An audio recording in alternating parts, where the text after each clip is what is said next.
We'll show them a trick or two. Let the kitsune guide you. Supernova ready! Greetings, Earthlings! Come closer. I won't bite. Boom! I'm feeling it!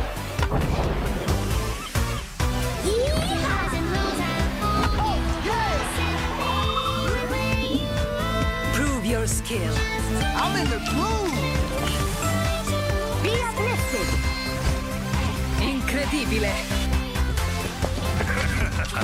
Victory is at hand. Now we're in orbit! Nice try!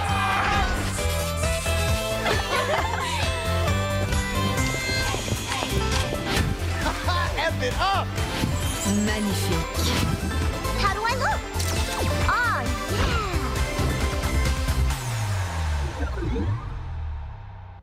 Oh, Oh, yes. Yeah. All right.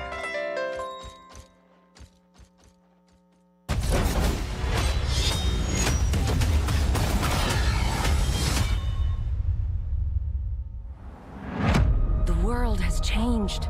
A new enemy has risen. The power of Talon, now under my control.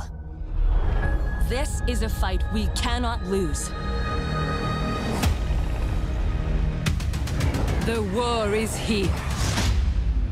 Let's fight fire with fire.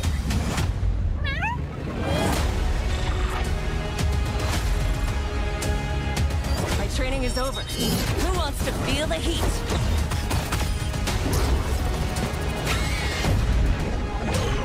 I do enjoy a hostile takeover. Time to show them what we're made of.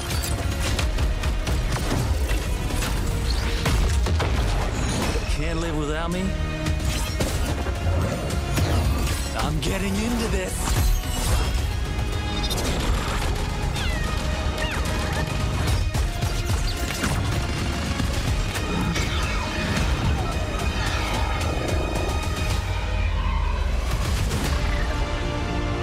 Anyone can make a difference. The choice is yours.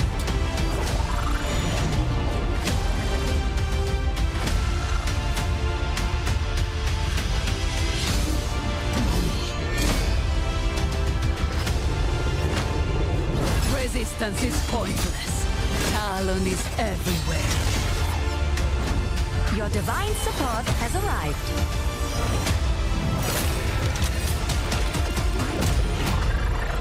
I have landed among the stars!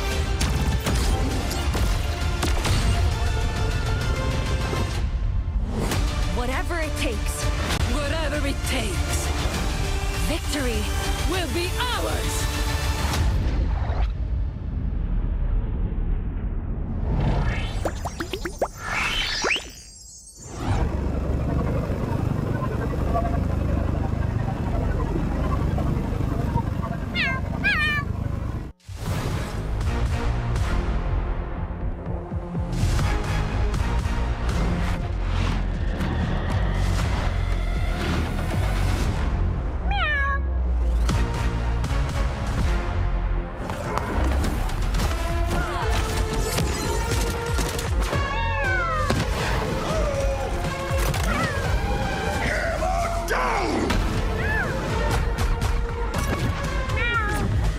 Blazing a path.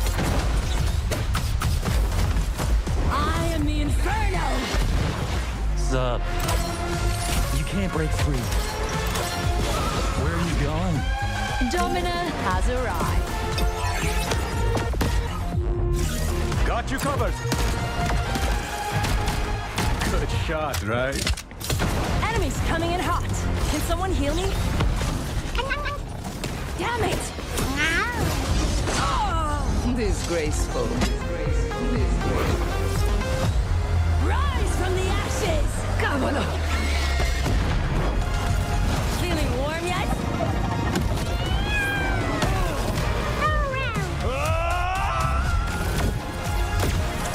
Such a bull. Too easy.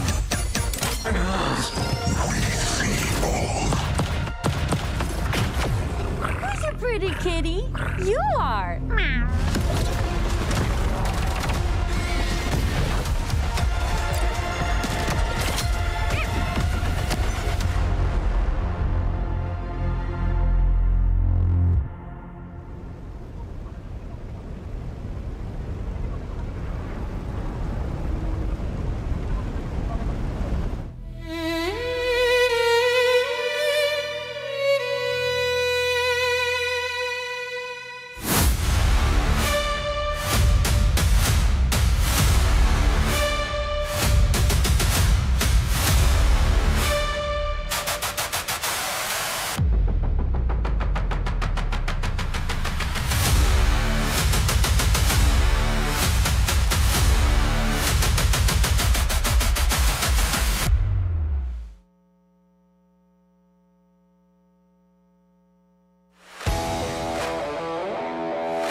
Oh my God, we're so heckin' back. Ladies and gentlemen, what's going on? I'm Achilleos, that's Avril. We haven't gotten to do this together in a damn long while, but my goodness, does it feel great. Yeah, plug that AA battery straight back in, buddy. This is the moment we've been waiting for. Because it's bootcamp time, guys. We have our 12 teams all in location in Korea to play in the brand new Overwatch patch, Season 1. We're back to Overwatch now. There's two of us on cam here, but we're just back to There's only one number Overwatch. for Overwatch. We're just here for the one Overwatch. That is true. Yeah, lots of changes. Obviously, been out of the mix for a little while here, so I've been playing catch up and checking out all of the really just cool stuff that's been going on here in the game. I mean, just a ton of changes. The spotlight, when I saw it coming out, I was like, okay, gotta start. I'm gonna start playing Overwatch again. I can feel it. I can feel the tendrils digging in, dragging me back into this one. And to be able to cast it again after a decent little stint away, it feels super sick. Obviously, you and I haven't gotten to commentate in quite some time as a duo. So it's all in all just looking like it's going to be an awesome day. So I hope that everybody out there is excited to see what, some of the best players in the world are going to be doing with all of these new heroes that we have. Because, I mean, I don't know what's been going on over there at Team 4, but they kicked it into gear and they're like, you know what, we're going to drop 5 in your laps, and we got 5 more on the way. Yeah, and even more surprises as well, I'm sure. I mean, this is going to be an amazing year of Overwatch. Last year was already incredibly good. So there's so much to discover. I mean, this is going to be our first look at what the professional environment looks like. Our teams have been busy boot camping away in Seoul, Korea, playing on the new patch, scrimming on the new patch, getting ready for competition. And you know what? The patch just dropped. Not wasting any time. The teams are already going to be playing in our tournament here, the bootcamp tournament. This is going to be an actual bracket, going to be an actual prize pool, is going to be actually everything. It's an actual tournament. So our preseason of OWCS already begins here as soon as the patches drop, which means everything's going to be fresh. All the teams are just getting into it. They're still discovering things. We're going to be discovering a lot of things together as a crowd. You and me together, the audience back home as well, the teams themselves, they've been practicing, but I'm sure the meta is still very fresh. A lot of things are viable, and I can't wait to see what they cooked up.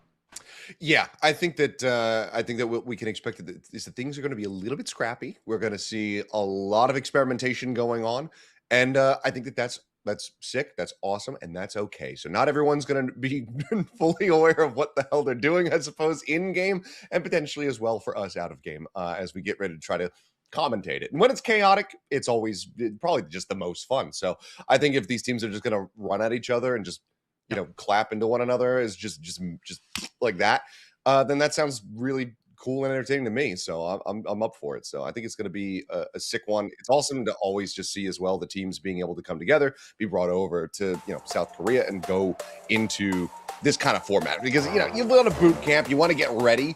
This is the place to do it, and to have a tournament on top, it's just all the better. But we'll take a look here at the format of the boot camp. It's going going to be single elimination. All matches are going to be first to 3, and then a grand final, which will be that first to 4, best to 7, whichever you prefer. And that's going to be going off on the next 3 days. So Friday, Saturday, Sunday. Because there's 12 teams, we're going to be starting out with 4 teams already seeded into the next bracket. And technically, I think we call that the quarterfinals. There's 12 teams. We're going to start with what would have normally have been, I guess, a round of 16 here, but with only 8 teams, and the winner of each will move on to face the already pre-seeded team ahead. And those 4 seeded teams are the first seeded teams from their respective regions. So Crazy Raccoon, Weibo Gaming, Twisted Minds, and Team Liquid have already been seeded forward. And to take a look at how this format works in a bit more of a minute detail in terms of how the maps themselves will go, to decide who is going to be the team that plays their first map is the one that picks it. There's going to be 1v1. It's going to be a 1v1 death match. Everyone's going to throw in their best player. Want to do this, you know, champion versus champion sort of style, whoever you want to throw in there. I think they can actually even potentially choose whatever hero they want. I'll get a double check on that ruling. And then we'll go to map number 1, which you read that one correctly. You have to play the 5 new heroes. So we're going to be playing all 5 of the new heroes dropped in Season 1 against each other only on map 1. Yeah, so, you know, you want to be able to get that prio, have your selection, so we'll see how the 1v1s are going to be shaking out. I think it might be restricted for that, but I won't claim to know what exactly is going on with the 1v1s. It's something, obviously, I think, quite new. Not sure if that's something that's been cycled through Overwatch over the last season, but... The 1v1 has to be one of the heroes from the new Season 1. So one of the 5 new heroes you can play in the 1v1, and then the winner of that, obviously, their team gets to pick map 1. All right. Well, I think that there's only a couple that we would see, maybe 3 that would be the most viable for that, but who knows? Maybe somebody's going to bring out one of the supports. I'll have to just wait and see, but here's the map pool. Maps that you know and love: Busan, Ilios, Lijiang Tower for Control, Blizzard World, Eichenwald, Midtown for Hybrid, and the Coliseo, Esperanza, New York City, etc., as we go through this all. And the big one there to talk about is Gibraltar, who, by the way, if you've seen that map lately, it has had a lot of changes. A lot of the major defensive high ground advantages have been kind of stripped. I wouldn't say completely stripped away, but certainly leveled out a little bit to give the attackers a bit more opportunity to actually attack on that high ground. Most importantly, the B point shuttle. My God, that one was quite difficult to get up on if you're on the attacking side and you were losing. So that one has been sort of brought to its knees a little bit. I think the overall change to Gibraltar looking pretty positive so far to sort of allow different type of compositions to be more viable now. I think a lot of the escort maps have sort of needed a bit of adjustment in there. But as mentioned earlier, Kilios, we also do have a prize on the line. So this is an actual tournament with a prize pool with real teams. Yeah, so I mean, even though, you know, a lot of teams going to be using this as, you know, solid practice ahead of the coming season, there is something on the line. So I think that we are going to be seeing maybe a little bit of try-harding, even though not necessarily everyone is going to have a solid idea of what try-harding in the current meta really looks like. But I think that this is the fun thing about a tournament like this, where there's a lot of matches per day, and then it's also just, you know, condensed 3 days. You're going to be seeing a lot of on-the-fly adaptation and like compositions and whatnot that are going to be coming through as, you know, various things are thrown at these teams. So I think that we're going to be seeing a lot of learning on the fly from these squads. And don't worry, of course, the big prize pool majors are still yet to come later on in the year. Remember, this is just the preseason boot camp event to kick things off. And here are all of our teams as well, at least the partnered ones. Team Liquid, Dallas Fuel, DSG from North America, Crazy Raccoon, Falcons, T1, Valor from Asia, Twisted Minds, VP, Team Peps from EMEA, and of course, Weibo, and all gamers in China coming in to Studio and Holiday.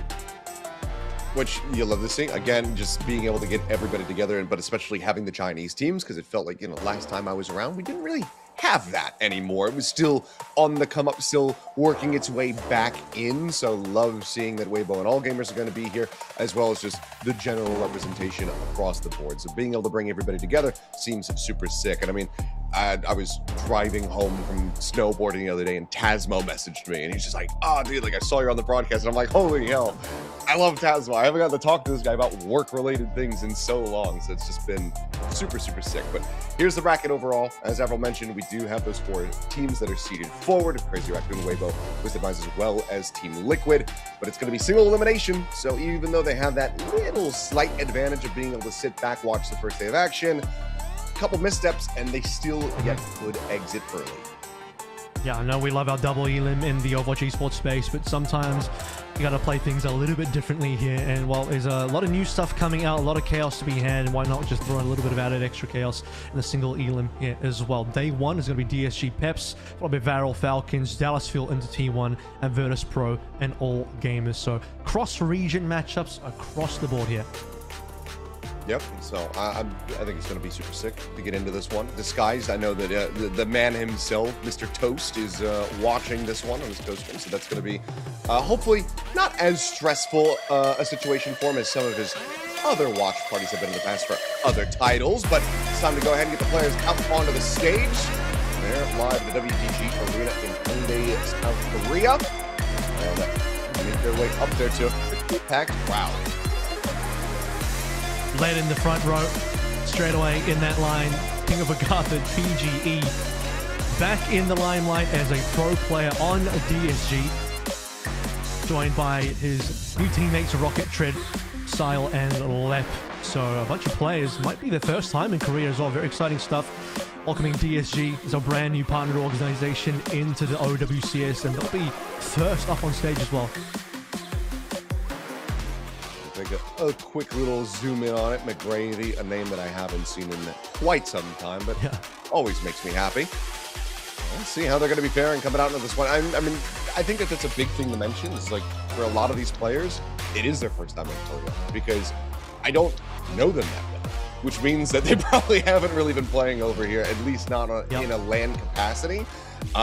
So there is going to be a lot of pressure that does come with that, and I think oftentimes we see players either crumble or really rise to the occasion. Very much, it's pretty rare when you get that middle ground where they're like doing okay. They either pop the hell off or they kind of fumble. But it's all the more important to make sure that you are having that pop off, because again, single elimination, if you're going to have that stumble, it might just be already too late for you. But we'll go ahead and get Team Peps now up onto the stage as well. Some of Europe's finest coming on EMEA. Crowd cheered very loudly at Stockholm last year when Peps was announced as one of the partners, and while Feifei, staying true to his word, he wanted to maintain the roster integrity into 2026, give the opportunity for the players that they rode with in 2025's year to have an opportunity to play in 2026 as well, to sort of prove themselves, to see if they can maybe take it to the next level. And what Peps, the first test is going to be Disguised. And I think looking at both these teams, Seth, it is a lot of underrated players. I'm hoping to see good things.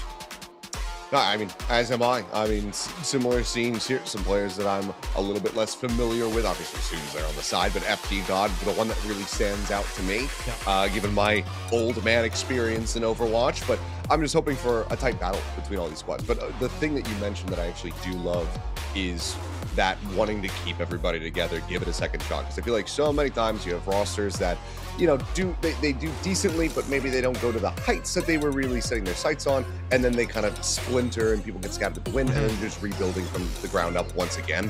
I love when teams say, no, there's promise here, we can work on this, we can develop it, and we can come back even better. Yeah, and this is the French-Swedish alliance as well. You have the 4 French players, the 2 Swedes on this team, and well, before we get into the action, once again, to remind everyone how our first map works. Of course, we're going to get into a 1v1 first. That will then decide who gets to pick the first map, and then on that first map, you have to play these 5 heroes on your screen. And of the 5 heroes released, there's exactly 2 damage, 1 tank, 2 supports, perfect to build a team with. This is exactly what we're going to see, a mirror match of all 5 of the new heroes. Yeah, I mean, it would be very funny as we go to Lijiang Tower for this if somebody plays Jetpack Cat and then just eventually is able to snap up their opponent and chop them off the side of the map and they just end it that way. I don't think that's going to be the case. I think we're going to be seeing, you know, Anran, Amre, and then like maybe Domina in the mix here as like the 3 that I have in my mind, but with limited experience, it's tough to say, but Domina seems good. And usually if you're going into a 1v1 tank, it gives you a little bit more wiggle room to not mess up. So I think they're probably going to go for that. Like, you have so much HP and shield, and your gun does pretty good damage. Has actually, like, surprisingly good range as well. I think you can compete with any of the DPSs and certainly the supports on this lineup here. So I'd be surprised if it was anything but a dominant 1v1, if I'm completely honest. Unless, of course, we're doing a sort of situation where they scale the tank's HP down a little bit, which might help. But then, even if you scale Domina's HP down to sort of match the other heroes, the shield in and of itself that she puts out is still like a lot in terms of what it blocks. So if you can imagine you're trying to play Unrun or Emre and you can't even get through Domina's shield in the 1v1, so that could be a little rough. Yeah, it seems a little bit difficult there. And even just trying to get, if you're trying to go for Unrun and trying to get the gap closed, get up on top of the Inferno Rush, then you could still get punished a bit in the close range. Crystal Charge could come out and just kind of zone you out of that melee range. So I don't know. We'll have to see what they're going to end up doing here. But I do believe that we have the scale down on the HP if Domina is going to be played, and I think it's at 500. If I'm not losing my mind. It's still a lot. It's actually still going to be a FD God versus Lead battle. This is going to be a support battle. Let's take a look at this one. Maybe they'll just both go Mizuki, both go Jetpack Cat. Oh my god, I mean, okay, double Jetpack Cat. All right, we're getting thrown into the ringer with this one. It sounds like it's going to be chaotic with just two cats flying around the skies. I think they're different cat breeds as well. They've chosen different cat skins. I mean, this is going to be a wild 1v1. They're both going to be in the sky permanently. If they're both healing off their knockback ability as well, I mean, this could take some time to get through. Eventually, one of them will deal damage. FD God is just tucking inside the point, and I think he's realizing, okay, nope, never mind. He has not realized. He's going to stay here. He's just listening for his opponent. Lep, trying to suss this out. Just skirting along the outside here.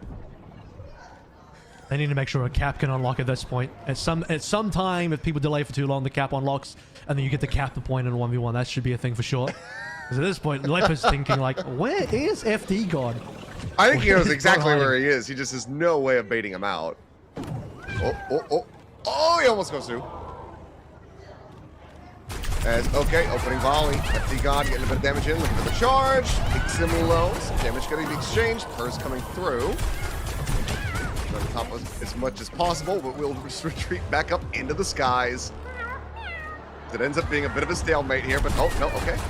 But he wants to make it aggressive. He wants to make a little show of it, but it might just be paying behind price. Both players going to be falling low and left with a final melee hit. Gets the claws out and he'll be able to win the 1v1. Oh, it's so DSG. silly. They're going to get it going for our first map. And beyond that, though, I mean, yeah, you get to pick the first map, but you already know what the other team has to play. And it's going to be the 5 new heroes, so more Jetpack Cat versus Jetpack Cat will be on the cards here. And likely what we're going to see, if anyone sort of caught any of the scrim footage so far, you have a lot of Jetpack Cat maybe just dragging along your teammate Omre in the skies in that hit scan battle, and just 2 players constantly floating around. Yeah, we'll see if we get more of that in the other 1v1s, but you know, I think a fun, cheeky little way to start things off, but maybe a little lacking in the action that we all want to be witnessing. I'm glad they kept it honest. You know, you didn't just drag one tank player in there versus support and a Domina versus something else situation. So both teams keep it honest. So support versus support here. I assume we'll be seeing some DPS versus DPS later. Yeah. Let's get an on-run versus on-run. That'd be an interesting one, dashing around, and also Emre versus Emre. See who's got the better aim on that one. Basically, I mean, it feels like it's just going to come down to who can stack the flames the fastest, but taking a look at the map prediction, well, got the 1v1 down, but DSG still going to be lagging behind here in the match prediction. Just that many more people looking at Peps and saying, okay, like the way that everybody stayed together, gonna be giving them the props that they do deserve. But with single elimination in a format like this, with a brand new patch and 5 brand new heroes, I think that it's almost impossible to predict.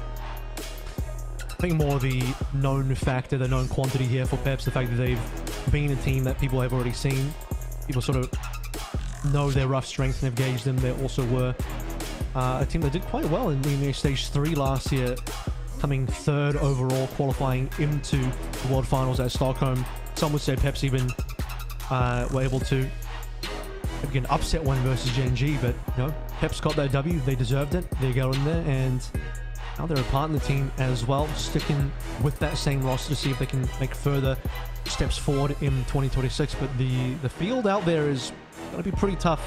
And for DSG, brand new squad coming in with some known names, but some players that have also sort of perhaps definitely looking on the left side of the screen here. PGE been slightly out of the mix in the competitive space. So obviously he's been streaming the entire time under SSG.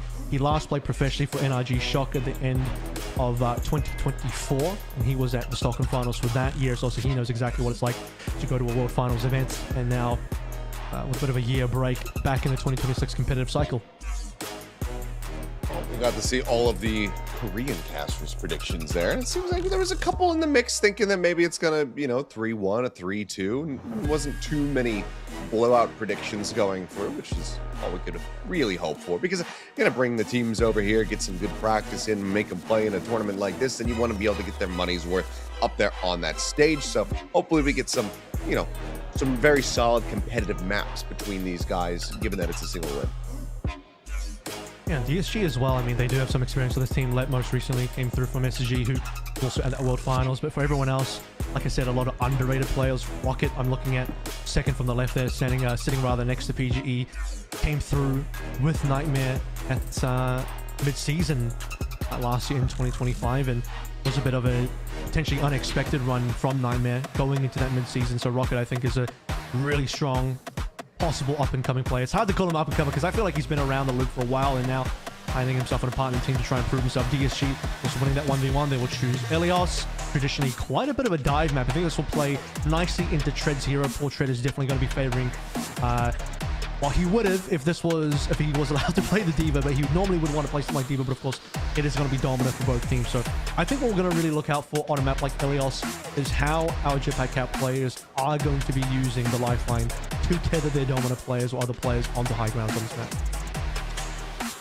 All right, well, good old Elios to set off the action. I'm excited, Avril. It's been so very long. I mean, like a year and 10 months or something, probably to that effect at this point since we got the cast together. So I'm very excited to go ahead and get things underway. I'm sure the fans watching at home also are, as well as the ones there in the arena. And I'm being told that we are just moments from getting into this, figuring out what everything's going to look like. Obviously, like you said, for the first map, we're just going to be seeing the 5 new heroes. So this is going to be a test of our knowledge, as well as a test of just how much practice these players have gotten in a very short period of time.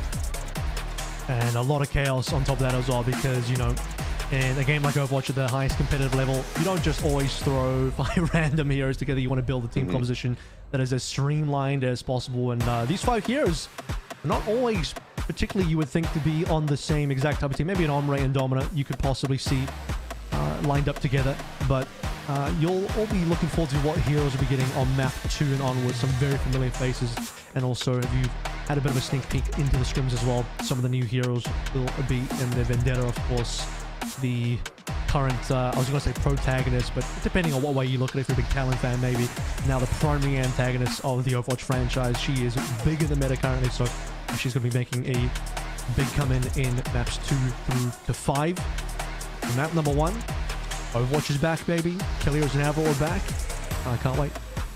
Nork and I, we had a little bit of a hiccup there on stage. Quick little keyboard thing got taken care of on the DSG side. So now we're good to go. We hear that music. Oh my God, I haven't heard this in so long. But man, does it feel good to hear it again. That means that we are ready to get things underway. So let's go ahead and hop into Ilios and see who's going to be able to come out on top of map 1. 5 brand new heroes, 2 teams, single elim. Let's see who draws first blood.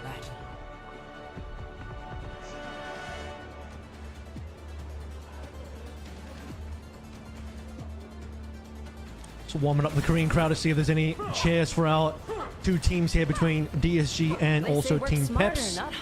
Heroes are locked in. Players on the roles you'd expect. Zoro PG, the hitscan players on the Umrays. Everyone else on their respective heroes. Lep and FD God back on the Jetpack Cap. And our map 1 of 2026's OWCS Esports year has begun. All right, yep, just got the tethers going here. Domina into the sky. Just pop it down there onto the high ground with the immediate drop release. Charge out with a ton of damage across here. Disguise managing to stay alive for the moment. Things going to be coming through. For now, neutral. No one's gonna. As I say that, no one's gonna be finding any kills. Will be getting taken out of the equation. So solid start here. 14 peps. The point gets ready to unlock. We'll be able to get that first cap. Everyone fighting over the mini room there. FD did take a little bit of damage at the start of the fight, but Peps will be able to make their way through. It's Tread that gets caught at the end of the day, dying to the crystal charge, which in that small area could be extremely powerful. Disguise off to a little bit of a slow start for the time being. Tread definitely with that one death behind Willis by a lot in the Panopticon. About 25-ish% behind, trying to build that one up here. As for now, D-God getting in the back line, just trying to boop and displace as many people as humanly possible. PG's going to be taken down, so Will's able to find another kill here. And it's going to be another rough go of it on the approach for Disguise. Well, the cleanup is going to be looking pretty solid. They're going to be getting trade kills back in the favor. It'd be decent here for Disguise, but the 2 kills, Team Peps, let's see if they're going to be able to get back into position. Global contest going to be coming through. Minor contest, push over. FD God just looking to keep things going here. Continue ticking up. Now 45%, but has to pull away. Dip's going to be taken down though, and okay, that does secure the flip. So 47% now ticking up. Disguise get themselves on the board. Unrun, not a tracer, unfortunately. Difficult for our Flex DPS player to keep that contest on the point going. To Disguise, managed to make their way onto that. Nice back cap. FD God try to keep it alive for Peps for some time. Player advantage going the way of Disguise. And if you look at Tread as well versus Willis, Tread is more than caught up now after that last fight. Gotta be careful here. Lep has that ult online. FD God's still about 10% away, but if that tether comes through, you can just be seeing yourself off the side of the map. Pushed over, trying to keep the DPS alive. Going to be chained in position though, and Lep counteracted, trying to make a setup play with the ultimate, but immediately plays the Iron Price. Will's able to find the kill. FD God now going to get piece of the pie as well. 2 players locked. Everybody alive, setting up that guy Sanctuary, but it looks like Team Peps and Riley are going to be able to just go ahead and take this one. Flip already back into their favor. Disguise, couple late ults there, but Lep going down first is definitely going to be a bit of a problem. Getting hooked up and chained by Zerion, I believe, and Treader's going to try and just turn that fight around the Panopticon, but already 2 players down on his team. And Peps now will continue that lead going. This guy's managed to at least get a 36% on the point with that backup from a little bit earlier. Ult still largely in the favor of Peps, heading into what could be the final fight now. A little bit of space control from Willis on top. Rocket at the moment, the only one with that available. As the Vermilion might have to use it in case they dive forward here with the Infernal Rush, and he will be dipped, getting taken down. So solid little reply here from Disguise, but there's Tread off the side of the map, and Dip will have the res right back into the action. So now 94% built up here for Team Peps, but some late deaths coming through. Reaper from Rocket. It's 5 players still strong for Disguise, but gets stunned up. Eventually, they're trying to keep him alive, but eventually will be able to do for that elimination. Flip is getting ready to come through.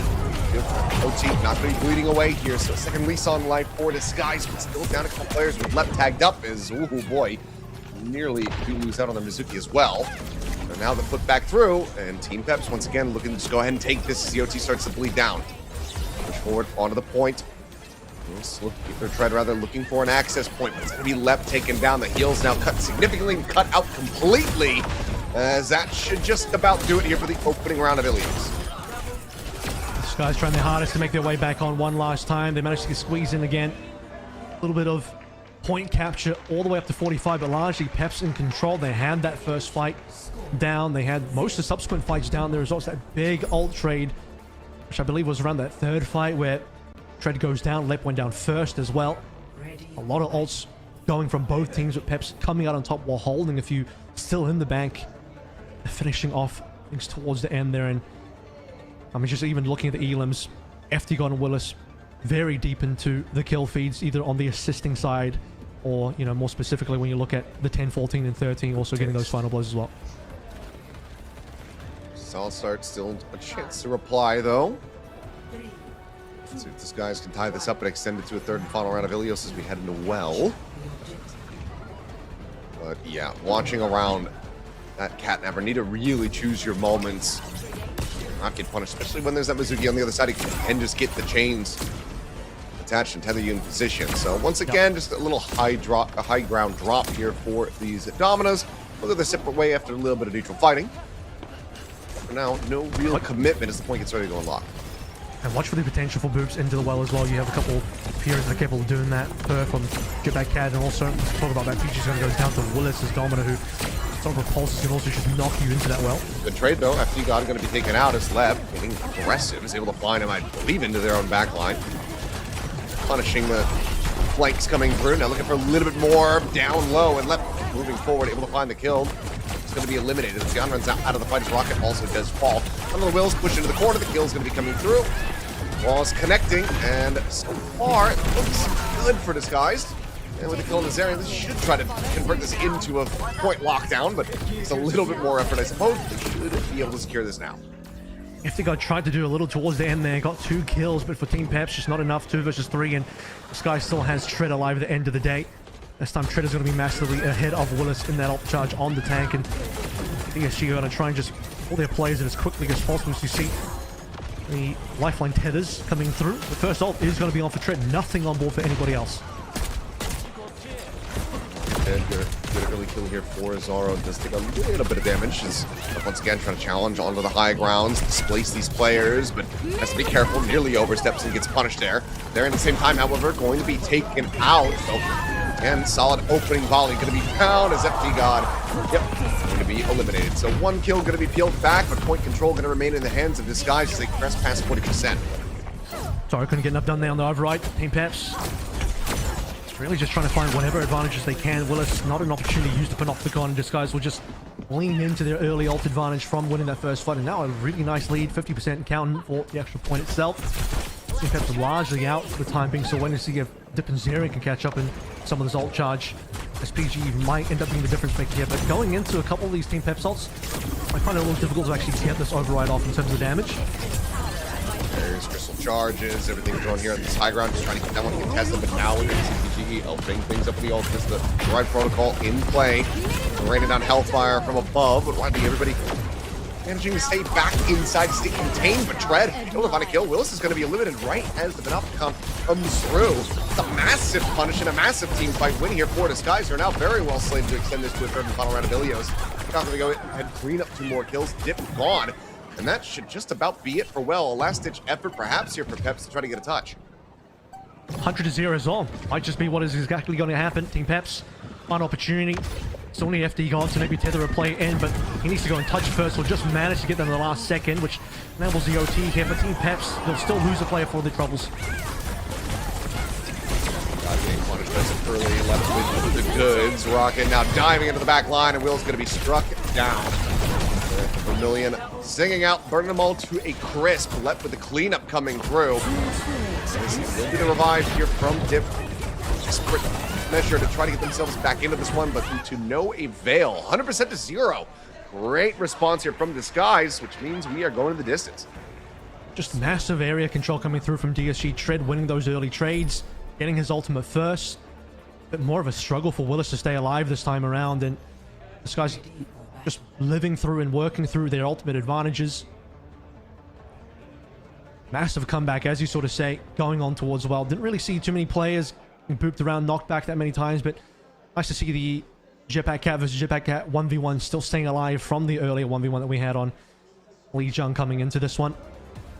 And last-ditch effort from FD God quite a few times, I noticed, in that particular round at the end of fights, getting a couple of kills, and obviously in the final fight to enable the touch, but then being knocked off the map or just damaged off the map coming through from Lep, who once again we're going to see both our cats just dragging their dominant tanks into battle. Nice little cargo drop.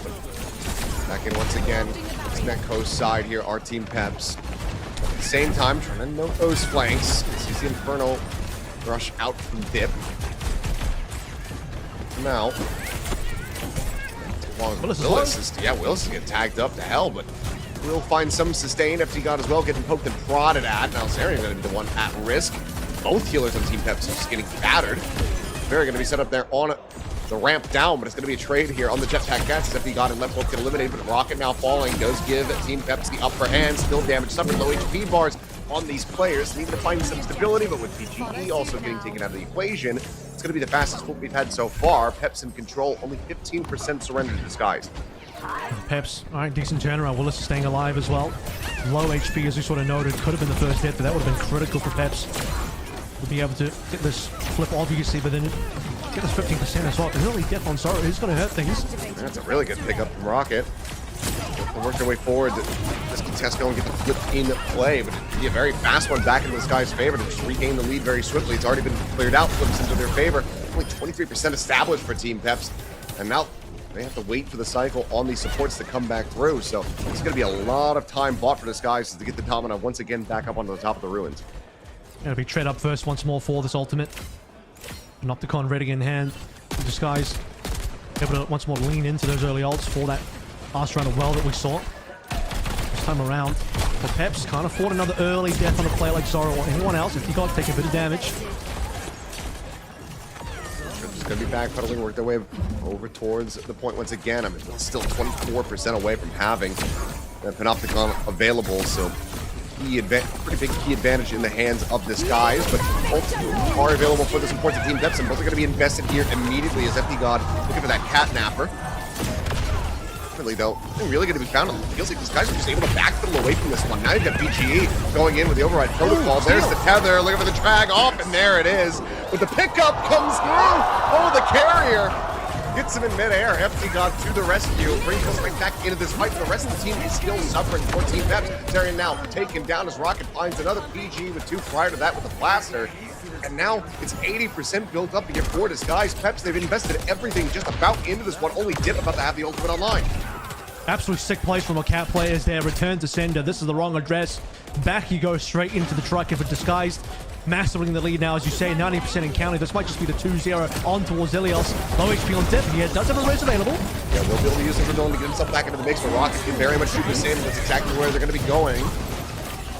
Rez back into the fight. Zoro going to be taken down. Rocket now traded out. So 4v4 for the point. But the flip is there. Peps in control for the moment, but they need to be able to maintain this one. Him taken down. The Rez now going to be burned. Rez away from that, not caught up in the flames. Left dead. Cleanup could be decent here for Peps. Still yet a bit more fight remaining in these players. Flip nearly back in the control of this guys, but as Fred will have to go ahead and retreat.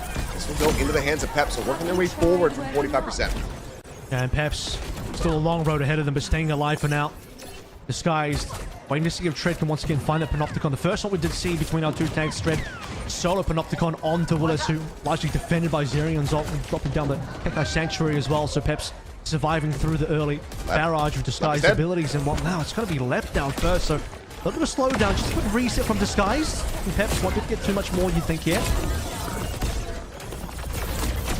That's the respawn, but it's 70% now here for Peps. This could very much go either way. This is also what critical time for Willis to try to build up towards a Panopticon, so just we'll be able to have that for this final fight. Peps, once again, likely to be favored when it comes down to the support ultimates, but for now it's going to be a fight on the high ground. FD God helping to try to poke and prod. There's the drag, looking to take off the side of the map. FD God staying alive, but he doesn't take it far enough. Willis at the same time, going to be traded out. PG's going crazy. He managed to find 2 kills. Now the pop of the ultimate protocol in play. Zoro is dead. Not sure what happened there. Maybe on the side of the map. Either way, the cleanup is looking good. And the flip is already coming through. Disguised. Looking to take away this opening map of Ilios. His area will fall. Dip is there. The cleanup is good. And now it's just for the overtime to bleed away, which it shall. So 2-1 reverse sweep within the map itself. Disguised take the opener. Happy with that performance as well. Brand new teams coming on in, both Peps and Disguise as new partner teams, looking forward to Disguised in general. A new team to the Overwatch ecosystem. And already showing off. Map 1 victory, 2-1. Had to make a bit of a comeback there, but that second round well, remember, 100-0. I think for Peps, understanding what sort of went down there, Lighthouse looked a lot better for them. Struggled massively on that well. Bit of a potential comeback potential that we saw on Ruins, just couldn't close it out towards the end there. And PGE, what a hero at the end. He might have taken a year in terms of a break from professional play, but man's obviously still running ranked, still streaming a ton, keeping his skills sharp, and now displaying them here at Bootcamp as a player that sort of secured the deal there in that final fight. Zoro blowing himself on what can I only assume to be his own grenade there, as PG, the complete opposite, just blowing everybody up.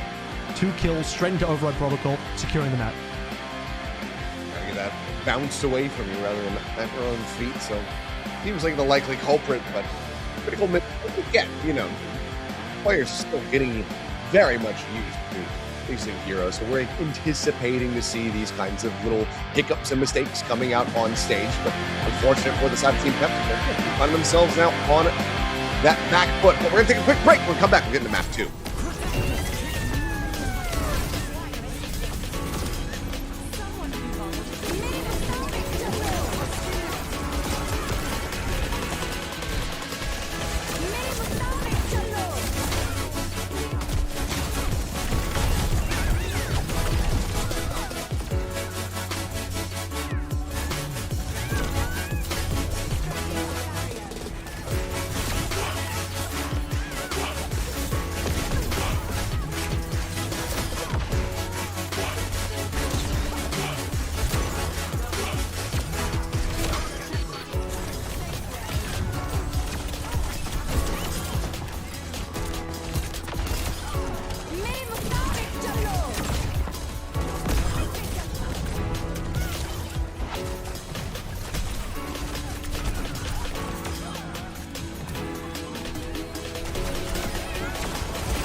Fire one. Where's Cat?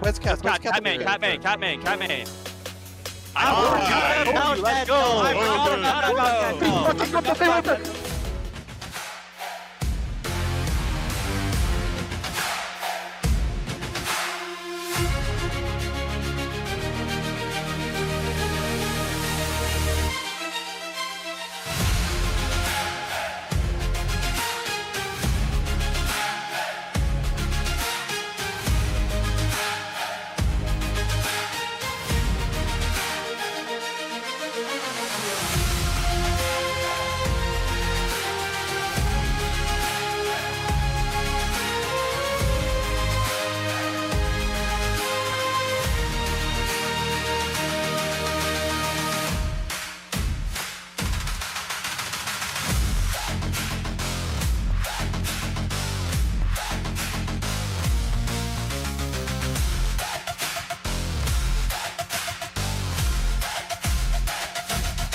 And welcome back. It's time to go into our second map here of our first series, the preseason boot camp. I'm Achilles here with Avril, and we just watched this guys take down Team Peps on the opening map of Ilios, 2-1. A little bit of a reverse sweep, as well as 100-0 in the mix on well.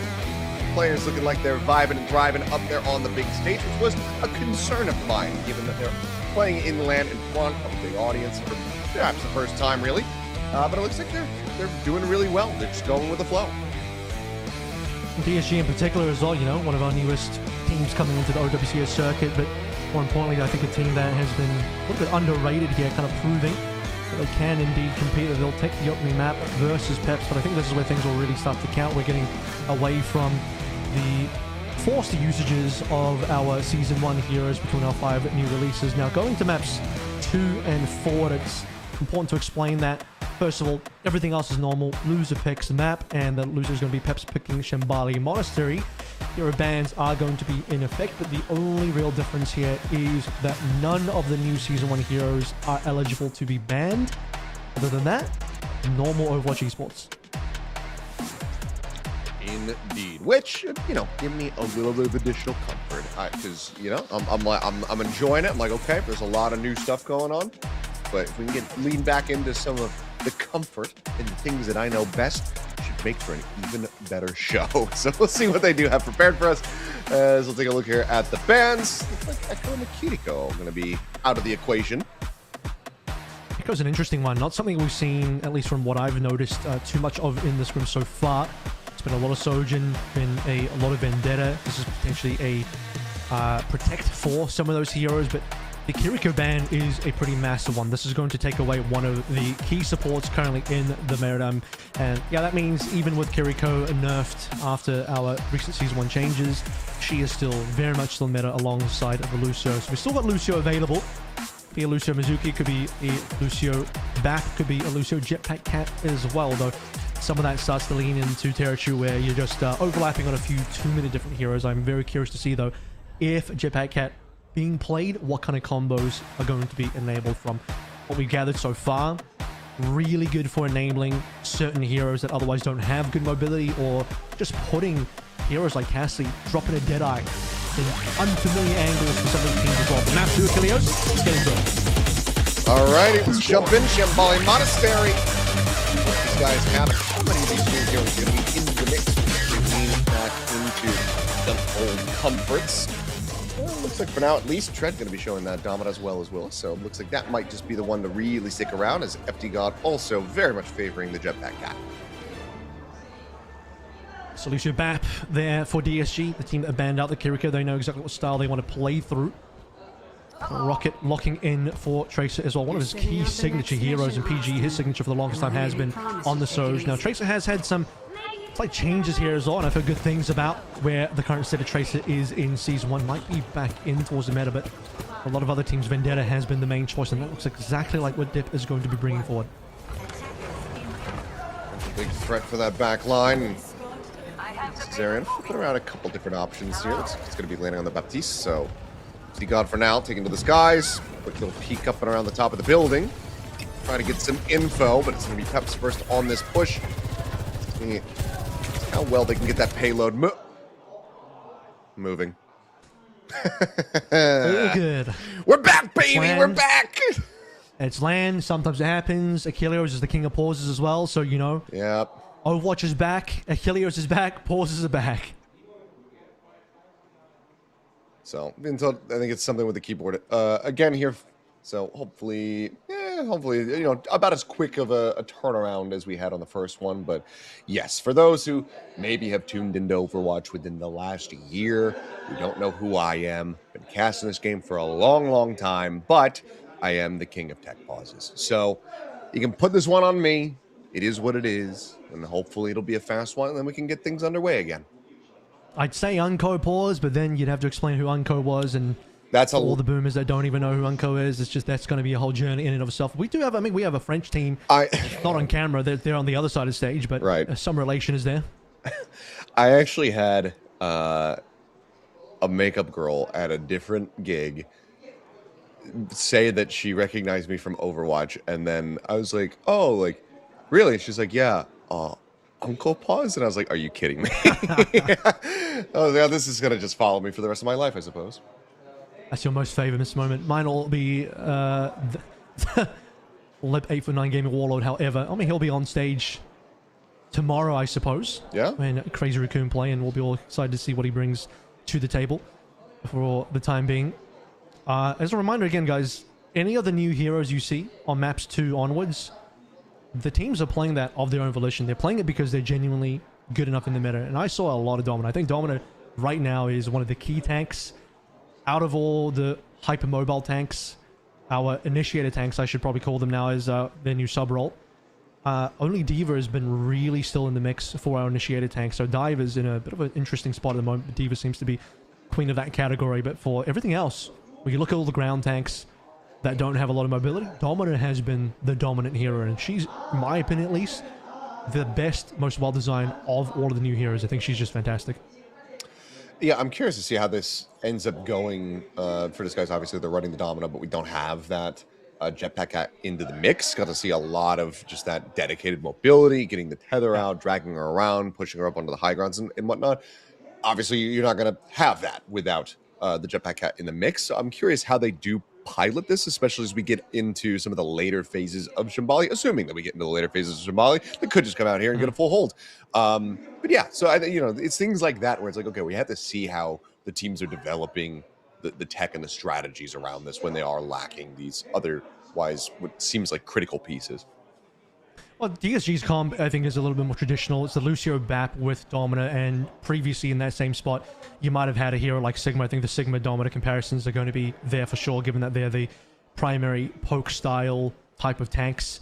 Even Ram, I would somewhat consider to be in that category, given that Ram, when he's in his monk form, is kind of like a Sigma-style poke tank, and then he transforms into more of a brawl tank. But basically what I'm saying here is a tank that can really hold the ground, having then the Lucio BAP for both the mobility and the protection, immortality field coming in to save your Domina or any of your other real tanks that need to stay in position and just be able to play that spot. PGE sniping the back lines or their own back line against Peps as that hit scan, and then Rocket controlling flanks. There are certain flanks in Shambali you want to make sure are covered and being able to just weave it in and out of battle.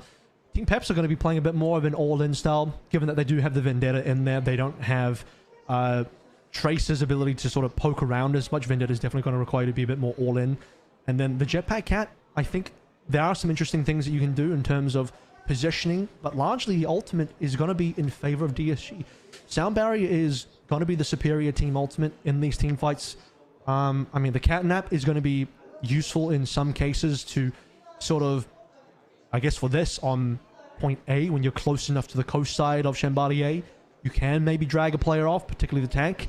There's not going to be an opposing Jetpack Cat to save Tread this time. But other than that, when you look at B, you look at C, FD God might need to consider changing, because you're not going to have the same value in the Catnap there. You're just going to be doing the Catnap mostly to drag a player out of position from their own team, and that's going to force DSG to get into team fights they don't want to go into, or potentially DSGs have to accept the loss there of a mispositioned player. But Peps are definitely going to have to consider their options here, given that their comp is the less traditional one when you look at where Overwatch Esports was in 2025. I know that Vendetta is definitely dominating the scrim environment currently, so in that case you can consider that Vendetta is a little bit more normal for the current professional scene. But in terms of how they're going to navigate these comps, this guy's comp definitely seems more straightforward to me. Yeah, and I mean, I've only gotten to tool around with certain things, so much, but just if I can get informed here, like with Tracer, given the Rocket, we saw him playing that. If the catnapping comes through on that, can you just recall out of it? Or does it disable it for that period of time?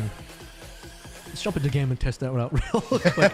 I have to imagine it's disabled. It'd be kind of wild if you were just allowed to, like, use the mobility to get away from that one, so I'd imagine it will be disabled. But at the same time, I mean, you drag a Tracer away, and then... First of all, can you even catch the Tracer? I'd be impressed if you can actually catch a Tracer with that. Sure. Because you do have to aim the Catnap, and while Tracer's a small target, very difficult to catch. Largely going to go for tanks here, maybe one of the supports. But, yeah, I'm sure Tracer would be one of those heroes that can reposition out of it pretty quickly. It's the heroes that will struggle to reposition out. Like, you want to catch a BAP, you want to catch the tank. Yeah. Actually, the Soj could be good. I assume you could probably burst down the Soj before she can get away.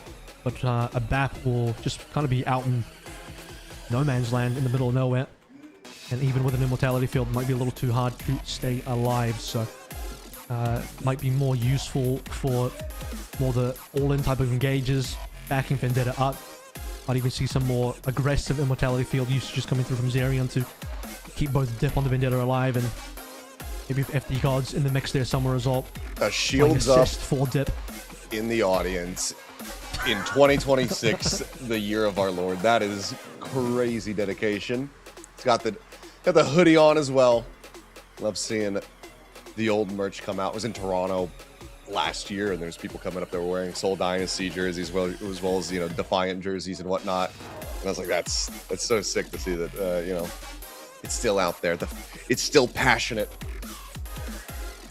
Hey, 2023. That was a good year. It was a good season. And, of course, LA Gladiators had some decent results in 2022. Yeah. 2023, not so much, but LA Gladiators, fan favorite. Still got some strong names coming out there. And I mean, of that list, Funny Astro from that 2023 roster, not only is he still active, he's now a defending world champion. So, that is true. What do you think about that one?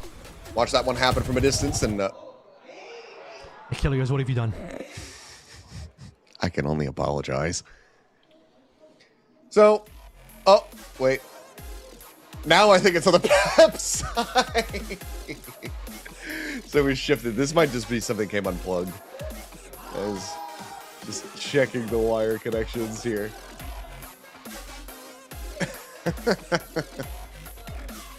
Oh, the irony. If I had to guess, something with a mouse dongle, perhaps? Looks like he's, yeah, plugging it in, making sure that you got the, you know, wireless mouse working just fine. Unco might not be here, but the spirit lives on.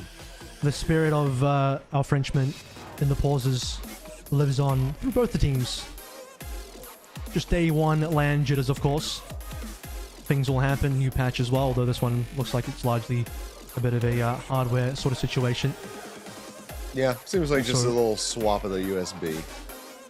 Also, Virtus.pro is at this LAN as well. Yes, Kevster is on that team, and Kevster was on LA Gladiators, so there's a couple of former Glads players, especially from that 2023 year, that will be at this event. Well, let's wait for the final all goods for the players, and then actually get things underway and get into Shambali. Because so far, we haven't really seen much of it, but we're being told that it's going to be, that it's unpaused here in a moment, so should have a countdown going in game, and there we go. Okay, so now into the actual action. 30 seconds gone so far. Partner hasn't really been able to inch forward. Looks like we're going to be seeing some swaps. This FD God's going to be going for Lucio. Well, this is going to be coming out on the Zarya. Yeah, I usually see the Zarya more commonly played against the D.Va in these types of situations. Zarya is the new major perk that allows you to generate energy as soon as you just use your bubble. Very, very strong. So looking forward to see what we get there, and also allowing you to bubble dip in with the Vendetta. Well, speaking of which, diving in the back line there, and Dip is going to quickly fall, but they are able to find Rocket for their troubles. They got him on a lamp. Zarya now at risk as the HP bars continue to fall lower and lower from Team Peps. It seems like this guy is going to be able to hold this high ground for in the meantime, as well as keep that card from advancing past the first corner. Yeah, so again, no Lucio Kiriko teams have now both defaulted to Lucio Bat. And as sort of noted here, Jibak might not be the best hero for Shambali Monastery, which, looking at this one, Dip still needs a little bit more help. Two dips back-to-back in a row, first flooded. Yeah, PGE just taking him down, I believe, both times, able to find the rail shot through the dome. And so even with the bubbles from Willis, it's not enough to try to get protected. And Fred able to find a nice little late punish on the Zoro as well, catching him with that crystal charge. And this means that these guys have now drained the clock just about halfway. They have their ults getting cycled up very soon. Look at it's gone, and I mean, the payload is barely mid. We're not even past the first corner yet. There's still a lot of the map have to be played through. And of course, Shambali, a notorious for full hold, probably the most common full hold map on board, and a window being displayed. Going out, but we'll pull back around the corner. So some space going to be surrendered over. So overclock now going to be popped. PGE looking for a target. Everybody else still going to be clustered back inside of the buildings here as Rocket does get taken down. Zoro going to get a piece of the pie and only 6% away from his own ultimate here. And for now, this guy's running away from the cart. Will have to grab this eventually, but they want to try to pick him off first and get some rollback going through. And it looks like that's going to work the trees. PGE once again takes down Dip. The beat's going to be dropped by FD God, trying to keep everybody else alive and in the fight. Zoro still yet to pop that ultimate, but it's going to be a late beat now for Lep. Should get the upper hand over to the skies. They're in for the fire, has the lamp out, but in mortality field, it's going to be cleared up. Rocket right back into the mix, able to find the enemy support. Just like that. Once again, Team Peps have to go for a reset, and now it's going to be about a minute remaining. Just playing into the Panopticon next here as well. Pep still just really struggling to get too much movement at all. Payload slightly further ahead than where it was before. at least passing that first corner, opens the map slightly now, giving Zoro the opportunity and the rest of his team to now come through that flanking side. No support ult is going to make this one a little difficult. PG just locks that door down to disrupt the shot. With the pulse into the back line, they can clear out that lamp nice and early. Zarion and Empty God can both be at risk. Once again, Dip trying to close the gap, get on top of these players, dashes up onto the high ground, and it's going to be a quick reposition from Disguised. Playing elusively, playing aloof. Pull back away as Dip desperately tries to get closer and closer to that Sundering Blade, but still going to be about 13% away. Jump forward, and Upcon now going to be invested. Dread pushing forwards are going to be struck down. Empty God, Zarion both under fire. Latter now, or rather the former, going to be eliminated as the cleanup comes through. 14 seconds remaining. They're going to have a touch, but Will's just getting juggled around. He's got the grab, and I don't know if he's going to be able to get out of here. Just have to use it in a bit of a Hail Mary just to try to get the touch, but no, Will just end up falling. Fred finds that kill. 3 seconds now remaining. The touch is into OT will be forced. Dip dives in, pops the ultimate, but gets popped in exchange. Crystal Charge from Tread just takes him down. Empty God now likely to fall, will get cleaned up, and that is it. That grab never to be seen. She is here to play, and Tread is feeling himself right now. Hero at the end, they're absorbing the Sundering Blade, doesn't even care, rips half his own HP away, stands his ground as you'd expect on that Dominant, and just completely annihilates Dip from the server once again. And for Team Peps, holding the payload on the second corner before we even get to the high ground ramp. That is extremely good for first point hold coming through from DSG, and now in a commanding spot to maybe get a 2-0 lead in this series. Yeah, I mean, and now you just have to pull off a polar hold. That's it. It's the only recourse that you have. Stop the cart from going further than it just went.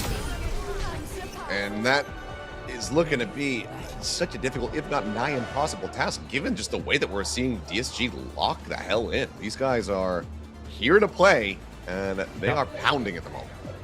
And we saw the audience votes at the start of this match as well, and most of the audience going for Team Peps, obviously as the more known quantity. You already know what the roster is. You've seen them play from the last year. And DSG, more of a misfit team in terms of bringing together known quantity players, and PG in particular is all a player that hasn't been in the competitive mix for a full year in 2025. But again, doesn't look like he's really left anything behind from his last trip from NRG Shock in 2024 at that World Finals. And now DSG bringing together a brand new squad together as a brand new entrant into the OWCS, and looking very, very strong, at least in the first match so far. Team Peps need to do something very impressive this time on the defense as FD God. No more opportunity to swap. He's locked into Cat for this entire defense. Just going to be stuck on that one, and immediately takes quite a bit of damage. Just pull back around the corner before the final shot comes through from Tread. Rail built up. Empty God once again nearly picked off, but at the same time under pressure, just trying to keep that blade face and mitigate some of the damage out. But as far as finding a target is concerned, it's going to be a little bit difficult until these guys are actually making their way over onto the card. Decent shots from Willis so far. Fought a couple of those on Magnum headshots, and now the big movements from DSG. Good position with PSG. Drops her out of Mortality Field, going to be in play though. Trying to keep everybody alive. Good amount of damage being pushed over, so Fred will be taken down. Are able to find that kill as Dip will be on the exchange. So 1-for-1, but tankless for now are Disguised. Smart does get advanced forward a bit with just a minute off the clock, so still plenty of time to try to play this one out, but decent little first volley on the hold for Team Peps.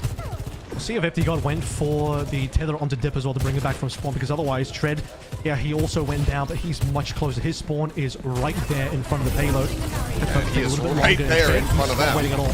Dip is sending out that crystal charge, trying to disrupt them. Something coming on to really backpedal, but it's going to be left taken down as Dip does manage to find a kill. So Lucio out of the equation, obviously can rejoin quickly, but once again will be traded as Rocket finds the kill. It's widely going to be your part player alongside Willis, so a little bit of space opened up. So the park contest is going to be in. Making his way back over. Wait for the window. Yeah, Matrix now available as ready for the setup, but 3 ultimates, nearly 4 online for Team Peps to try to counteract here, but everything in the sync is going to be invested as it's already. Window's going to be invested from both sides. They pull back around the corners. Basically a stalemate between the two, but Dip taken down right as Epicon dives in to try to find this Dave. Nupticon going to be invested from Willis. He's able to find the left, and the cleanup is looking good. So now the hold can continue, but just 3 meters away here are Disguised. Still 1 minute and 48 seconds. The guy's still holding on to his catnap there as well, but Willis keeping things alive.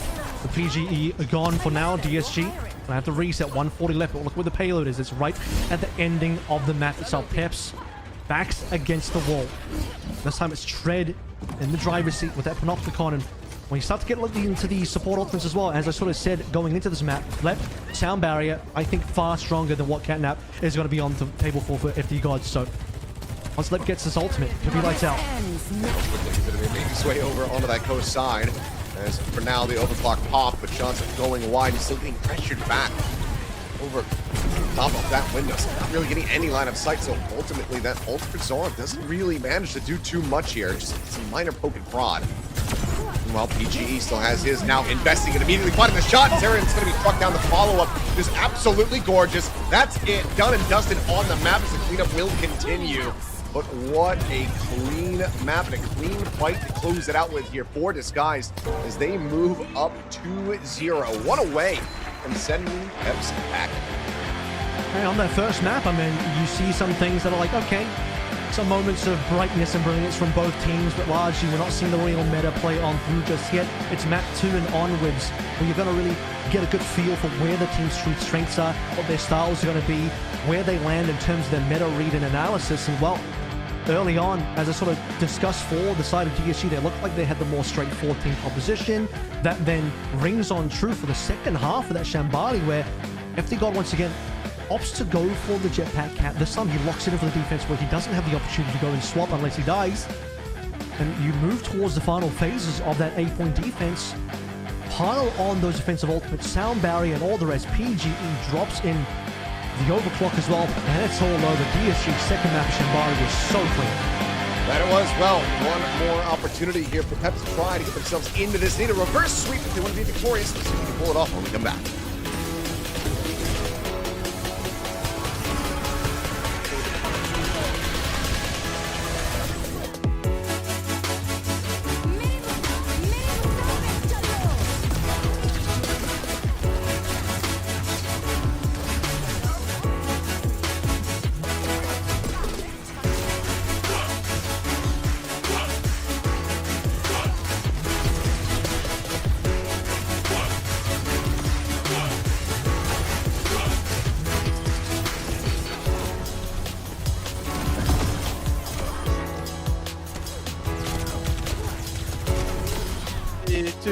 Walking man.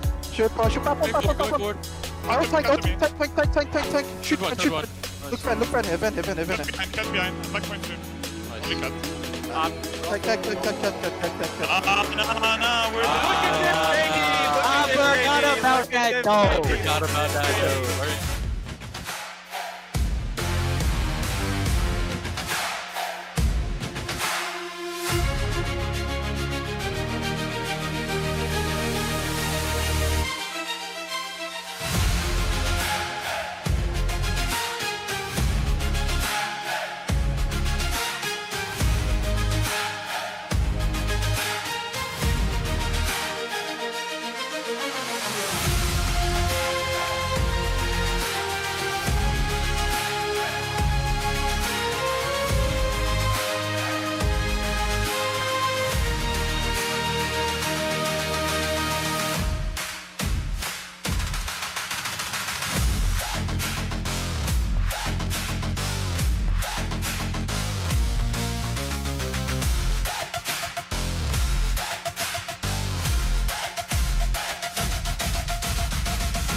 We are back, and Team Peps is up against the ropes. One map away from being eliminated here from the preseason boot camp as DSG just continues to thrive. They're looking alive and well here in the current meta.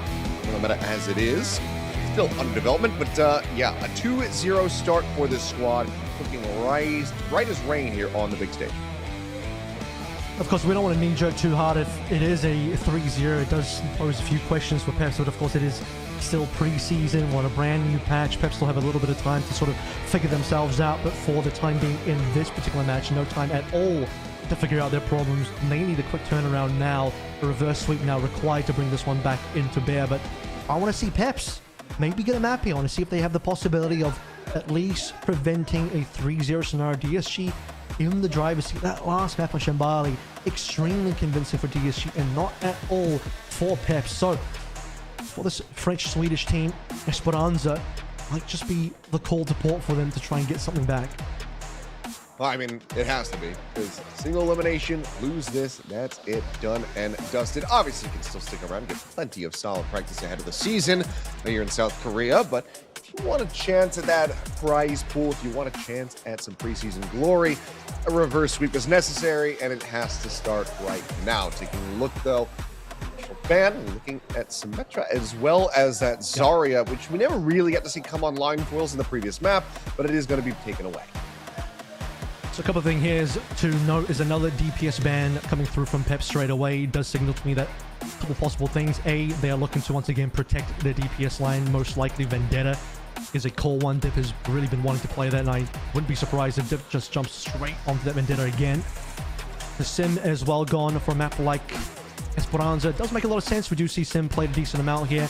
Don't want to deal with that one. I don't think, look at the DSG lineup, they seem to be a symmetric team to me, but just taking that out of the equation means that you're going to be having the Vendetta locked in, but also no potential for something like a Sim to come on through. More telling, though, I think, is Zarya, because A, Willis already showed that, but B, I did know that one of Tread's main heroes is going to be D.Va. I think this might be where D.Va could come on through, and, well, getting rid of the Zarya means a D.Va is just more likely to have playtime and more success. Time will tell as we get ready to go into this one. Looks like we're about ready to start with a little interruption. So let's go ahead and come next class. If this is going to be the closeout, the 3-0 to disrupt all of the pre-account predictions, or if it can be the making of a very necessary reverse sweep.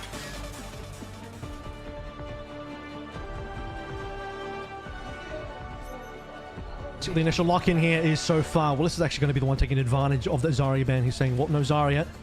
Domina's, of course, still going to be a very strong pick, maybe slightly weaker, considering the high ground, low ground play that does exist when you don't have a jetpack cap before the start.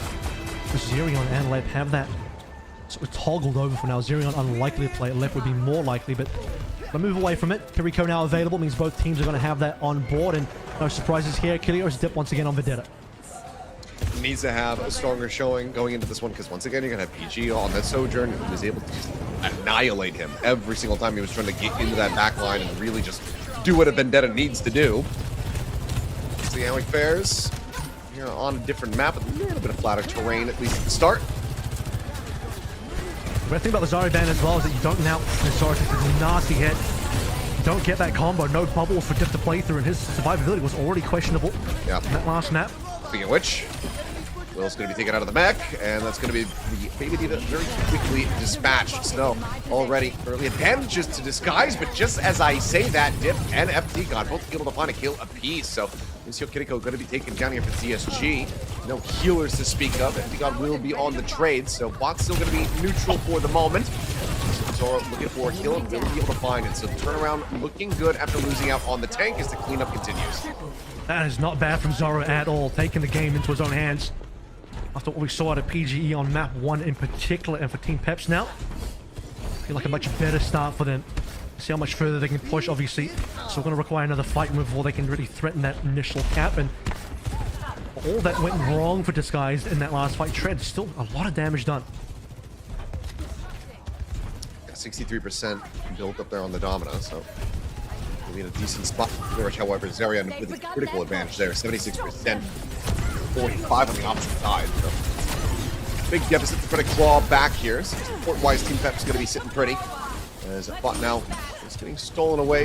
Hits that first checkpoint. Tread, however, going to be struck down as Zora once again, continuing to find some eliminations. This gets the better of Rocket as well. So, Tank and a DPS going to be taken out of the equation here for DSG, and that's going to be checkpoint achieved for Team Peps. Tread's going to give up on the Dominator here. Getting flanked a little bit too often. The one good thing about Dip playing Vendetta into the Dominators, you don't care about the shields being dropped at all. You can simply just whirlwind or slice your way through that one, reach the back line with impunity. Now Tread, as sort of discussed earlier before we go into the map, either gotta be the right call here, but very far behind. What is Zerion with the completely ult? Gonna rush out from Zerion. Yep. Allowing them to rush forward, and immediately DSG has to give up that space. So this is a lot of push that's about to come through here for the bot. Just continuing to stretch their lead. Just now coming in as they get ready to cycle their own Infinity Rush online. PSG though, they're working it out for them, but for now it's going to be that overclock popped. Yeah, PG really looking for a target, but they are playing elusively, so hasn't really been able to pin anyone down. Are able to get the bot on the move. Into the back line as well, kind of splitting around the members of Team Peps, but kills are going to be necessary. Dip taken low, but healed right back up. Nearly does have that Sunbreak Blade available now. Overclock out for Zoro. Just go ahead and put these guys down, and immediately Dip is able to find Rocket once again, just completely counteracting this Tracer once more as lines it up, slams it down, left knocked out of the park, straight back into the front line, looking to break down this Diva's mech. Tread out. Won't be able to go for a stagger, keep the plot, they want to push it forward, so it'll just be a quick cleanup, but Peps are looking a lot more comfortable here on push. Speaking of comfortability, Disguised are the ones that are looking really rough now, in the sense that I just saw a lot of desperation there coming on through. A very optimistic overclock come through in PGE. It's extremely easy for Peps in that scenario to just completely disengage it. No one even in PGE. Sight lines and okay, decent couple of shots coming on through here will get dipped down. Maybe a good comeback opportunity for DSG. It's an excellent 2-for-1 on the rail into the follow-up. PGE able to find FT God, and looks like the best, most concise fight that we've seen so far here from DSG on this map. The cleanup is in. Now start getting some push of their own going, but still have to get that bot back to the neutral position to deny some of these forward spawns.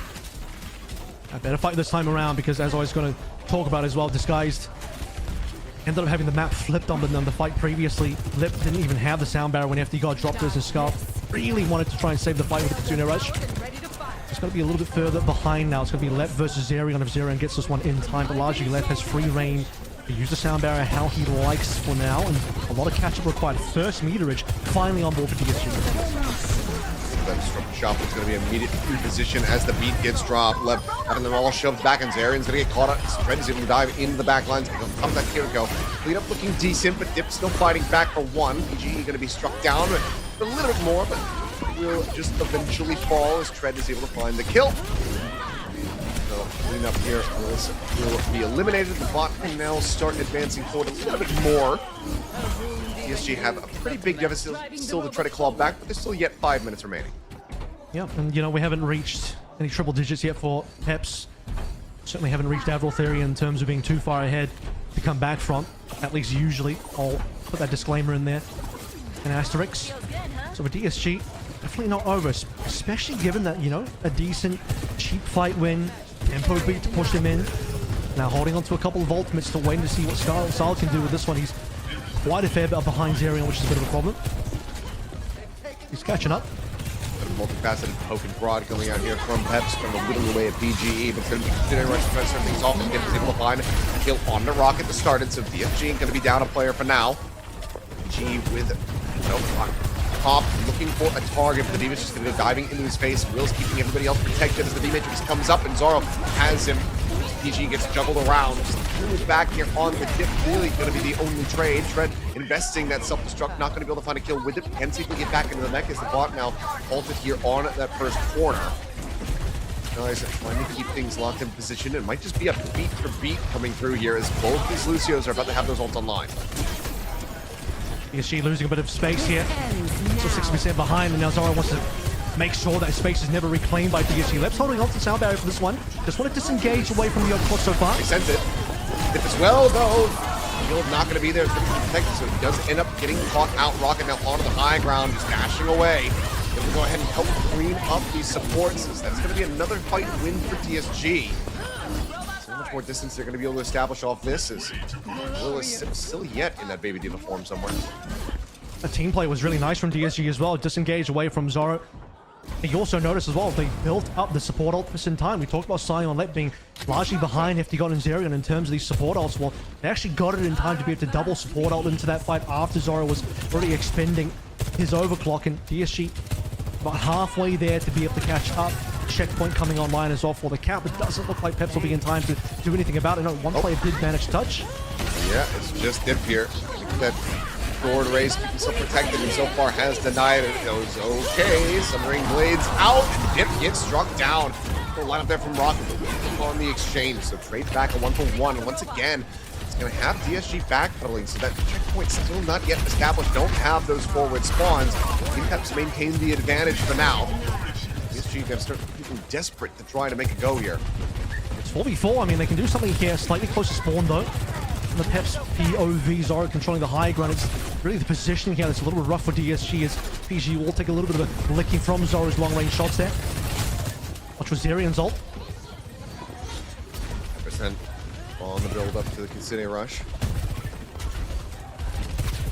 They're all a ways away from their own for Disguise. Left, however, trying to build up towards that sound barrier. So this rails end up going a little bit wide. PG not able to find these opening kills that we really love to see. City Rush going to be invested. FD God going to be tagged low, but Stain will be bound as that disengage attempt coming in from Disguised. But yeah, the headshot, the kunai right there between the eyes. PGE taken down. Had he been able to escape, this could be a very quick recontest from DSG, but now they have to wait for that Soldier to come back into the mix and once again fight this uphill battle. And that's the thing about, you couldn't afford to lose anybody there. You want to disengage away from Zerion's ult, but that's all good and well. But losing PG means you have to reset your entire team's positioning. PG is going to once again go for a fairly optimistic overclock here. This time I think it's a little bit more called for, given that you're about to go into a fight. You want to push the other team away. Zoro now responding. Has it and has the high ground, has eyes on PGE. It's going to be Sojourn out of the equation. Sound barrier now going to be using desperation from the left to try to turn sides of this fight. But this allowed for trying to go barreling forward, cleaning up 2 kills. Rocket in the final one as well as FD God will get struck down. They win it off the back of the sound barrier, but there's still so much distance. There's only 50 seconds remaining. This is going to have to be a last-ditch OT push effectively if PSG want to close this out 3-0. Yeah, slightly more economical for Peps there as well. And now they just have to play for the defensive game, right? Less than 1 minute to play through.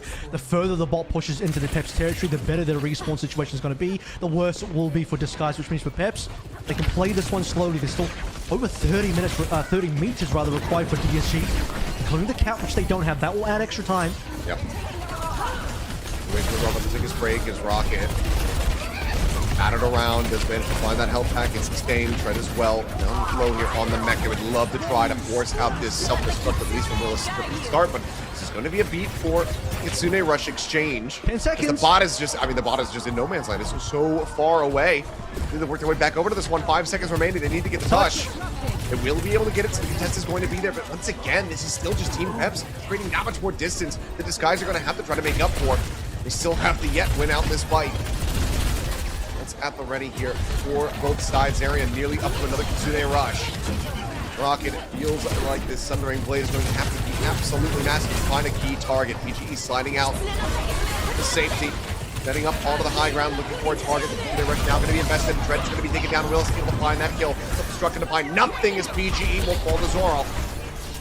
And that should just about do it here, and it has. So, all right, not done yet. Not going quite into the night. Pets will be able to get a map win on their selection of Esperanza. So we at least go to a 4th.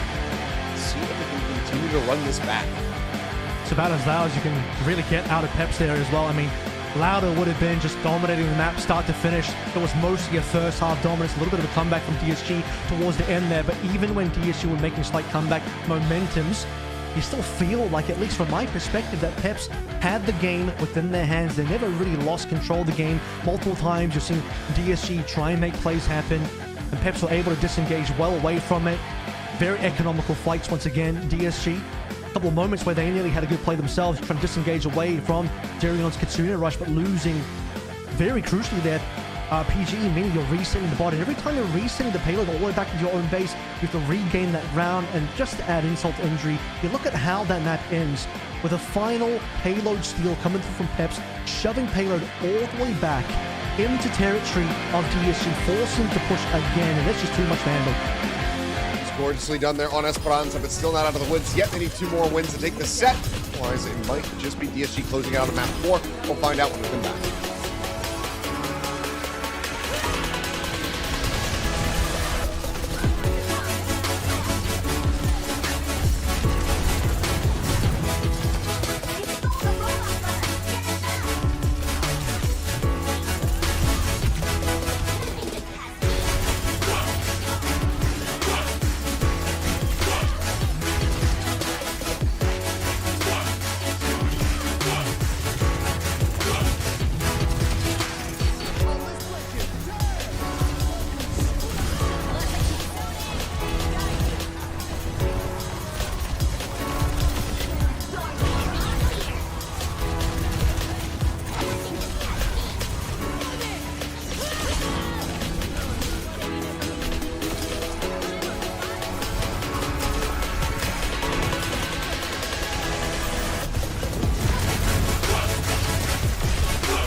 He's gonna bomb. Pull up.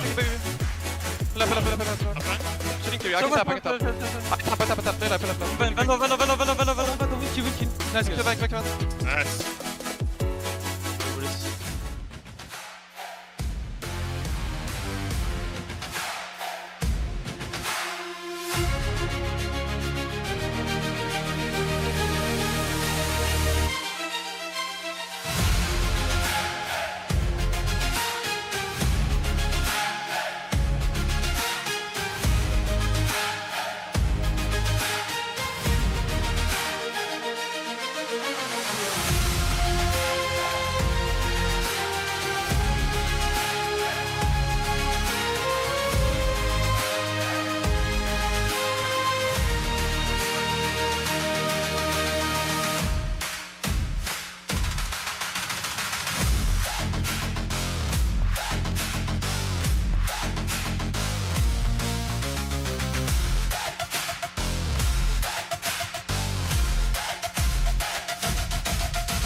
The series not yet over. We at least have one more map between our 2 opening teams here at the boot camp.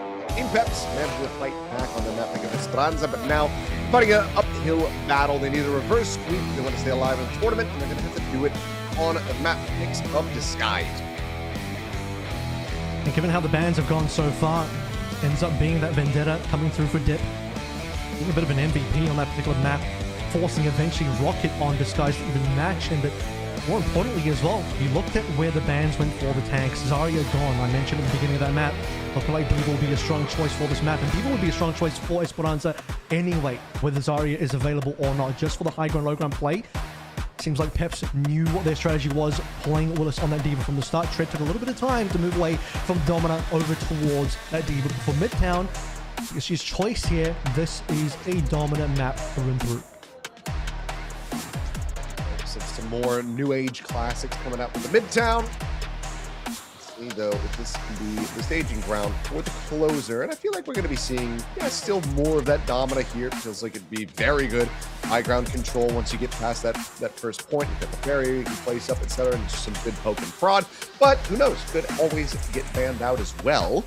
Let's see if there's going to be a shake-up in that regard, or if it's going to be more of the Target expected. ban. So, okay, yeah, we'll just be getting the Vendetta out of the mix. It was a very rough go on Shambali, but a big glow up on Esperanza, as it looks like the Diva will also be taken away here. Another target ban as well. I mean, both Willis and Tread play these heroes. However, this is just going to make sure that, yeah, it's going to be either Domina or Zari. Most likely Domina only on the ground here. I think Vendetta would have been an interesting choice for this map anyway. I can certainly see how Vendetta can get some decent value, but where I see Vendetta getting the most value is on maps such as Esperanza, maybe a control map as well, where you can find those flanks, access the backline a little bit easier, have those pathways to get in without taking a bunch of damage first. With Zarya being on board, though, as a potential good hero on the tank side for this map, taking away the Vendetta just removes the Vendetta Zarya bubble combination in a way, and also I think Dip has just been largely wanting to play as much Vendetta as possible, so it's about time that target ban coming through from DSG is available for us. This is their first time banning first, given that it was Pep's banning first previously where they had lost the previous maps. So what will Dip play now? Let's find out. Get into it. Could just be back over onto the Tracer. It's that last second flip to on Esperanza. And it looks like for now, my powers of prediction might be holding up. There we go, the Korean crowd lock it in for map 4 now as stage is heated up between our two teams. Pep's on the board, Disguise now having to work a little bit more for this particular win if they can still get this one. Otherwise, map 5 is where we'll have to decide everything. And if the Wuyang is to be believed here, which I think it is because Peps are on the defense, this is going to be a very poke-favored type of defensive composition. Dip being the outlier, Tracer, flank control, sort of talked about in previous maps, but everyone else, look how much poke. It's like 4 poke heroes. Ooh, looking to just slide that Widow in, get a quick little flick, but unable to find the shot. Would have been stylish for sure, but we'll now go for the quick little pivots as well. Right left hand. Fred's going to be bringing that one to bear. Ooh. Going up against Domina on the opposite side. He wants a Zarya early. No clear targets for Bubbles other than himself, and that's maybe all you'll need. Maybe rocket diving in every now and then. It'll take a little bit of time for Tread to be able to get his major perk on the Zarya as well. Zarya, though, if he goes down here, that could be problematic for Peps. Willis as well. They're taking a lot of damage. The barrier is going to be set up on the high ground on outside of the train cars. So we'll find some stability now. Yeah, he has just played in, pushing forward, and he is tearing them apart. Tread too busy looking elsewhere. Yeah, some trade backs are going to be there, though, so still a little bit of a neutral fight victory, but now they have to scale their way back in towards the point itself, start getting the contest going to build up some of these ticks, but Darian's going to be struck down. VGE finding the one, survives as well, at least for the moment. If taken out, there's just not that much damage available to the side of Team Pets at the moment. So this is looking very good as the contest now starts coming through. Willis is no man's land as well. Willis cannot rejoin his own team. He's on half HP now. These guys don't want to overcommit to try and take down one play, but you do also notice as well, DSG, they're in a position now where they split up Peps and just prevented them from being able to have grouped up respawns until now. Finds the kill, and that is the Calf going to be locked in here. The minor cleanup on the Willis, who's just trying to get as much ult charge as possible before going down, but a very pacey Cap here for Disguised, so setting themselves up very well as we go into the streets phase. I mean, it's just a huge momentum shift. As soon as Tread finds the angle, Peps are not paying attention, and Tread just runs down the backline. We sort of noted that Zoro and Willis, but Zoro in particular as well, kind of under pressure, low HP. Tread finds his opening, runs down Zoro, where the rest of Peps are not in a position to save him at all, as Willis is on the high ground, can't really help Zoro. And then the entirety of the defense is just split after that. Willis never got to rejoin his team properly. He'll at least have enough damage done to get his ultimate for this, and I'm sure enough for Peps to slow this down. If they can, still 24% away from the grab. Not going to be having the Big Bang combo, obviously, with Rocket using the Pulse Bomb in the previous fight, but still could just all cluster together and pop them all very quickly as Sound Barrier is going to go out, letting them shield out 3 players. PGE is not one of them. Willis is quickly able to find 2 kills as Rocket goes down. Cleanup looking good, push back, just keep this Zarya contained here on top of the taxis. Cleanup can come through, so clean fight victory for Team Peps. This is where they can start working that clock down. Perfect Panopticon there coming through as well. You saw from PGE's POV.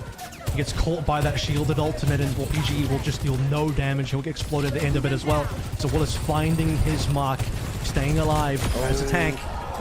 PGE still struggling here. Out of spawn, Zoro's just going to snipe him down. So Peps, this is where they start to dig in their heels. They're even threatening to potentially spawn camp here, although might be a little bit risky. However, forcing early ults out of DSG as they come out of spawn would be nice for Peps, as long as they don't overcommit. Time for the bubble to get some energy across the tread. Grab still in the back pocket. Will just be space given up here by Team Peps. Going full committal on a spawn camp and paying the price. So treading wisely.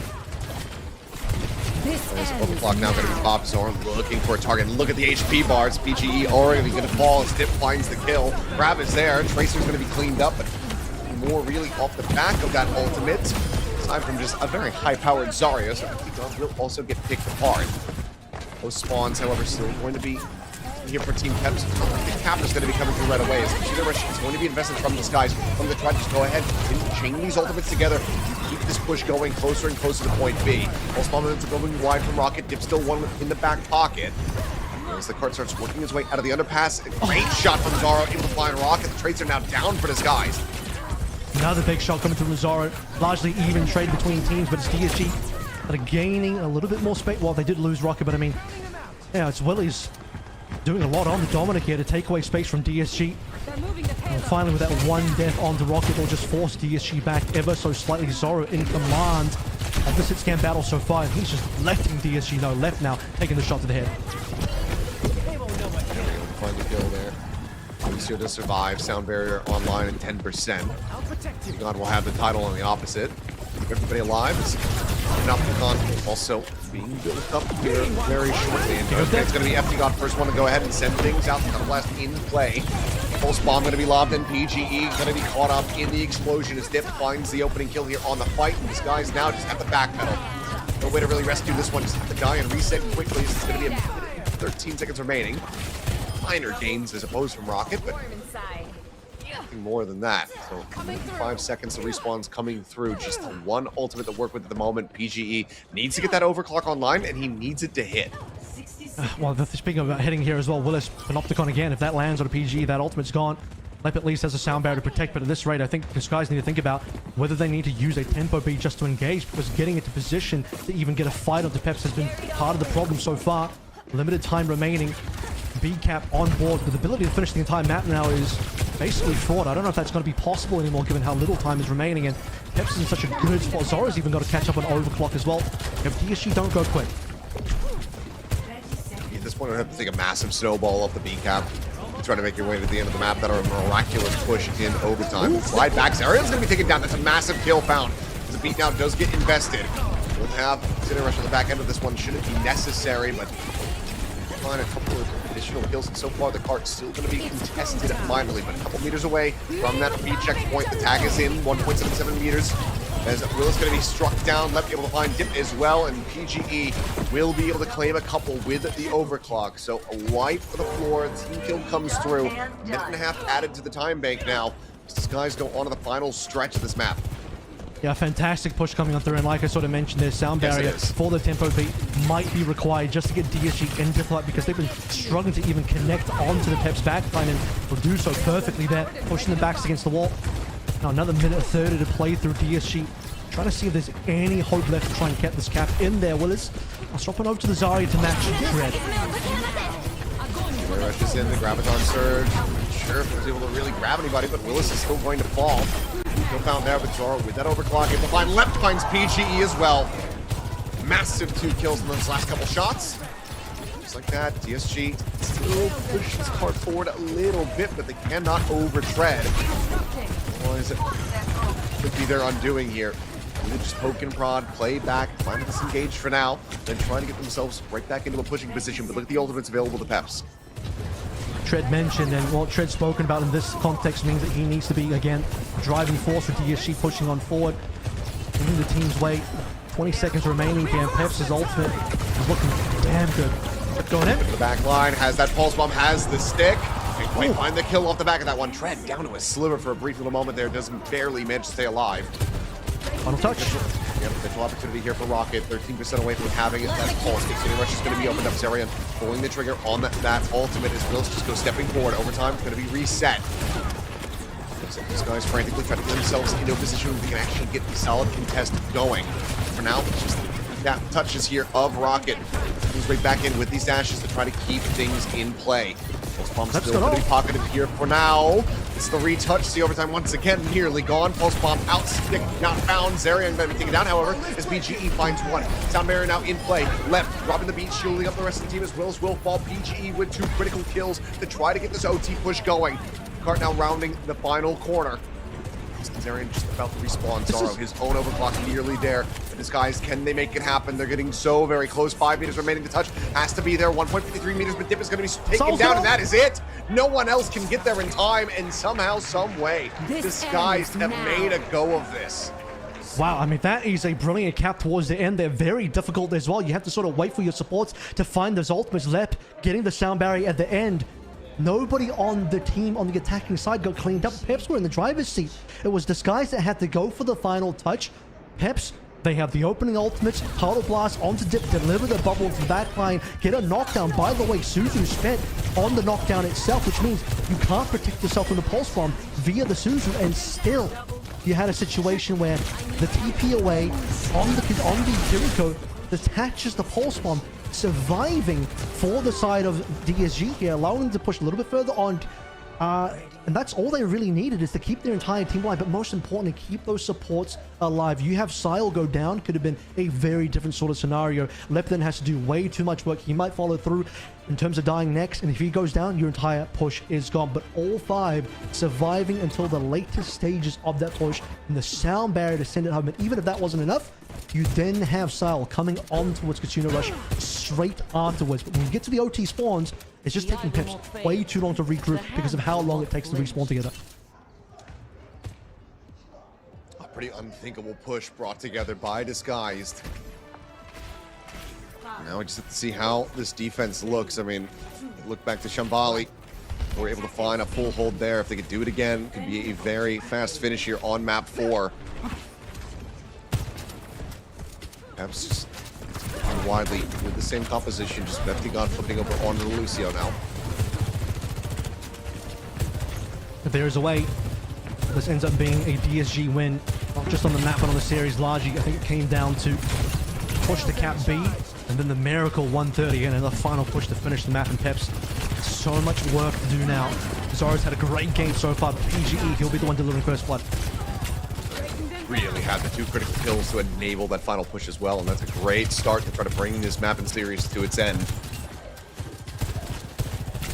PGE and Zoro back and forth, neutral fights, just trying to build up, get these rail shots across. Hello, labored approach here so far for Peps.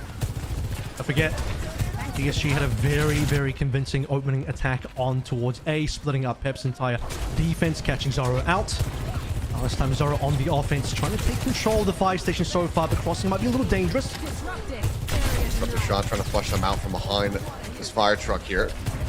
There's a dive in, Rocket. Will get himself out of there, but lands right in front of Zarian, who's able to collect the kill. Now 2 kills, 3 make it. His left will fall as well. The cleanup is going to be good, and that is going to be at least massive progress on the point capture, if not the point cap itself.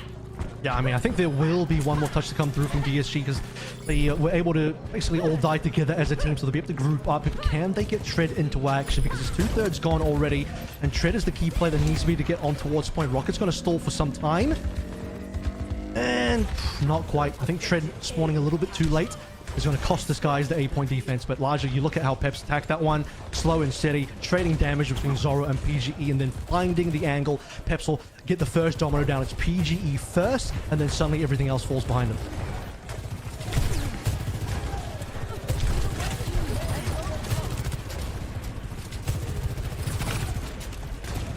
So 4 minutes to work with here for Peps, still alive and well, and you look, they're about to have a stacked deck when it comes down to the ultimates. About to have all 5 online. This guy's lingering back in a couple different places there. There's a Sound Bear and the Graviton needing to catch up. Peps in the driver's seat in terms of ults. It's up to them to pull the trigger first to see what they can get. Well, Rocket dead. What they get is Rocket for free. This ends now. So PG feeling like he's got to pull out the overclock in response. Now, build the sound barrier from FD God. The question is how much scaling can they get off the back of this one? As the rails taking him so very low, but FD God does manage to survive as Zoro is able to find Tread. Breaking down that Zara, just not nearly enough fueling throughput. Keep her alive in the front line. Card now advancing very quickly forward. It is just steaming in towards this point B. They need a touch. It's going to be there. Rocket trying to keep them in this contention here. As Graviton Surge is going to be invested. Will is going to be taken low, but it's got all these players locked up. The sound barrier from left keeps them alive. Now the support's gone. The tank's broken down. As my goodness, this Kimco is going absolutely crazy. Wow. Five of these guys. Because that will be the team kill. They clean up, and now the hold can continue, but they need this one to last because 3 minutes still yet remaining. The cap on B would give them that extra minute and a half, so these guys have their work cut out for them still. Because the majority of the ultimates in this map get invested. DSG needed that one. Grab for grab trade, and it comes out big for Tread, setting up the angle for PG and Sal in particular. Get those last hits in.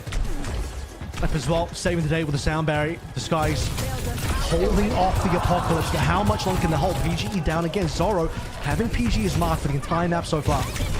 Pulse bomb trying to peel something back there, but Suzu in place as Zoro turns back around, finds the flanking Rocket, cleans him up, looks for a little bit more, slides away Sile, trying to stay alive. But maybe he was able to step out to safety, but Lep cannot say the same. So the cap is there, and it's 3:45. The Disguise now need to hold for if they want this series to come to its end. It's a late kill at the end there, but it counts as 4 for Zoro so far. You didn't see enough out of him in the first couple of maps, and these last two, he has stepped up so big for this team Peps.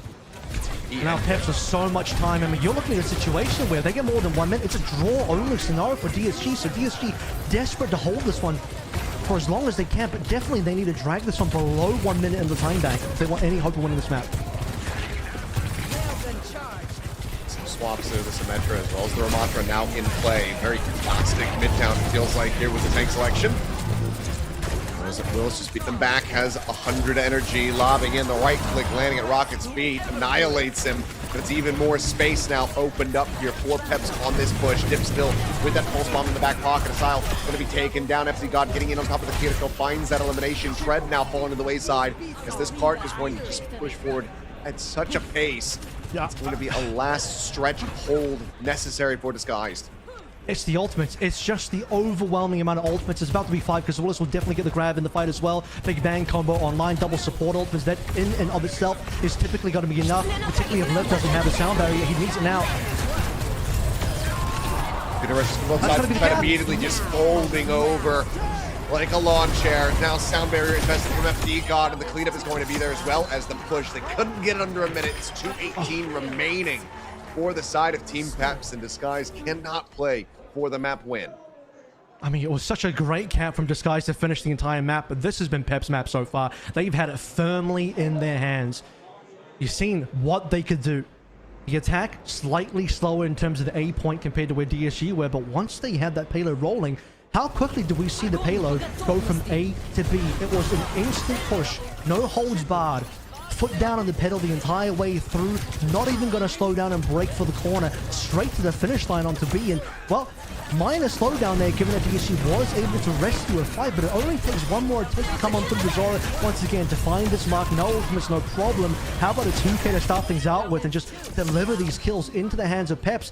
Get yourself a 3:30 plus, I believe, time bank going into C, which, as previously mentioned, if you're DSG, you're desperate to drag that one down below a minute, because otherwise the cap means it's a draw-only scenario. 2:18 now for Peps to only get 1/3 on A. They get that 1/3, they win the map, we go to map number 5, DSG. Even if they hold this one on A for 2:18, it's a draw. Position to be in, where it felt like they had so much momentum. I mean, the miracle push in OT to even make it to the end of the map, but then just not really putting up too much of a fight on that defense. As now looking to try to see if they can at least hold this off, stop Team Peps from getting up to a match point of their own. Otherwise, they're going to be staring at potential elimination with one more map played. Otherwise, they could at least extend it here with the draw. maintain the map point advantage. And note the comp changes here as well. Peps on the attacking side is going to go for mostly a poke style. Slow and steady here. They only need one successful fight. They're going to play this one just for the slow trickle up trend. Oh! Okay, he's not the one in trouble. Zerion. Yeah, identifying that Baptiste was completely isolated and alone. Will be able to go ahead and find the kill, and without the throughput healing, that Bap will be willing to fall as well. So, well, the one casualty is Dip on the Tracer, able to find that elimination, but the cleanup otherwise is going to be split from just here. So, a minute and 20 now remaining for Team Peps as they look to go ahead and get the respawns in. And almost right back into the fight. And note the change of the zeroing as well. I think FD might also change the Lucio. They just want to severely lock into this tactic style, but you're also a little too deep now. You got a minute left, and FD at 45. Probably too late for that swap to happen. If he has more time, maybe he would have done it. With DSG, this is now drawable because you have a slight ultimate advantage. You just can't afford anyone to make a mistake. No one on DSG is allowed to die to Zorik. Zorik gets a first opening pick here. Pep's probably cap.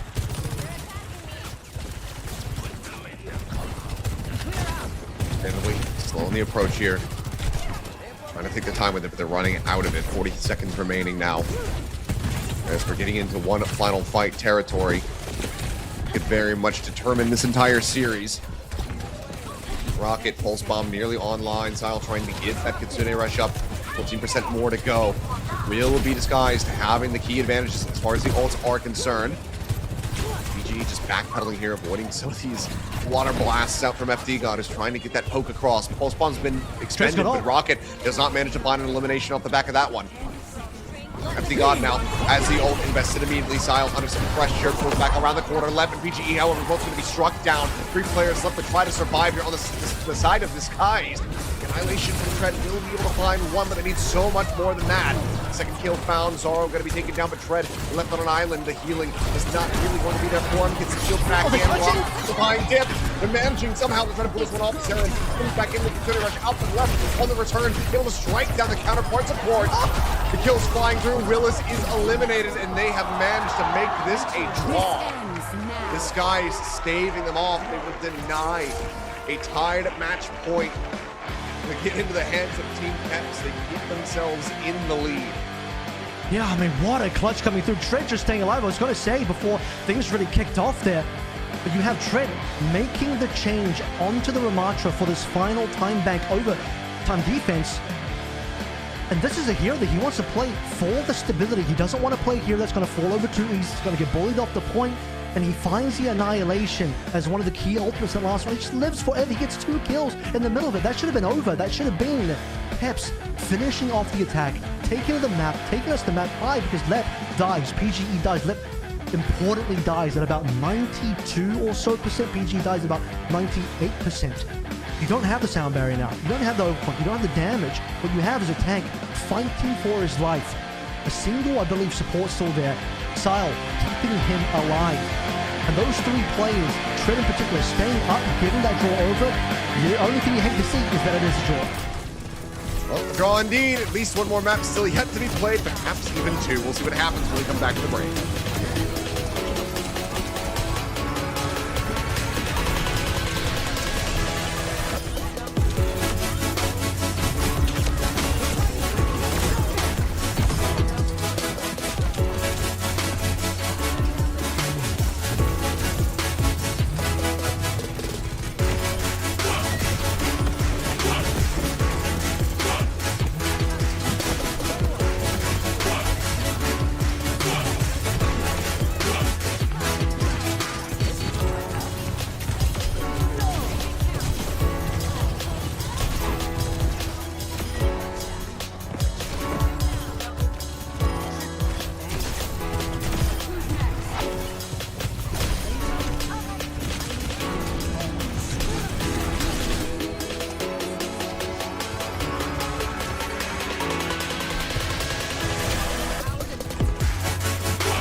We are back. And do not let the score lines, when they eventually appear on your screens, fool you. This is map 5 in between our first two teams here at the boot camp. We had a draw on Midtown. So what does that mean? It means Team Peps still in a map deficit, need to win the next one. And then the one after that, if they want to be victorious. Otherwise, if this guys can win here, it'll be them riding off into the sunset, living for another day, playing tomorrow against our seeded forward teams. It means that Peps are eliminated. If you missed that one, it might be a map to rewatch as well, because we got a photo finish at the end. I mean, there's a photo finish for DSG in general to even finish their attacking side of Midtown, but you get to the time bank portion, it's a draw-only scenario from the skies, and honestly, that is a tough situation to play in. Peps probably felt like they have the game in their hands. Maybe a bit of a misstep in terms of coming through with a heavy Domina Wuyang type of poke composition to start things out with. They had to sort of swap compositions partway through that attacking phase. But you get towards the end there, and it still looks like Peps. Look at where the players were. 5 versus 3. Only Rocket, Tread, and Sile alive for DSG. Tread rips the Annihilation, kills 2, Sile dies, and then Rocket delivers further kills. The combination duo of Rocket and Tread staying alive in the last few moments, they essentially get the entirety of Peps down, with PGE and Lep respawning, coming back in for the save, and DSG, they lock in this draw, which, hey, keeps them going in this series. Well, they would have kept going anyway, but it prevents Peps, I should say, from getting their second map and putting themselves also into a position to win the entire series, putting it 2-2. This is going to keep Peps lives on for just one map further, going into map 5 now. We're going to largely ignore the results of Midtown, despite how damn close that was. Peps probably still feel good about their performance, but not feeling good about the result of that last map. Alrighty, well, taking a look at the bans. Oh, Cassidy's going to be out of the mix. Something that we haven't even seen yet here, but as we get into New Junk City, maybe it's a little bit of added flavor that we could have anticipated, perhaps, but won't be seeing it here. The Wuyang Bang is interesting as well. It might be a possible lose here, Protect, but also just looking back, we have seen a little bit of the Wuyang even in just this series alone. I think, I'm trying to remember if both teams played. It was more specifically the one side, but I think it was just right, well, that we taken out of the mix regardless. We're getting to the sort of point in the game, especially if this goes to a map 6, where bans are starting to get scarce. You're not really getting into too many bans available. Scary thing here, though, in the DSG POV, Vendetta available for dip once more. Scarier still is that Zoro looks very warmed up. Oh, very much so. Was a force to be reckoned with, and a part of why that Midtown ended up being so very close. But still smiles on the Team Pep side of the arena. The smiles will remain as we go into which, once again, could be our last map. It seems like the teams really starting to dig deep and realize just how much they want this win. So it's going to be Zoro back over onto the Sojourn, again with that Vendetta. We'll play it in the previous, but will be matched on the opposite side by Rocket. So, I mean, close to mirrored composition. It's just going to be a change-up in the tanks. Let's get this done. No Cass on the field either means one of the possible heroes that you could use to slow down Vendetta, maybe even counter her, is going to be off the table yet. And I just want to mention everyone else is just sticking to the same. And if you're going to be playing Vendetta, Willis, well, he knows what the game plan is. Get those bubbles available.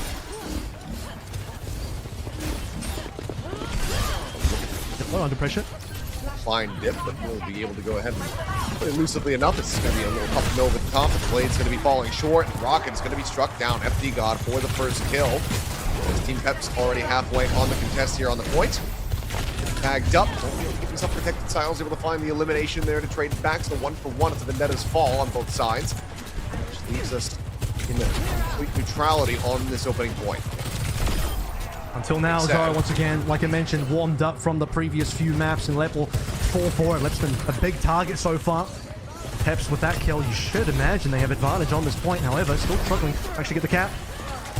That rail shot on the Sile, going to take him down. Rocket at the same time, able to find FD Gods. The trades will continue as PGE sliced and diced by dip. With Rocket falling, it's going to be critical advantages now in the hands of Team Pep. Sile still fighting back for a little bit more. Is able to find the enemy Vendetta. These guys for now holding on to the flash point. 15% going to be built up, but Team Peps want to wrest that out of their control here as quickly as they possibly can. Trying to displace Tread does prove to be difficult, but eventually he will be overwhelmed and struck down. A long time.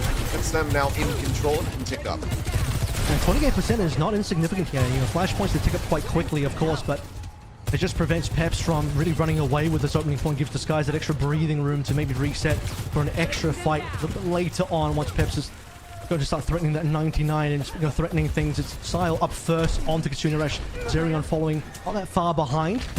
Going underneath is going to be the game plan now for Disguised. Up for shot out. Kitsune Rush available. Zerion nearly with the one to match on the opposite side for Peps. Sound barrier lead for FT God, very healthy. It's going to come down to it. It looks like it's going to be Zog to pull the trigger first here as the overclock does come through. Forced away, back around the corner.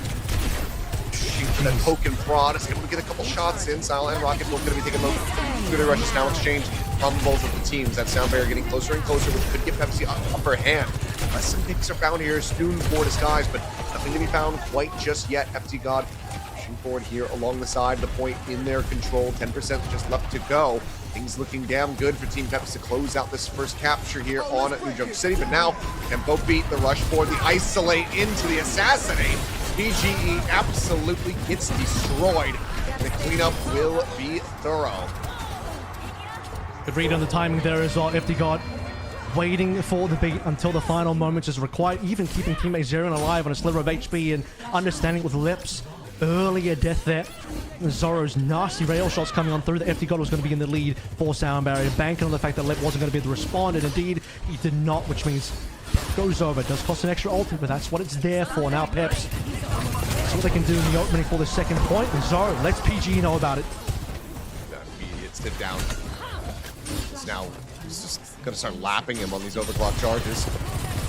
Behind by about 30% here is PG as he makes his way back over into the battle. The point getting ready to unlock now. Team Peps very much entrenched in this position. Ults will be to the advantage overall of Disguise, but they want to be cost efficient about this on the approach. It's one of those fights. That Sundering you really Blade. want to see potentially the sound barrier from Lip to come on through as the first Sundering doesn't really get too much. It's a bit of a zoning ultimate there from Rocket. Fred taken down to about half, has that annihilation, but it's going to be sound barrier to start things off. Rocket, however, is still going to be overwhelmed. Will is able to find 2 kills. Lep similarly eliminated. That grab, it's so one-sided in these fights here. Peps, another team kill, another cap, and now past 50%. Now we got a big bang combo. We have a Tracer, but we have the Sundering Blade. I don't know, that's got to be a different one. Split in half as you all get ripped together within the Graviton Surge, and Dip will just rip through your entire team. Sound barrier or not from that. Now Disguised. See what Trey can deliver this time. He was able to really clutch out a fight with Annihilation on Midtown, but a lot more work required, dare I say, this time around. Peps walking towards final fight. That overclock's been deadly with or without it. Now not really getting key sightlines to try to stick down some of these players. To avoid the brunt of that damage here is now the Annihilation's going to be popped. FT God going to be taking over the heals found as Zerion streams through with that Kitiko, keeping the Lucio alive. Sound barrier now is 6% away. Willis trying to stay alive, but they are going to be able to find him before that key shielding can come through. So the flip is there, but how long is going to be the question? The fight continues to ensue. PGE eliminated. Tread now going to be struck down, and Team Peps might just be able to get a very fast flip back into their favor and close things out, make this map point. If you look at where the caps are coming through from DSG as well, as it looks like Peps will clean this one up, no issues. Zoro once again leading the way. See if there's any moments here from DSG available, but DSG, you look at the caps, it's mostly from them being able to get really quick flips over, really sneaky flips into the start of fights. This one's still not gone over to Peps just yet. PG's trying to hold this one on. Trying to keep it going. PG looking for a target, but now Sound Barrier shields in everybody's faces. With eye forward, PG once again going to be assassinated by FD God as it's right up in front of that Sojourn's face. Sile going to be struck down, Tread gone. And that should just about be it. So 2-0 now here on New Junk City. Team Peps one away from making this an actual 2-2 scoreline overall. And these points are getting more and more one-sided in Peps' favor as well. And you're looking at a situation where when you have FD God versus Lep in their ult battle, ult trading. FD God has just been ahead the entire way through. A lot of that does come down to the snowball effect. Remember, Zoro got that first pick onto Lep many moons ago now, it feels like. And well, that ult advantage that FD God has had delivers yet another point. It was a sound barrier tempo that delivers point. The first point, second point, again, FD God comes in sound barrier, no response from Disguise, and Peps will lock it away. Final point now, Peps looking for the evener, 2-2. Rocket as well still.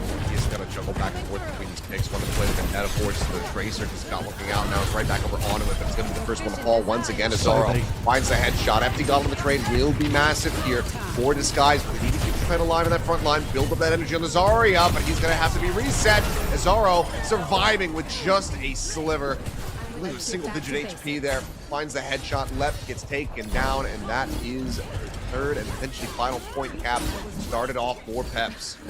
It's been a big day for Zoro. He looks like a man possessed right now. Absolute demon hours for Team Peps to be able to lock in at this point in the series to drag us to a map 6. That's right. Say it again, a map 6. Which is about to be on board and things keep going Peps' way.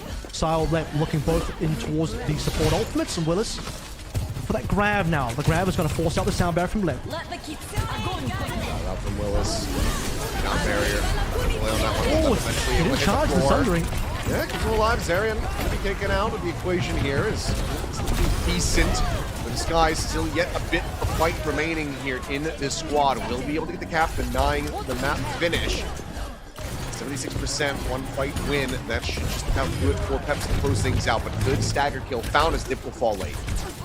Yeah, looks like Dip, unfortunately, he didn't end up charging his Sundering Blade at all. He just let it rip a little too quickly, so not enough damage to come on through. The combo there that we saw on that second point, grab Sundering Blade, this time not successful on towards anything. So DSG going to walk away with that one positive in ult economy trade, and I think one of the few moments where they're starting to feel a little bit better about their situation in this map so far. They just have to be careful about the FD God finisher, this closing tempo beat that FD God's used twice in a row. Nearly there. 11% remaining to tread. It's the overclock going to be pop BGE. Look at this, soften him up. This is Sound Barrier Shield will go ahead and reinforce these players on Peps, and Lep is the first that falls. Arian finding the kill. Rocket going to be good for 1, but Dip is good for 2 on the opposite side. It is just a bloodbath. The grab gets infested. DSG gets swept aside. A team kill, and already at 80% Team Peps. This could just be it for New Junk City. They need fast heroes here. Tread might even go for a stop. There he is. The ball comes on through, and they need to go for a touch. 70% plus is where Peps was had, and well, that could just be the fight done. That could be the map over. The touch is there, but they're going to be dead on arrival. Lep and Rocket both going to fall. The only ult that they're just about to have, that Sundering Blade, not to see the light of day unless there could be some massive time buying here from the few remaining players of Disguise. Tread going to be trying to stand it, but now PGE going to be cycled out. The overtime continuing to bleed down. Looking for more and more. Sile to the wayside of the OT to bleed. 3-0 on New Junk City to make it 2-2 overall in the series. This is not over yet. As you stated, a map 6 to decide this series and to decide who's going home and who's staying. Peps is in with a vengeance right now. They felt like Midtown should have been theirs, and they'll say, how about New Junk City? That will be ours. A 3-0 cleanup on the points as well. A little bit of back and forth, particularly on that third and final point, but largely in control Peps, and this time nothing is going to be let slip through their fingers. FD got ahead of Lep the entire way through. The finishing sound barriers to lead the way in a final fight where really desperate changes coming through. Hammond, Ball locked in for Tread to try and touch, and this is the problem when you don't have a Tracer as well. You're playing the Vendetta. Vendetta not amazing at really keeping point alive in those final moments. Not like Tracer that can blink in and out, just keep the point contested, and so much difficulty in that sort of situation. But yeah, Peps just ahead the whole way through. And Zoro, he's looking like the server admin currently. And while it might not quite be to the same scale, I'm getting flashbacks to some of my previous casts. Best of 7s, 9 maps played. A best of 5 here, 6 maps played. But this is far from a toilet bowl. This is very neck and neck here at times. But last map, very much one-sided for Pep. So we need to see a rally back for this guys. If they want to be victorious, we'll see if they can pull it off.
one. Crossing, Tier 1. Go fucking nice. Ball. Je sais pas. Good job. Oh, type 2. Ah, nique ta mère, fils de pute.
Into a sixth and final map we go.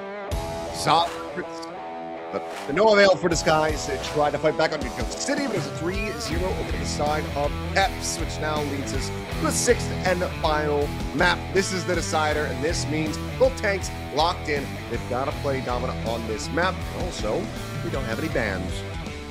Yeah, so a fun new rule for Bootcamp. This might be Bootcamp rule only. Obviously, we had the map 1 sort of specific ruling where you have to play this one with all the new heroes required. But for the decider map, which usually would be map 5 here, it's going to be a map 6 because we had that draw earlier on.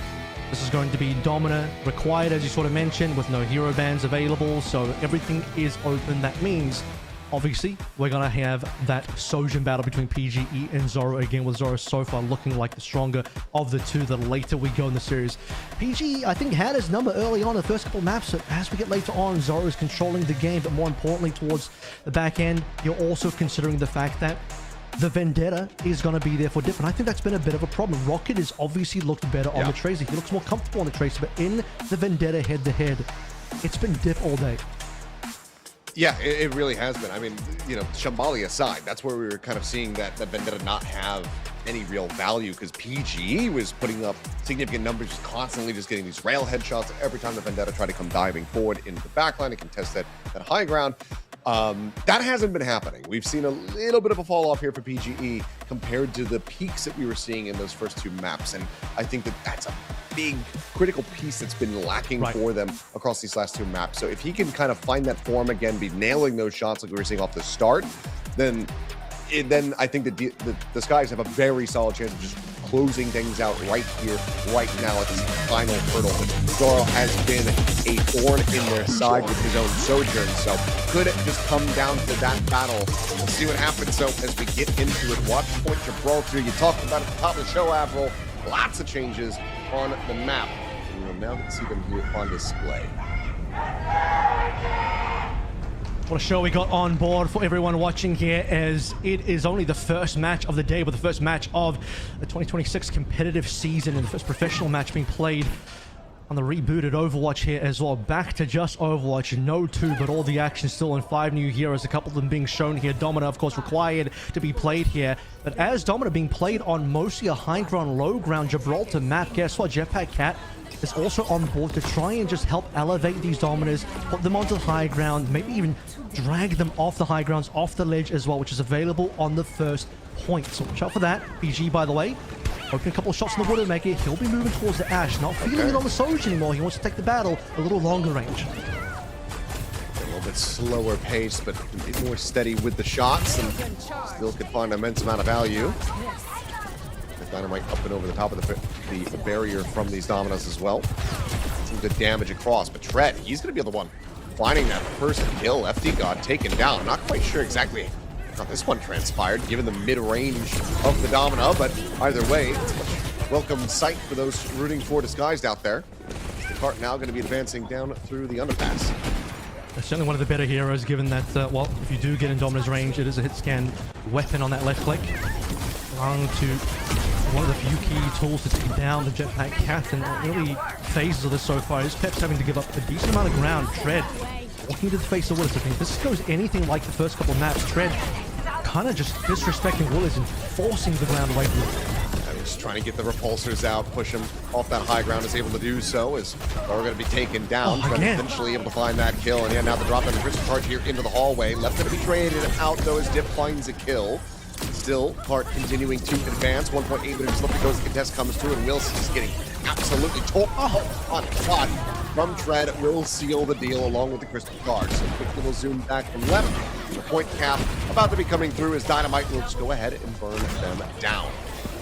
Yeah, ever stable is Tread on this Domina. I think when you look at the Domina versus Domina, Tread has had the better of Willis so far. Where Willis and Peps has had their strength is when you start looking over towards the Divas, the Zari in particular. Willis has looked much better on the Zari, particularly if you actually want to play Vendetta. And part of the reason why Dip isn't on the Vendetta, I think, is because you have to play Dominant here, which means no setup with the bubbles coming through from the Zari, and also just no support coming through from the Diva either. By the way, Zoro is now moved into the Ashe battle. He's given up on the Soj. Yeah, just looking to match it with toe-to-toe, but it will be starting, obviously, decent little deficit towards that ult charge, but still is able to find a neutral kill. Osiris going to be struck down. Pulse bomb in back dip, finding PGE, gets a follow-up on the rocket as well. Tracer still working out quite well here for Team Peps, as they'll finally be able to stave off Disguise. Slow them down a bit, but it's still just under 4 minutes remaining. As FD God looking to see where to position Wilson. Will just be a little bit forward, trying to look for some additional poke. This is going to be a weird point for the Catnap ultimate as well. Obviously, the key thing that most of these players want to do is drag a player off the map, but there's no position on the map to drag them off. So just going to have to reposition them into a weird spot for your team to be able to get an easy kill, perhaps. That's where FD God and Lep will be playing this one. Dragging the Bob, by the way, on the team level is going to be interesting. PG dropping the Bob, and then watch for Lep to just be able to tether the Bob along. Speak of which, there it is. BGE's got the pick up, the Bob. A mobile little turret here for them, but everybody else is corralling indoors, breaking the sight lines. So he's not going to be finding too much there, but Rocket able to get a bit of revenge and gets the difference here onto Dip. Left going to be, once again, taken out of Zoro. Continues to fight back. FD God now finding PGE, gives the player advantage over to Beam Peps. Will is investing that ultimate and off the con, trying to turn tides. The fight still does end up getting dropped, but the rest of the team still doing wonders to maintain this defensive hold. The cart, however, still very close to point B, but it looks like this guy's not going to be able to get over that line quite just yet. That being said, Left comes back in, is able to find Zoro, staying alive with just a sliver of health, but and the reload on the Tracer, there's a spray down, Dip gets the kill, Left will find FD God, but it's really just some minor saggers and some isolation, some self-isolation, I should say, from Left, but he will be able to jet his way out to safety. I was looking good for Disguise for quite some time. Shades of the first couple of maps. Willis desperately throwing in a posthumous ultimate, Panopticon had saved the day, and not too sure if it was really doing that much at the end of it. SPG will just drop in a couple of shots in the back to see if he can find something. He's actually going to stay in the Widowmaker 4 now, and you got taking a little bit of damage. First exchange, crystal charge there, point blank. The Bob now invested from Zara, drops down, gets taken out. Sile able to find a headshot, but Left Will just get caught up in the Bob's crosshairs as FT God drags it around. A little bit of a better display here. Less places to try. Just go ahead and scurry out into the darkness. So two players get caught up by that one on the side of the sky. Style, Tread, Rocket now just trying to hold the line and keep this push going. This lost into B and gets those forward spawns, but he will fall to the side. So Tread, decent opportunity here perhaps, but Trade's coming back in as Zarion's going to be able to find two. Rocket going to be good for the one kill. Once again, getting the diff here on the Tracer, but still shy of the mark. 2 meters left to go. What's the rollback for Disguise to get that B checkpoint? PGE still in his Widowmaker. I'm not too sure it's getting too much value here. Meanwhile, Zoro is just free shooting, having his Bog. Bob also dragged around, zip lined across the map, delivering kills. PG is going to make that swap back over towards the Ash now. More stable for what the team really needs. By the way, FD God surviving on 5 HP after being hit by the Panopticon is devastating. That Disguise managed to get that kill. And with only 1 minute remaining here, DSG desperate to find some sort of opening. Double support, Ultimate's about to come online, but as mentioned, the catnap, I don't think it's that good in these sorts of situations, so you have to be creative. PGE dead. I mean, Zarion's just been poking in front of that same angle, same window, entry into the hangar, and this time, yeah, just one too many shots. You can't afford that kind of reset when you have a minute left, so that's time gone. He's Sombra now. I mean, yeah, you don't really have a lot of time left. He's got to do something.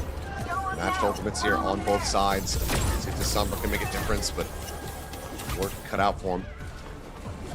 So still situated here, top of the dropship. The cart once again going to be advancing forward. Pretty much just going to be exchanged on both sides. Levin FD God still holding on to that catnap. See when they do decide to invest these, but for now it's going to be Willis. Panopticon going to be out. Tread going to be taken down. Dip will find the kill with a pulse bomb style now. Going to be eliminated as well as Dip just comes up with 2. The cleanup is going to be good. Close but no cigar. Point B cannot be obtained. Disguise will be held at bay just about 2 meters away. It's a shame because DSG look like they had great momentum coming through from A. They pushed halfway through B on that initial push as well, and Peps already on the back foot. But once Peps did kind of dig their feet in a little bit here, Disguise never found their footing again. PGE going through a variety of different picks on that attacking side, and the Hit's going to try and find his mark. And the later Sombra swap understandably wanted to do something quick for the final fight, just not delivering anything. Tread falling behind an ultimate there compared to Willis. Not expecting too much from either of our Jetpack Cat players, so you don't have the sort of game-changing Lucio final sound barrier beat to come on through from left to save the day. So for DSG, just a real struggle to find an opening for that final fight to get their footing once more to close things out, and that is not the most comfortable place to finish off the payload push. It's not the worst either. There's still a decent amount of defense, but unlike Gibraltar of old, where, you know, you push the payload to that sort of distance, B point you would say is fairly defender favored. You got a lot of high ground control. This time around, attackers have a lot more advantages, which means even defensively for DSG on the new Gibraltar, they're gonna have to really put in a lot more work than what we've seen. Okay, well, it's gonna be continued, just, you know, hero roulette, I suppose, here from PGE. Going now over to the Cassidy. First look at that. Saw it banned earlier. Just be bringing that one out. Try to snipe FD God out of the sky before we can really drop Willis into a solid position. For now, just a hold. Rocket just hovering here. I wonder if they spotted each other. It doesn't look like it so far. Rocket's going to just drop on top of a member. He really wanted FD God there, but FD God sneaks away. Yeah, not fun to find that assassination. Left now going to be the one under fire, frantically trying to jet his way out to safety, but he cannot escape. FD God will find the opening kill. Rocket is gone, and this little cheeky setup from this guy has been completely busted open. Cleanup will continue as all of them fall. Just PGE able to find a single kill. Got the target that he was after, but at what cost? Team kill is found within 30 seconds. The push now is going to be pacey. I appreciate the creativity of the play coming through, but DSG just unfortunately couldn't execute on actually getting the opening pick. In fact, they get punished there as well. FD God opening things up, not your expected player or expected hero to be able to get those initial 2 kills. High ground control heavily in favor of Zara as he farms a bit of dynamite damage. Will be forced away here, but positions back over towards server room. Decent sideline still yet to play with, and to try to displace him from this. Suzu going to be used just to cleanse out the burn. Some additional charge coming over. Oh, Tread! Oh, Tread is, yep, so very low, and now dead. Zoro, again, on these long sightlines, nearly uncontested, needing Rocket to really try to get on top of the Ash. Instead, it's going to be Lep who's the one hovering around here, but you constantly have that hover of FT God keeping him protected. So as you say, the cap is there. It's 5 minutes. If this guys cannot hold this final checkpoint for 5 minutes, then they will have been reverse swept. It's a 5-minute hold, but also while you have Peps, I mean, look at this. FT God is just dragging his teammates on the high ground, full area control. The part of the map that is most beneficial for you on the defense so far has been taken away, and Trent under pressure again. How to displace from here, but it will just be the drop back from Disguise. Shots on the left.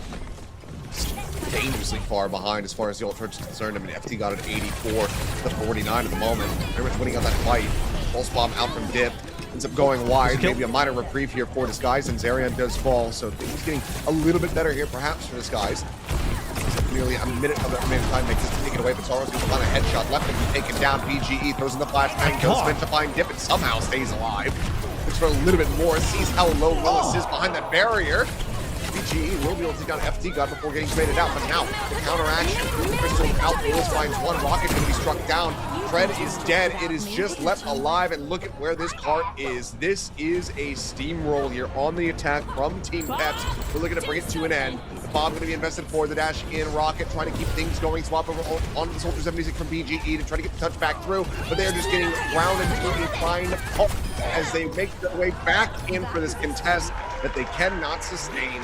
The kills are there. The victory in their hands. Team Peps managed to pull off a reverse sweep with a draw in between. Yeah, I mean, what an opening match. Either way you slice it here, it's a disappointing finish for DSG, but what a comeback coming through from Peps as well. We didn't want to see a 3-0 to start things out here on day one, our very first competitive series of the 2026 season. You get 6 maps, incredibly close ones in there for the most part as well. A couple of more one-sided ones, and usually those came through from the Peps POV, but props given over to some of the stuff we saw at a Disguise State. It's a decent showing. I know people had their doubts. I mean, we certainly saw from the audience poll there as well. Most of the audience members backed Peps, mostly due to familiarity, I bet. But DSG here kind of proving that they have what it takes. Multiple times we saw them not only just winning those first 2 maps, but also clutching massively on Midtown under very, very dire stakes. But it's Peps that had most of the control. You look at Shambali, very one-sided. You look at the previous map that we saw as well as this one, the New Junk City going into Gibraltar. I would say definitely New Junk, the 3-0 was quite convincing. This one, a bit more back and forth, but it seemed like DSG were running out of gas a little bit. Maybe 6 maps are just too many for them to handle, and running out of ideas in terms of what they needed to play, and even question marks about Peps. How are they going to get through this? No Vendetta available. That's been one of the primary picks coming through from Dip. Doesn't matter. Plays the Tracer, manages it. We're not going to go for the Soldiers anymore. It's been a primary pick for Zoro. Goes over to the Ash, manages that one as well. So questions aren't yet. Peps definitely playing, I think, above expectation, but maybe to expectation as well, given the audience did predict that this was going to be the result. Yeah, they ended up getting there in the end. There was a couple 3-2s on the Korean side, so overall do manage to close it out. But for anybody concerned out there, obviously people are mostly going to be joking, but it's early doors here for all of these teams, and we're playing under, ban constraints, needing to, wanting to show off these new heroes and whatnot. So you can glean a bit from these off-season tournaments, but it's not enough to judge the team completely on. But congratulations to Zoro, instrumental in the victory in the reverse sweep here for Team Peps. Once he found his footing with that Sojourn, it was just clutch. Yeah, you needed to basically have a bit of a warm-up phase with Zoro. Map 3 onwards, this guy was in full control. PG, I think, had his number earlier on in the first couple of maps, but once he started getting deeper in the series, I think by the time we saw him on Midtown, I'm thinking, I don't want to just overrate a one-map performance, but this is looking player of the match worthy already. But then you start to see what else he delivers on subsequent maps, and it just doesn't stop. Then he swaps over towards the Ash on our final map, and the Zoro train was really steaming ahead here, and it didn't seem like DSG could do too much to slow things down. Even on this particular map, putting PG into a bit of a spin cycle of different heroes.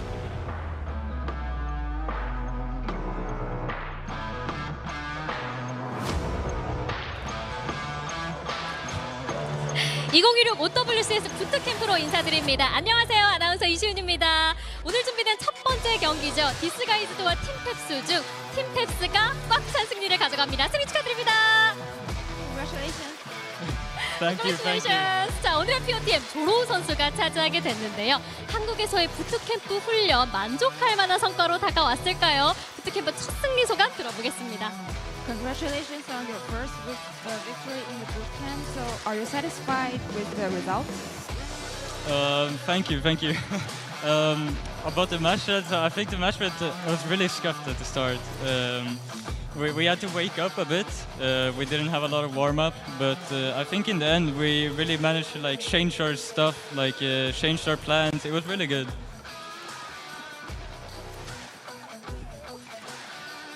네, 다시 한 번만 말씀 부탁드립니다. Is that okay? Because I cannot hear you right. Loud. Okay. But the match was really good. What? Okay, the match was really good. We struggled at the start, but at the end we managed to change our stuff again and change our plans and got our stuff together. 처음부터는 약간 좀 어려움이 있는데 근데 중간에는 저희 계속 개선하고 있으니까 그래서 잘 되는 것 같아요. 네, 그렇습니다. 자, 1세트 때 신영웅만으로 꾸려진 경기가 있었잖아요. 조로우 선수가 엠레로도 플레이하셨는데 어땠었나요? How was the play experience with the new character Emre? Yeah, Emre's he's very interesting. I think he's both good and bad at the same time. I'm really not sure what to think of him, but he's really fun to play. Really fun. 전반적으로는 이건 되게 재미있는 영웅이고요. 그리고 사실 장점도 있고 단점도 약간 좀 있어요. 네, 엠레 정말 재밌지만 조금 장점과 단점이 둘 다 동시에 공존하는 것 같다라고도 말씀을 해주셨는데요. 3세트부터 반격의 사막이 올라왔죠. 신영웅을 포함한 좀 기존의 조합을 깬 조합들도 많이 볼 수 있었는데요.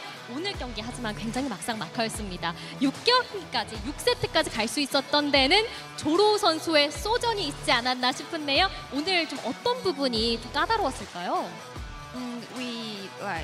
Today we have played six matches,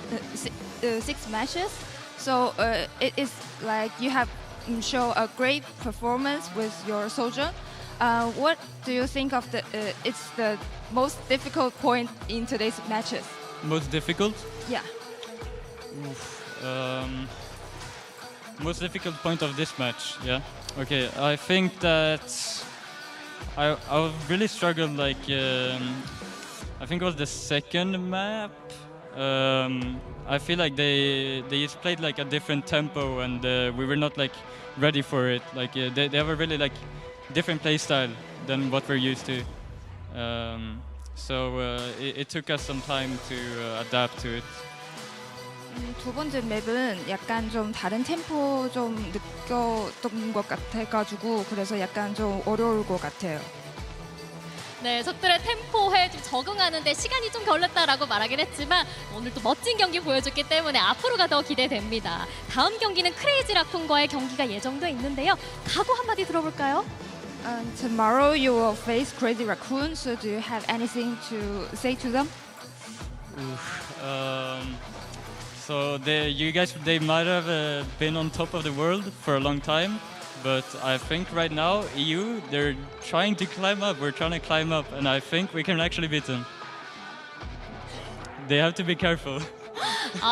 크레이지 라쿤과의 경기 좀 크레이지 라쿤 조심해야 된다. 너희들 넘어설 수 있다라고도 말씀을 해주셨습니다. 자, 이렇게 조로우 선수와 인터뷰는 여기서 마치도록 하고요. 저희는 다음 경기 바렐과 팀팔콘의 경기로 돌아오겠습니다.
touch it. Cutting.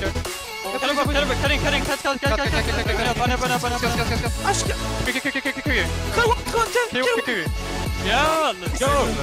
Bro, sorry you're so fucking good.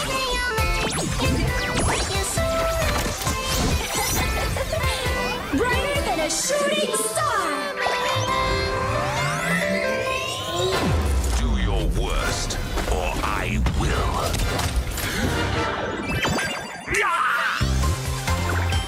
Oh! Feeling better yet? We'll show them a trick or two. The Kitsune got you! Supernova ready! Greetings, Earthlings! Come closer. I won't bite. Boom! I'm feeling it!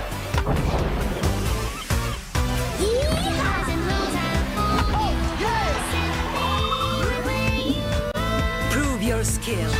I'm in the groove! Be uplifted!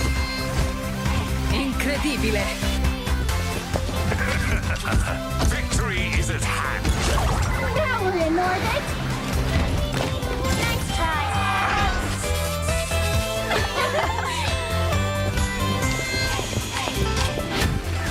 F it up! Magnifique. How do I look? Oh,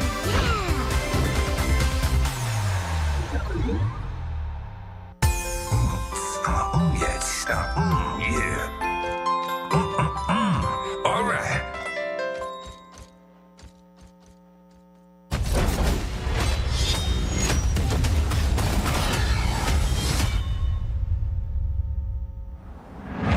The world has changed. A new enemy has risen. The power of Talon, now under my control. This is a fight we cannot lose. The war is here. Let's fight fire with fire.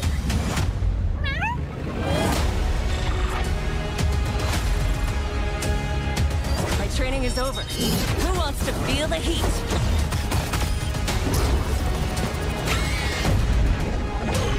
I do enjoy a hostile takeover. Time to show them what we're made of.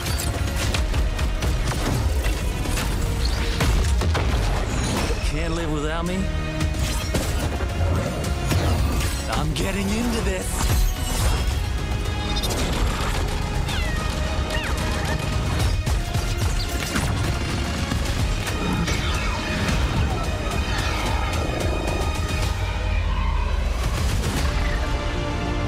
Anyone can make a difference. The choice is yours.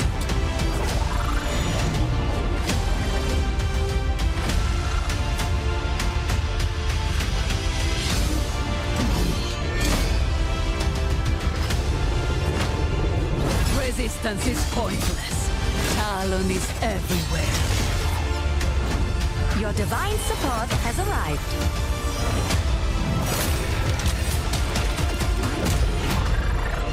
I have landed among the stars.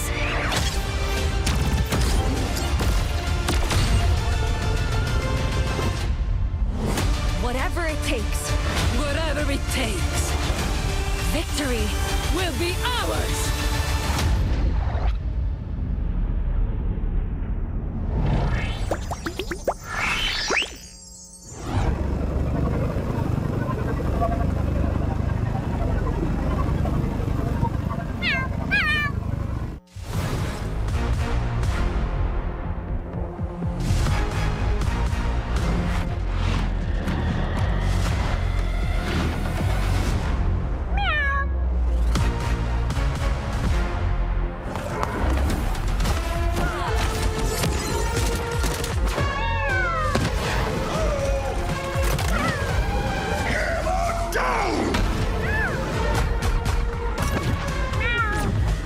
blazing a path.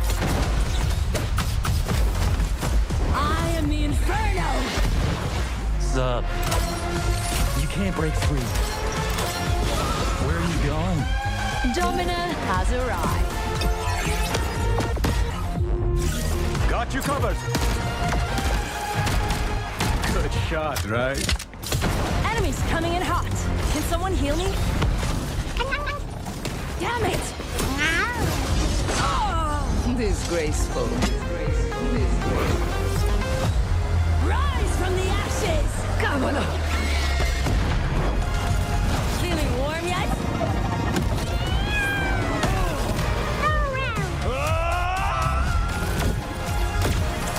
Such a bull. Too easy.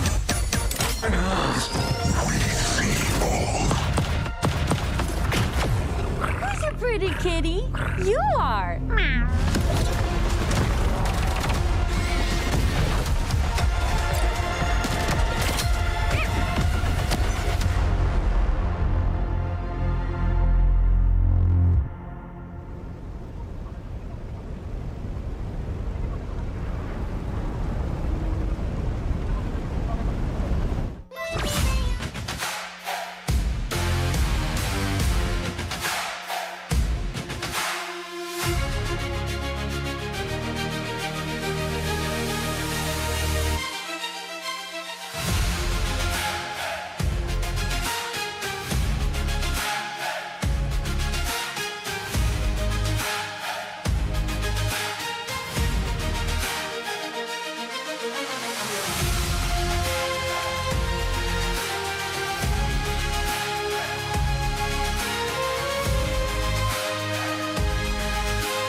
Welcome back, everybody. It's time to go into our second series of the evening. It's going to be a long day of Overwatch, so plenty for you to feast your eyes upon. And going into this one, we're going to have Varel squaring up against Team Falcons.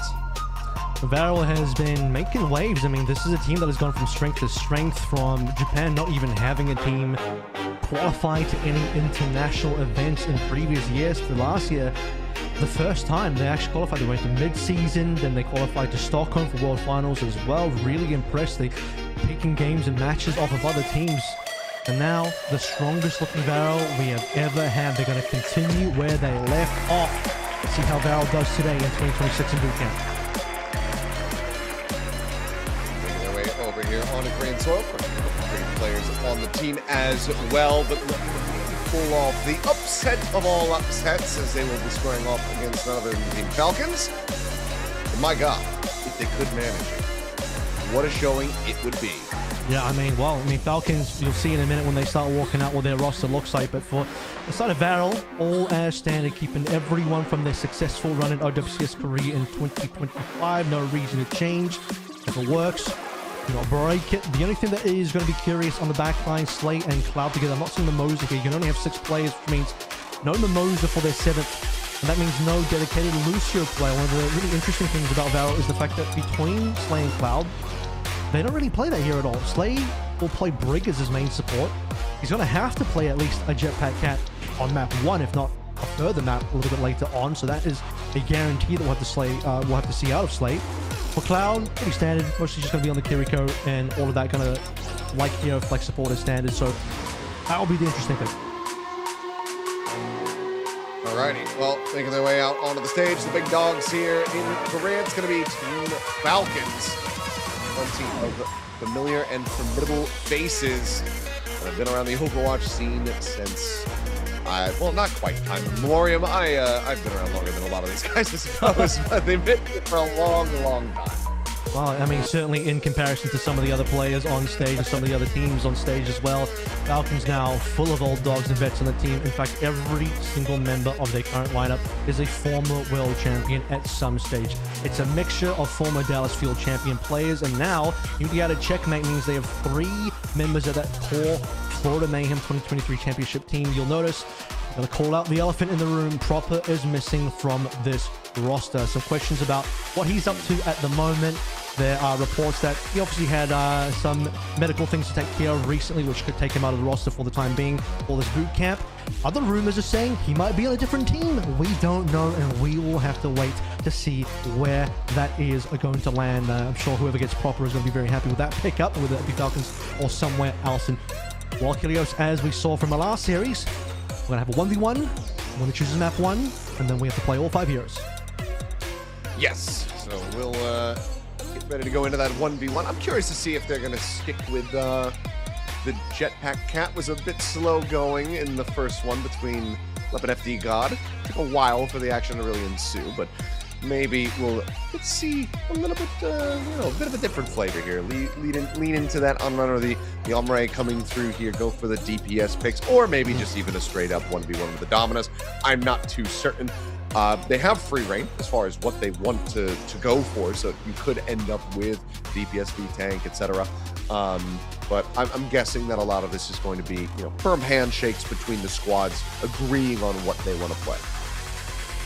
I'm hoping for a DPS 1v1 here. I mean, you look at the Varel side of things, their star player is Top Dragon, no doubt about it. He is Mr. International as far as pro Overwatch players goes. I think at this point he's basically played in every single region, every niche little region you can think of. He has spent a season there at some point in time. He's played in Australia, he's played in Saudi Arabia, he's played all over the world, and now lands himself in Varel, the top team in Japan. Looks like he's made quite the name for himself in his new home, so he might be first up in terms of the representative. We're going to get into a hit scan battle. It's going to be Nico versus Merit. All right, so should be leaning away from the supports and the tanks within the pool, so bit of a different flavor here compared to what we had at the start. Let's see how critical that map pick can be. I mean, a damn good way to start off the day with 6 maps in a first to 3. I'm hoping that we can see something similar coming out of these two squads. But pressure is certainly going to be felt on the shoulders of Varel. That being said, though, with all the expectations on Falcons and playing in front of, you know, the home crowd, maybe that'll get to them a little bit. It's where you can see teams falter. I mean, expectations as well. Falcons, mid-season champs from 2025, world champs from 2024. They've had great success over the 2 years they've been active as an OWCS team. But probably exited a little sooner than they would have liked at World Finals in 2025 at Stockholm. 4th place overall after losing out to Crazy Raccoon. And also dropping down a low bracket when they faced against Twisted Minds. That was the year of EMEA. You get to the end of the year, Stockholm, home ground, 2 EMEA teams in the World Finals. Both your top Korean teams, Crazy Raccoon and Falcons, are gone. Not even sniffing that top 2, 3rd place and 4th place. Falcons, a lot to prove this year, taking Checkmate into their fold, under their wings, not intended, as Checkmate was runner-up last year on OWCS, and with OWCS splitting up, Checkmate available for a team like Falcons to take on board. As we get closer and closer to jumping into this one, let's see what they have prepared for us. I've seen some wry smiles, so I wonder just quite what they're going to be going for in this one. But you see the players starting to lean over, wanting to watch this 1v1, so it looks like we have it ready to go. So we'll get ourselves into Lijiang Tower and see who is going to be getting that advantage here in the map draft. So it looks like, okay, we'll just be that double Umre coming through here on both sides.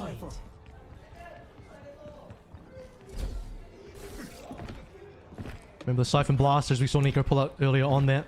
Cooldown 6 seconds left to go through. Does heal you a little bit, so a little bit of self-sustain available. Also gain some move speed, I do believe, when you have it drawn out. So the frag grenades are going to go. Obviously, have to get that bounce in, try to find some damage. As for now, Merritt is kind of taking the brunt of this one. Put out into the open. Blaster's going to be drawn. Merritt down to 98. Nico still very healthy. Looking for the finisher, and will be able to have it. So there you go. Much punchier and pacey compared to what we saw at the start. And that is going to be a big W off the top. Yeah, it looks like Merritt maybe pulled out a sidearm a little bit early there. I mean, it's a good burst weapon at close range, but the Siphon Blaster, as you can see, that the very long range is not really delivering the damage or the accuracy he's looking for there. Nico far more comfortable just ADSing with the burst shots, behind the head, closing the range there with the Siphon Blaster towards the end. So that's going to be Battle. Happy with that one. We'll see if they get more wins after that. Of course, this is only the beginning of things. They'll have a big uphill to climb here.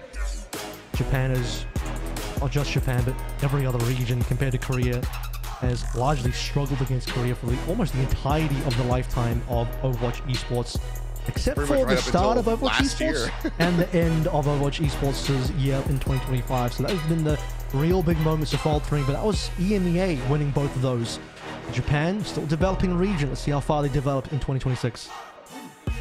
Yeah, well, fairly one-sided in the match prediction. Can't say it's too shocking, just given the caliber of team with Falcons. And okay, there is going to be a punt here for Varel to take this one in a 3-2 fashion. Yeah, and I think that punt comes through from the fact that, again, you do have a missing proper on Falcons. Checkmate, no slouch. I'm sure he's going to be very, very impressive. It's going to certainly open up some different pathways for Falcons. Certainly the Symmetra play is really what you're looking at from Checkmate. He was leading the way on that last year for pretty much the entirety of the year.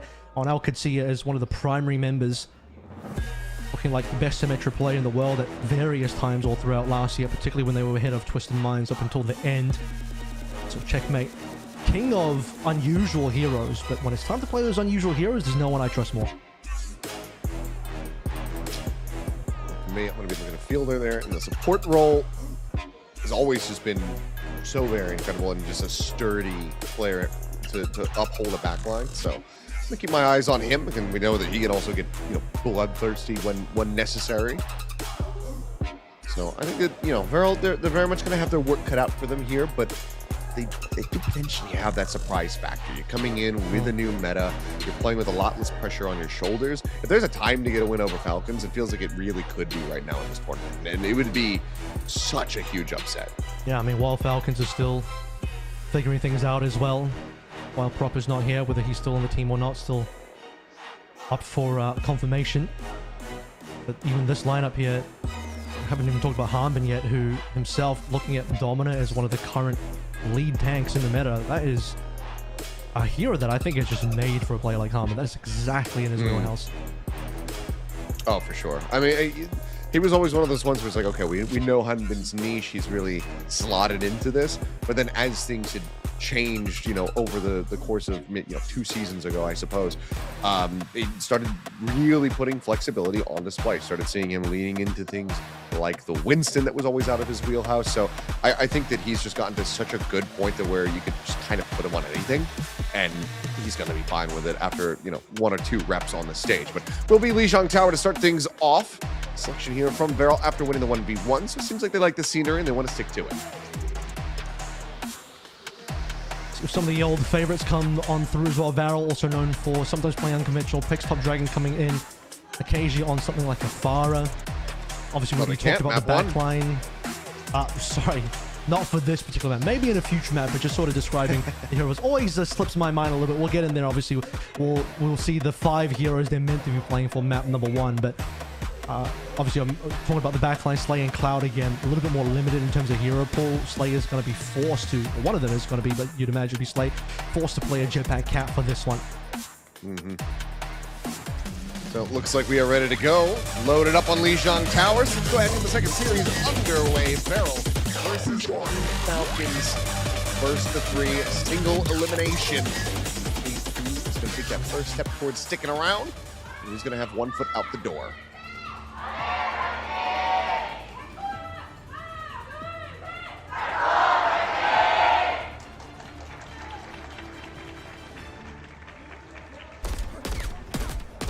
Might be the only time we see Emre and Anran in the battlefield, as well as the DPS heroes have not really found their place in the current meta so far, but that's fine. Not every hero is going to be featured. But our opening gate pause is back, Achilles, so... It has indeed. Get a word in, looks like maybe something on the Varel side. Maybe the lights are too bright. I saw one of the players shielding their eyes there a little bit. They get used to it. As we get word of this, we'll of course pass information on to you guys, and hopefully it's going to be something fast. It is on the Falcon side, so we'll get that looked at. We have the admins already on stage. Harmon doesn't have his monitor tilted enough, so he's going to get the protractor out to get the exact angle he requires. He's got the nice arm, man. You gotta get it perfectly positioned. I think that might even be the same monitor arm that I have. At least looks very similar. But we'll get the admins involved, get them up there on the stage, and whatever the issue is, get it dealt with and done so we can get into the gameplay. Already, I mean, you know, considering how the first series had gone, we've got 4 matches. Now getting into the second one, it's already looking to be a long day. So for people out there that are, you know, fiending for their drops, you're going to be able to, you know, bang them all out. The day 1, day 2 drops on the first little go of it here, it would seem.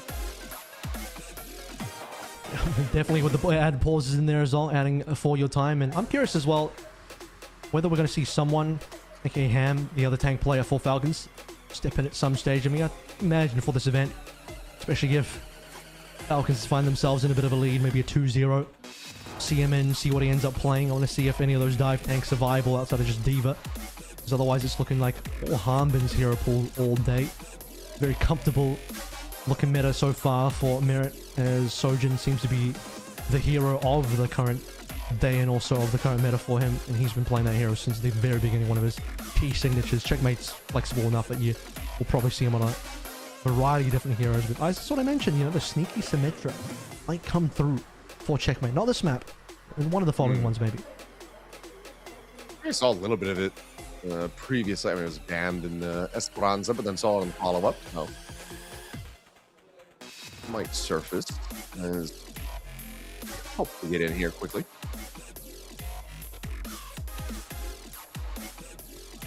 Fielder and Chio still going to be largely for the series, except for this map, sticking to the Lucio Kiriko. Unless something in there is banned. I'd like to see if one of them tries out a Mizuki after our first map. Yeah, I want to see how Fielder plays this one. We saw that he is going to be the one piloting that, which makes sense. Usually, he's going to be going for the much more aggressive supports. So I am curious to see how he makes this pick look. We didn't get too broad of sights on it, I suppose, from the first series. But I think also just playing these 5 heroes does lend itself to a lot of chaos, a lot of tight-knit fights. Because you have to get it in on top of the Dominas. You do have that Unrun who's looking to play close with the Inferno Rush to try to get on top, spread out those burns. So maybe as time goes on, but yeah, I would love to see the Mizuki. But also, if we do see something like the Kiriko band away, I would love to see Fielder back onto the Ana.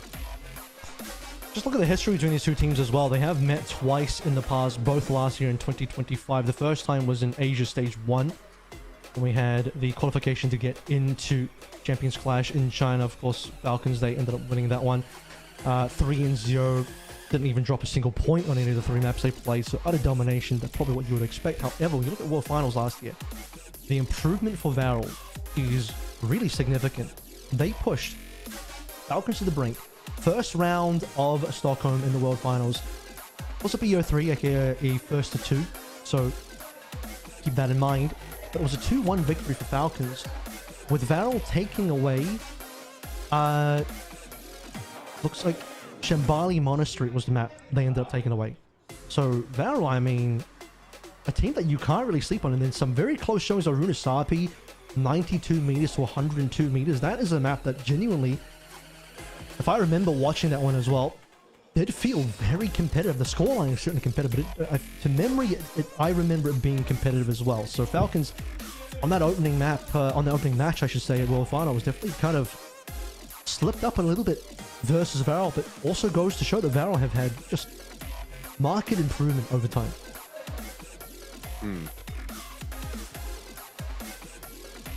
Well, do love to see the turnout. Obviously, off seasons. It's the worst thing to happen to esports. You sat back, you're waiting for the action to resume. Finally, it's here. A land on Korean soil where it's, teams that you otherwise wouldn't get to see. And it's great to see the turnout. Great to see as well just the new venue on display over there at Hongdae. It's a nice little university campus.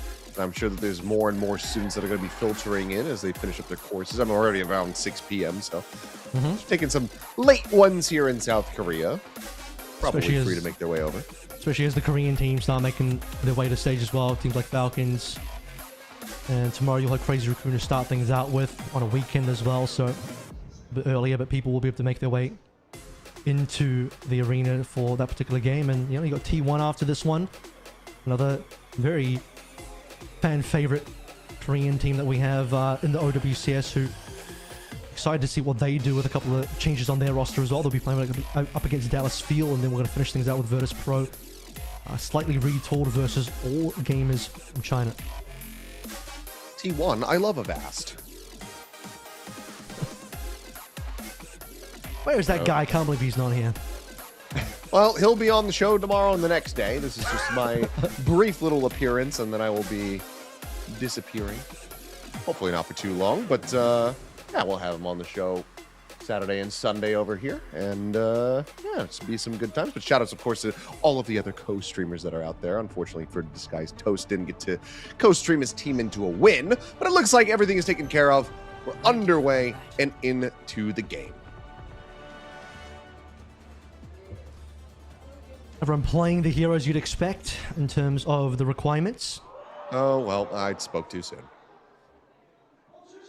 Dragon not connected in, so that could be an issue there. Again, day 1 land jitters. Pre-season things happening here. Well, hopefully just as simple as exiting lobby, reconnecting, and getting back in. But at least we got everything else solved on the opposite side of the stage. So now just a reconnection, and then hopefully we'll be good to go. So I might just have to restart the lobby.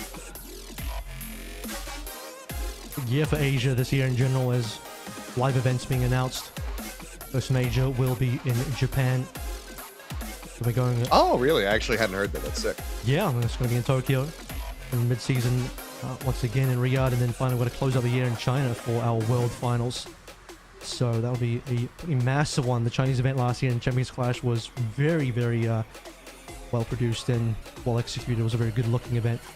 The Chinese crowd turnout was incredible for that event as well, so I can only imagine for a World Finals event how good that is going to be, as I'm sure no holds barred for that one. Very excited. It's going to be a predominantly Asia event focus, but you know, Japan, talk about them being a growing region for their esports teams and for Overwatch.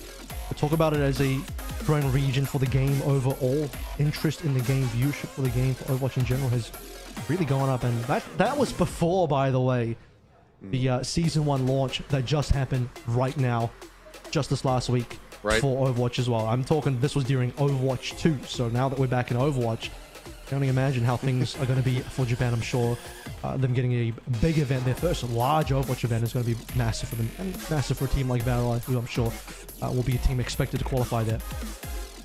Yeah, I mean, obviously had their lands in the past, and, you know, cast over some of those, you know, for their regional finals and whatnot. And the turnout already there was quite good, but you get them a bigger arena, and more often than not, they're going to be able to fill it. So I think that's honestly super awesome to hear, as well as, you know, just closing out the year in China. That's going to be an absolute banger. So I mean, yeah, any chance to go to Tokyo is one that somebody should seize. So for the teams out there, I would fight tooth and nail to make it to that one, because it's such an awesome city. One of my favorite places to visit. Don't forget Overwatch World Cup as well, back in this year. So a lot on the schedule, actually, a lot on the plate. And again, talk about some of these teams and where they're from. Majority of Valor are Japanese, and they'll be, I'd imagine, first pick for a Team Japan. Expected to do good things, making their way potentially to BlizzCon for the Overwatch World Cup. And while Korea is always just going to have an embarrassment of riches to choose from, really, and depending and they'll on probably still screw it up. depending on who makes head coach, I think will be the big deciding factor. You know, you think about, well, who's going to make Team Korea for the Overwatch World Cup?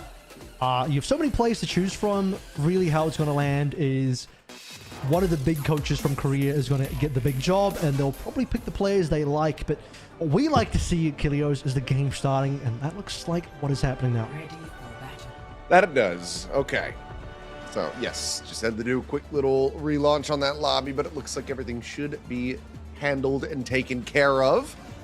We can finally get into this one. So, as mentioned, Fielder going to be bringing out the Mizuki. If you're just tuning in, Map 1, players have to play the 5 newest heroes.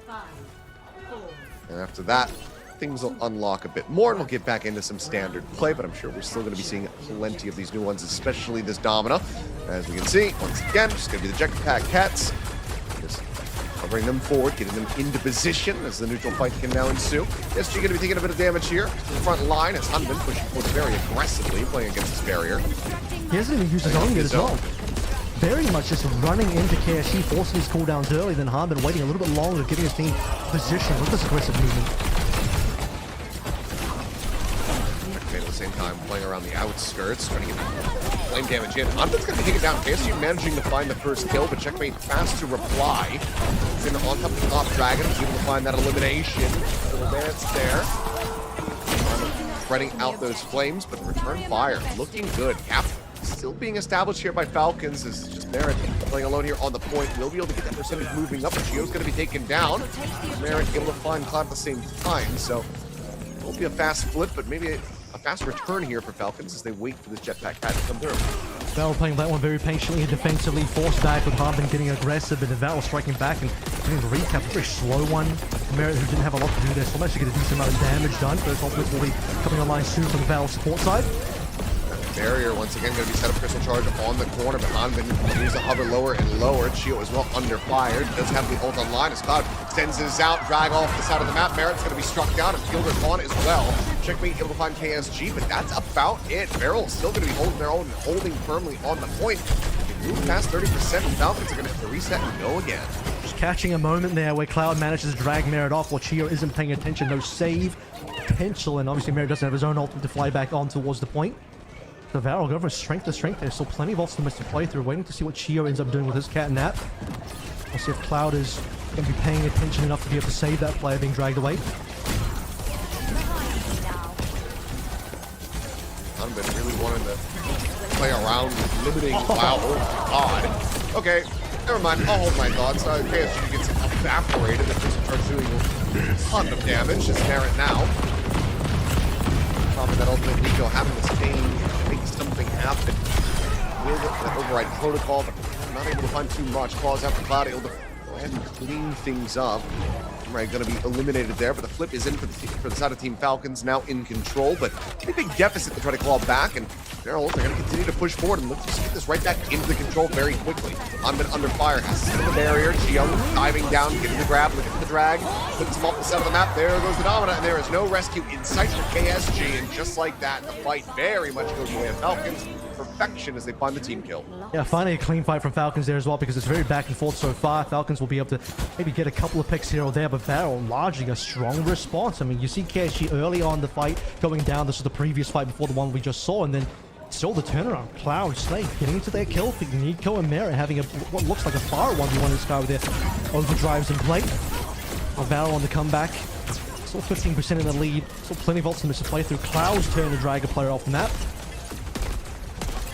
Has the cycle over Gio for the Catnapper. There's charge. A bit of damage on that approach. And he flames through. Top Dragon picked off. Has to go ahead. Pop at the middle. Get himself back into the mix of things. Merit and Hunman, however, kills a piece. Nico with the nade out. Will be able to find checkmate, but it's going to be different beyond the grave as Nico burns to a crisp. Lead very much established now for Falcons, and despite the ult advantages, they still persevere and find a team kill. That looks like the key fight, the pivotal one that's going to give it over to Falcons most likely. Varel put everything into that. Top Dragon forced the ult early just to resurrect himself after going down to Chia. That's just the raw pick from nowhere for Falcons as they look for the final ultimates to close this one out. Varel, desperation mode. Need to find whatever pick they can find. Nico's already half HP. Blaster now out. Merit just trying to break through that barrier. A couple gaps in it. Fielder damage going to be suffered off screen. Nade sent forward. Gio just trying to contend here in the air against that cohort of Cloud. It's him low. Can't take him down quite just yet, but Hanman popping out the ultimate. Panopticon going to go ahead and set up for a kill. Decent response out of Gio, going absolutely crazy. Comes away with 3 eliminations, and that'll be enough to secure it. A brief little moment there was looking okay for Varel, but Gio just massacres them. I mean, Gio living up to the reputation many times, battling against Chorong to see who is the best support player in the world, and right now, well, up against Varel, it's no competition. It looks like Gio getting opening kills, closing kills, in the kill feed, active, staying alive. I don't believe he even went down at any point there, saving his teammate Merit, of course, just like paying attention. It's just completely denying Cloud and also the rest of Varel's team, who started to get a little bit desperate towards the end there, running out of ultimates. One key fight in the middle around this 99 to 65% type of situation where Falcons won back-to-back super clean fights, and Varel left with not much. Over to control center. It's just going to be a swoop around the back. Hanman dropped off onto the high ground. Meanwhile, KSG forward through server, looking for a target, trying to get a flank going here.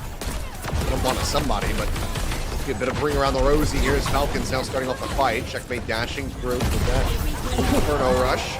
Spread out the flames, falls low, kicks into the corner. Rushes over, has the perfect timing on that mega pack. Right back up to full.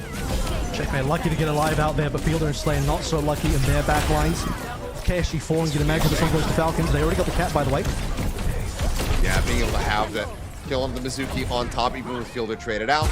The advantages, numbers on their side, so cleanups there as Cloud gets taken down with late roll stagger on that jetpack. Cat obviously can rejoin very quickly with the boosters, but this is an early establishment on the point for Falcons. Early movements from Val this time around compared to what we saw on Night Market. Val, even with that 65-ish kind of percent that they had in the lead versus Falcons, was able to close out towards the end here. Arbor on low HP, but Ultimate's got to come online. Blaze have to dodge out some of the damage from Top Dragon. Checkmate. To be eliminated, but at a cost. Nico gets the claws. I mean, it feels like it's just been nothing but the Jetpack Cat's really coming away with the eliminations, at least early on here. Gio looking for the Dragon up position, but now himself is in a bad spot, pinned into a corner, struck down. Cloud that one up, still does have the ultimate, sends it, looks for the drag off, and has it confirmed. Oh, wait a minute. No, actually no. what was that? The Inferno Rush should be able to get back up over the top. Either way, fancy footwork. They staying alive, but the flip is in. 60% going to be established for the Falcons. Beryl now in control. All behind this one. The Falcons still getting closer to having some of their own online. Yeah, Inferno Rush, 2 charges that one. Plus, he just spawned as well, so you know he's definitely got it. Definitely looked like a situation where Val maybe didn't really want to have to use the ultimate, but wanted to stay alive, got caught in a 1v1, and that was his only option. Still, though, Val managed to get the point capped. With Top Dragon down, this is going to be a flip from Falcons, you imagine. For it, however, still under some fire. Fielder's going to be investing in our Sanctuary. Chio again. Alive, but Chio again coming away with 2 eliminations before getting traded out. Nico will find him with the protocol, but already it's so much damage dealt. Hanbin now finding KSG. They're back in control and moving past 70%. Yeah, his impact on the cat so far has been just so impactful. Yeah, a little bit ridiculous here was Varel. They're losing players to the main support of Team Falcons. Anything else is even expended. We're not even talking about ultimates just yet. 31% now. Could be our final fight soon. Checkmate wanted to go in deep. Trying to swing around the back here, and Checkmate will be able to find the one, the dance to take down Slay. Nico out of the trade back, and the flip is there. So Farrell still in with a shout, but trying to claw back. Falls her into the wall, trying to get the piece on there onto Hanbin. Helps set up for going low, but it looks like a steady stream of healing from Chio will be able to keep him alive, but he'll be able to trade it out. So for now, Farrell, a little bit of a reprieve. Find themselves some space. Now trying to get set up here to defend this point. Kept the competitive. Merit into Slay. Now you'd imagine both these ultimates will be in play. Slay's going to have to respond. Kekai Sanctuary when the overdrive is in play from Merit. Falcons just need a single more fight to lock in the last 10%. Here comes Merit now. Slay's still holding on to ultimate. Not feeling the need to use it. There it is. Trying to get the splash damage to that protocol here is Merit. Just zoning. Cloud trying to dive into that back line. Ends up paying the iron price. Top Dragon's able to find one. Looks like maybe nothing more. HP bars on the side of Falcon still damn healthy as Fielder will be the final casualty. The flip to come through. Close, but Falcons really being able to close things out. That being said, though, Top Dragon finding a punish on the Checkmate. Takes him out of the equation, but he himself dangerously low. 3 HP and the nade. Lobbed in from Merit, able to find the kill, get the melee hit on a Cloud as well. Or Nico can try to trade it back. All out brawl now is Chio trying to make his escape. Comes back over with Fielder. Fielder can trade it here between the two. Into the re-aggression. Nico flushed out on that high ground. Advantages now. KSG holding the invested immediately pen up the counter trying to turn the tides of the fight with the damage throughput. It just doesn't look to be enough. KSG will fall. Slay gone moments before. This should just be the close up here, as it's going to be a 2-0 on Lijiang Tower for Falcons to take the opening map.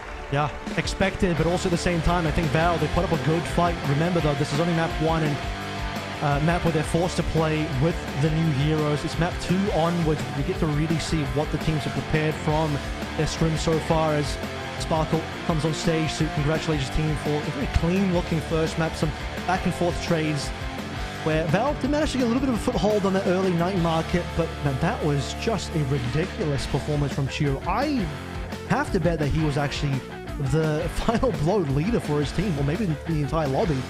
Bro's playing Jetpack Cat like an A9 Sidewinder, just latching onto targets and taking them down like a heat-seeking missile, especially the one that we saw second or maybe third to last fight.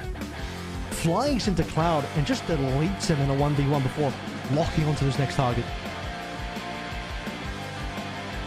I mean, I think some of the cleanest Jetpack Cat that we've seen so far today. Still plenty of time for others to, make the stamp with that pick, but let's see Falcons taking the first map. We'll go into map 2, Barrel's pick when we come back to the break.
피비 잡아. 탱커 치면 좋아. 탱커 치면 좋아.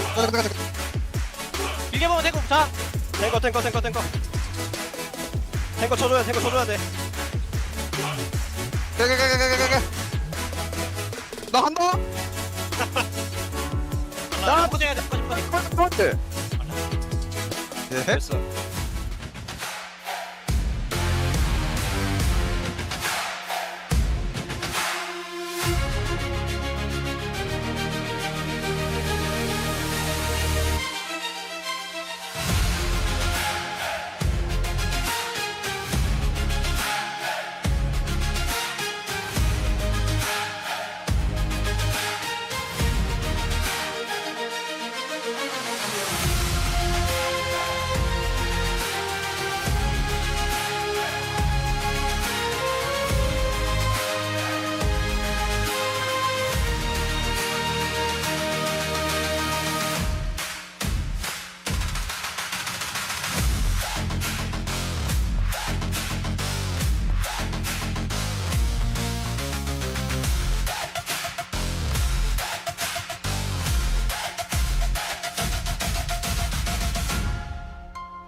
Map 2 about to be underway in our second set of the evening. Feral really able to hold too much of a candle on that second round of Lijiang Tower to Team Falcons to come out on top, but now we unlock things a bit. No longer are we going to be in the confines of our new 5 heroes.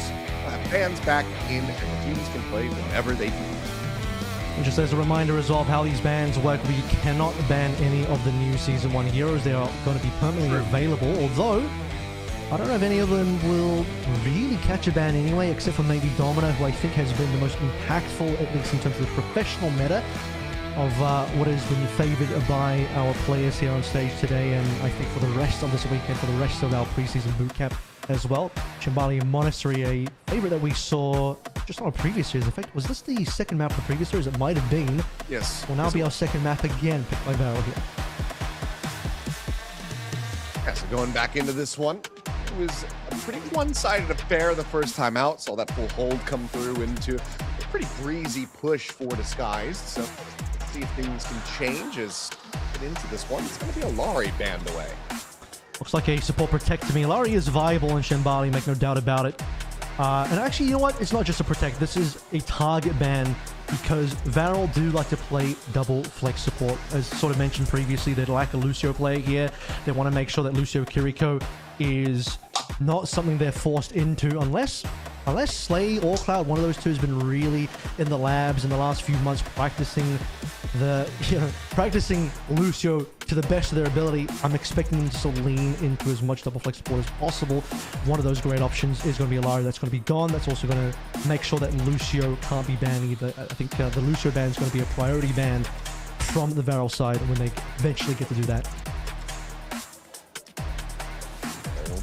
If that does come through, take some of that comfort away. But I mean, if you could ban some of the new heroes coming into this one, honestly, if I was Feral, I would have to float the idea of maybe banning that cat away because Gio was looking very clean with it. It looks like they're all loaded up, ready to go into Shambali. Let's get Feral to turn the sides of their map pick. Or it's going to be Falcons setting themselves up 2-0 scoreline. Go into it and start looking at what these comps are going to be.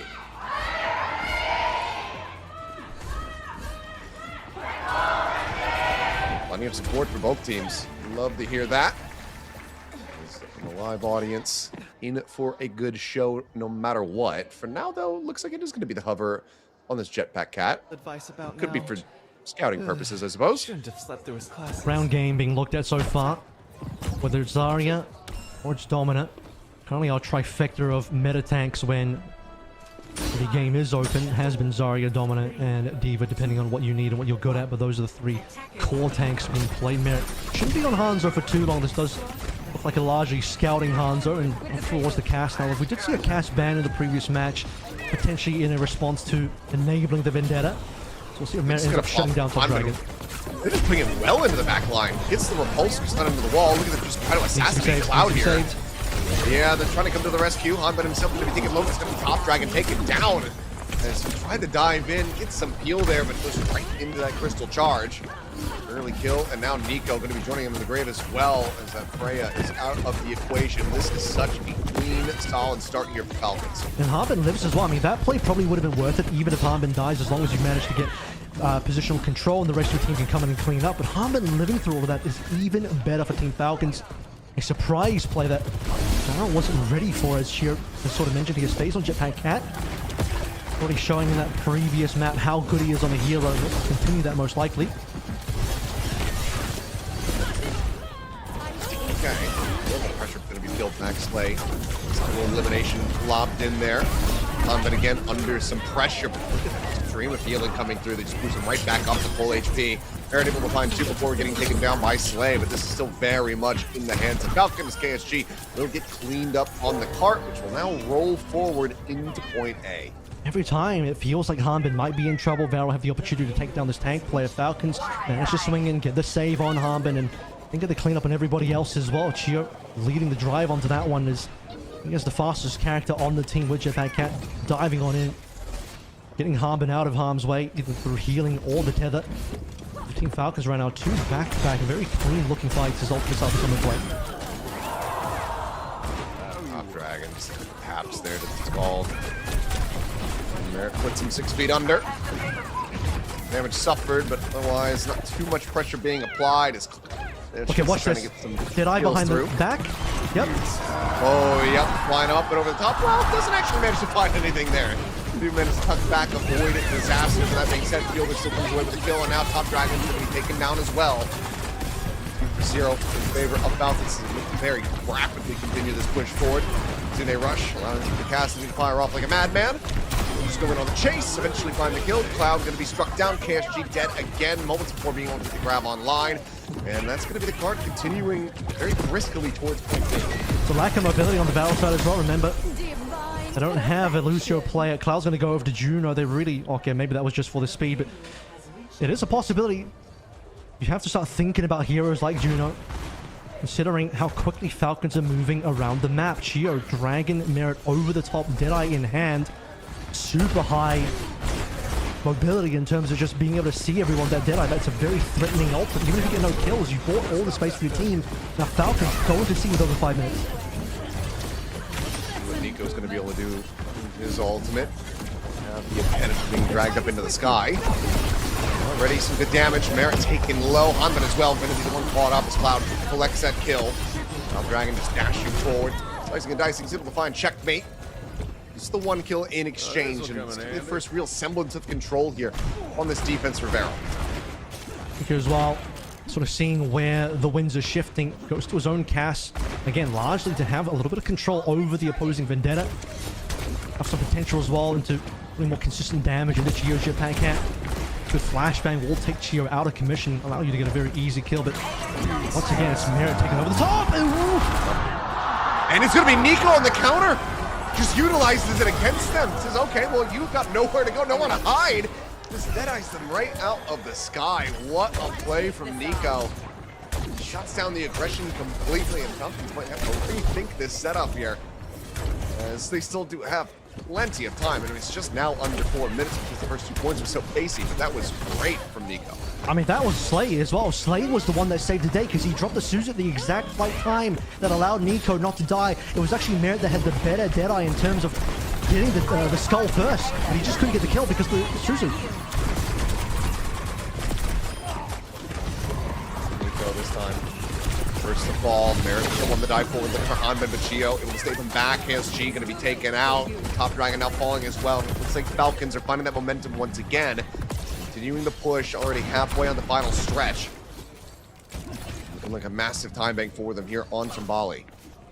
Had moments of brilliance here from Varel, but largely it's still been Falcons in control. Every small miss that the Falcons have had, it's been just completely overtaken, and that's the start of the next. Dive into the back.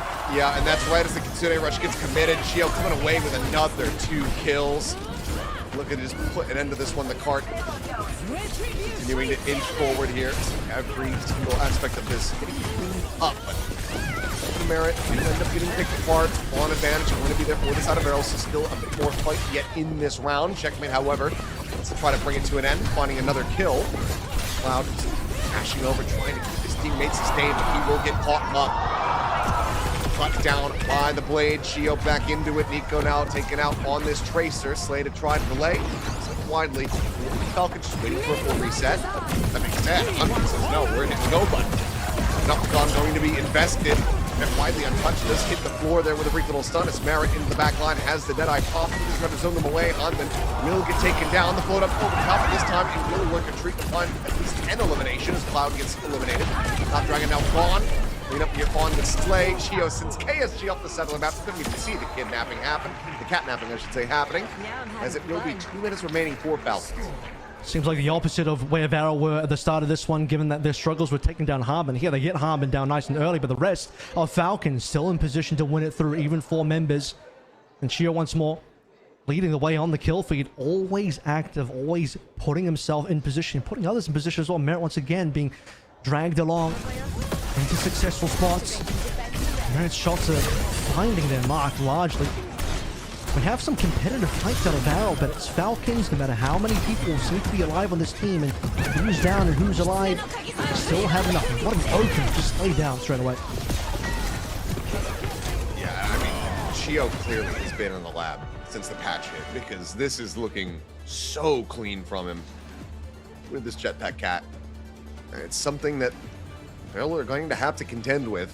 They've been able to kind of deal with everything around jetpack cat, you know, the shutdown with the Deadeye, etc. But it feels like if they're just unable to find Chio early, he can just get in there and he's going to be good for like 1 or 2 kills. Now sticking with it on the defender side, it's like Widely, yep, Falcon's just going to be staying with the same comp, and Varel likely to do the same. You know, and as we saw there on A and C, some opportunities to catnap players off the map, but largely this is not a map that is specialized for that type of play. B in particular, you just don't have the opportunity at all. You don't really need it because Chio, he's been active in terms of getting into positions where he can deal damage and do a little bit of burst to get players down, but more importantly, just able to move Merit around to get Merit into the correct spots. Putting your hit scan in the spot to succeed and putting him on the right angle is win you games. Ooh, Cloud. Full swift step over to safety, nearly getting picked off. For now, it's a minor push on the cart, but needing to really break open this high ground if they want to try to make a move in this one. Dive forward comes through from Top Dragon. Trying to just whittle away at these HP bars. Merit taking the brunt of it for now as the slice. Hanbin Widely going to be the focus as they try to break down that front line. Just one guy. Chio just really trying to keep him alive, and Slay actually go ahead and collect the final blow. Hanbin will get taken out. 100 energy now built up for KSG. This is Varel looking damn clean off the start. Chio still gonna be good for 2. I'm telling you, this guy has to be controlled. Dash up to the high ground, won't be able to pursue deep enough. The cat just a little bit too quick, but I mean, like I said, Chio, they're able to contend with everybody around him, but he himself is just continuing to be a thorn on their side. This cat is a feral one on the loose, I'll tell you that. Cannot be tamed and cannot be controlled. Don't put a collar onto this kitty as Team Falcons. Even losing, Chio will take his cat tax. It's Varel now. That's been the best fight so far, I think. Able to get through, get Hanbin down early. Hanbin was looking invincible for quite a while, but eventually falls. Off the side of the map goes Top Dragon. Maybe another reset. Score here for Varel, yeah, especially now that Cloud gets taken out. Chio again comes away with another kill. He's about to have that catnap available. Won't need to use it rather in this fight, but has it for just a quick, easy shutdown on one of these Varel players as they get ready to come back in.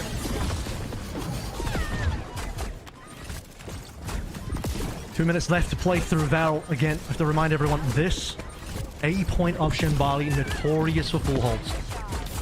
Exactly what Team Falcons are on board to do. And this part of the map in particular, we're close to the coast side. Jump with the cat now from Chio. Should be a free kill if he finds one. I was about to say, him having the ultimate available when the card is in this position makes it all the more difficult.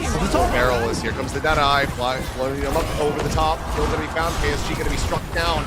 The only casualty so far for Falcons, and it looks like it's going to remain that way for the rest of this fight.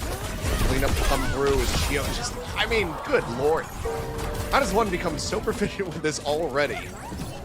He is just, I mean, he's got to be leading in final blows, it feels like. I think he is. It certainly feels like, I think he was on the first map, but how do you do this? Be top 2 main support in the entire world, arguably top 1, arguably best support in the entire world, and you're already in incredible generational Lucio play, and now you've unlimited sky movement flying around however you like, and well, this is the result slate. He's feeling the pressure, he's going to try and do the same thing. Yep, Nico, that I popped an exchange here, so the Sling Blades do come through. One apiece, but being eliminated. Now the Deadeye not finding anything to the dismay of the crowd. Chio, however, has been dispatched. They're under a little bit of fire, able to find Cop Dragon. Nico similarly just trying to stay alive. Will be able to do so. The stain found now. The push getting ready to resume here for Varel, but just a lot of distance to go and plenty of time for Team Falcons to get back in for the recontest. Fortunately though, KSG, Grav online, reasonably high energy, can make for a very big ultimate here, especially if you can pin them to the wall as they jump down off that high ground, but he dash across, winning their areas of approach. Here we go. Chio first. The other cat as well. Really? He's got both the cats are gone. Okay. Yep, unexpected. Certainly unexpected, but yeah, Slay gone, and that means that the cleanup is there. It's a team kill to round out the rest of this map. So full push into a full hold. Team Falcons themselves a 2-0 start to the series, and just like we saw from the first series, going to have to be a reverse sweep if Varel want to walk away victorious. This is an uphill battle, as we discussed even from the outset of this match. Varel and Japan as a region have been improving steadily, but Falcons are still Falcons. They're still a World Championship caliber team. Every single member on this roster is a former World Champion. Some of them very recently. One of them a World Champion runner-up just in the last year in Checkmate in Al-Qaeda. But even before that, 2023 World Champion. So you're just decked out in talent on this Falcons lineup, and it will be a struggle. Even without Proper here in the starting lineup, Varel, it doesn't look like they're day-to-day. They're going to have to really put out some magic. They're going to have to do what Peps did in reverse sweep now. Looks like, though, Spirit's still relatively high on the Varel side of things. There's some smiles out there. Having fun on stage, of course, is going to be the most important thing. Where they are, we see potential elimination here. Single elimination bracket, of course. Falcons might just be punching their way through. The relative swiftness, they can close things out. So one more map pick available to Varel. One more ban. We'll see what it's going to be when we come back after the break.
대답해. 얘도 잡았어. 잘했야 잘했어. 야 개선이 건조해 조심. 킬코 밀었어. 킬이 나왔대. 끝. 가자. 공부하는 자세인데. 베타 그냥 아이가.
All right, we're back and about to go into map 3 of our second series. So far, Falcons looking alive and well. Dominance on display thus far, as they're looking to close things out in 3-0 fashion over Barrel. Many have predicted this one. Falcons, of course, a very stacked lineup. Barrel on the way up, and don't have good results versus Falcons as late as last year at the Stockholm World Finals, but still couldn't quite get one over Falcons. They at least took a map against Falcons. That one map, as previously mentioned, actually was Shambali Monastery. So this time around, Shambali going very handily the way of Falcons. Full hold completed. Chio leading the way in the most unconventional way as well on the Jetpack Cat, saying, you know what? Lucio Kiriko might be the most popular support duo still in the professional meta, but let's make Jetpack Cat maybe just a little bit better in terms of her ranking in that meta as well. Midtown going to be map number 3 now, chosen by Barrel. And normally in this sort of situation, you might think about banning away Jetpack Cat. However, as a reminder, you can't actually ban any of the Season 1 heroes. Or Bootcamp. Is correct. So, yeah, I mean, I guess we're just going to be running back the maps from the previous, aside from that Ilios swap on Control, but we'll see if there's going to be any divergence. But, of course, it would require a map win here for Barrel. Did get a draw in our opening series from, I mean, you know, the miraculous run that we saw from this guy. So make it to the end of this map into a hold versus like 2 minutes, 48 seconds, something to that effect. But you mentioned it, you teed it up, and now we're seeing it. The Lucio ban is going to be coming through. But I don't know how bothered by this Falcons are going to be. I mean, it does force Falcons now to make sure they continue playing on through potentially the Jetpack Cat composition. But yeah, I managed to... I said last map that I expected the Lucio ban to come through from Barrel very, very soon, given that they don't want to play this hero at all. So they don't want to make sure that it's not forced upon them. Their backline historically has not played Lucio. Lucio is one of the key core heroes that we do have in professional metas, has been for a very long time. Vendetta gone. The Falcon side is going to remove some power from Top Dragon. They may be a little bit concerned about that, as Top Dragon is their best player on Barrel. Checkmate. Yeah, he's performing on Vendetta, but I don't think he was really the lead player in that last map. You have to look over towards Chio and Merit. Merit in particular, with the support of the cat flying him around, was leading the way for Falcons. See if that's going to continue going into the next map. And I mean, right now, given that it feels like Barrel is struggling to come up with an answer for it, I don't know if it's necessarily worth changing it, because Chio looks right at home of playing that Jetpack Cat. So we'll see what they do have in store as we get into Midtown. Third and potentially final map here of this series. Barrel need to win here and pull off a reverse sweep. Otherwise, they will be eliminated. Falcons will move forward into the next round.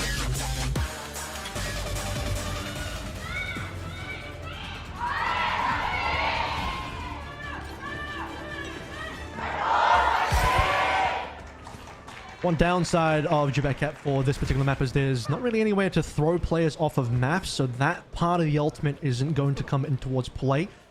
Shio's going to have to rely on positioning the enemy team with the catnap ability, the ultimate, in creative ways to maybe get a couple of freebie kills or just prevent them from getting good ultimates. So if you can imagine a situation where Nico drops in the overclock, Shio just naps him away and it's all gone. Don't mind the Juno start here. I don't think this is going to be the actual hero.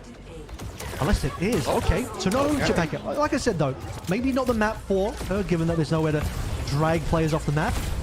No Lucio means Juno's the next best speed hero. Obviously banned away in the previous map. Slay having that Ilaria available will be bringing it out alongside Cloud with the Baptiste. Quickly, see Falcons getting themselves in control of the fire station. Also remember as well that Checkmate, World Championship level Symmetra player, one of the key Symmetra players in the entire world that's capable of just reaching heights with this hero. Team Falcons playing the Sim Diva composition, getting Harm into position via the TPs. KSG's already down, so this might already be a cap. Yeah, Fielder able to find him already. That first pick is going to be on the way as Hanbin just rushes forward with the Diva. It's going to be clearing out that pylon for now. Widely just keeping Cloud contained back. KSG moving over onto the Ramatra, but the cap is going to be there. So 5.5 minutes just about in the time bank here for Team Falcons as they get ready to go on the push. It's a crazy catch onto KSG. It's the one member you can't afford to go down.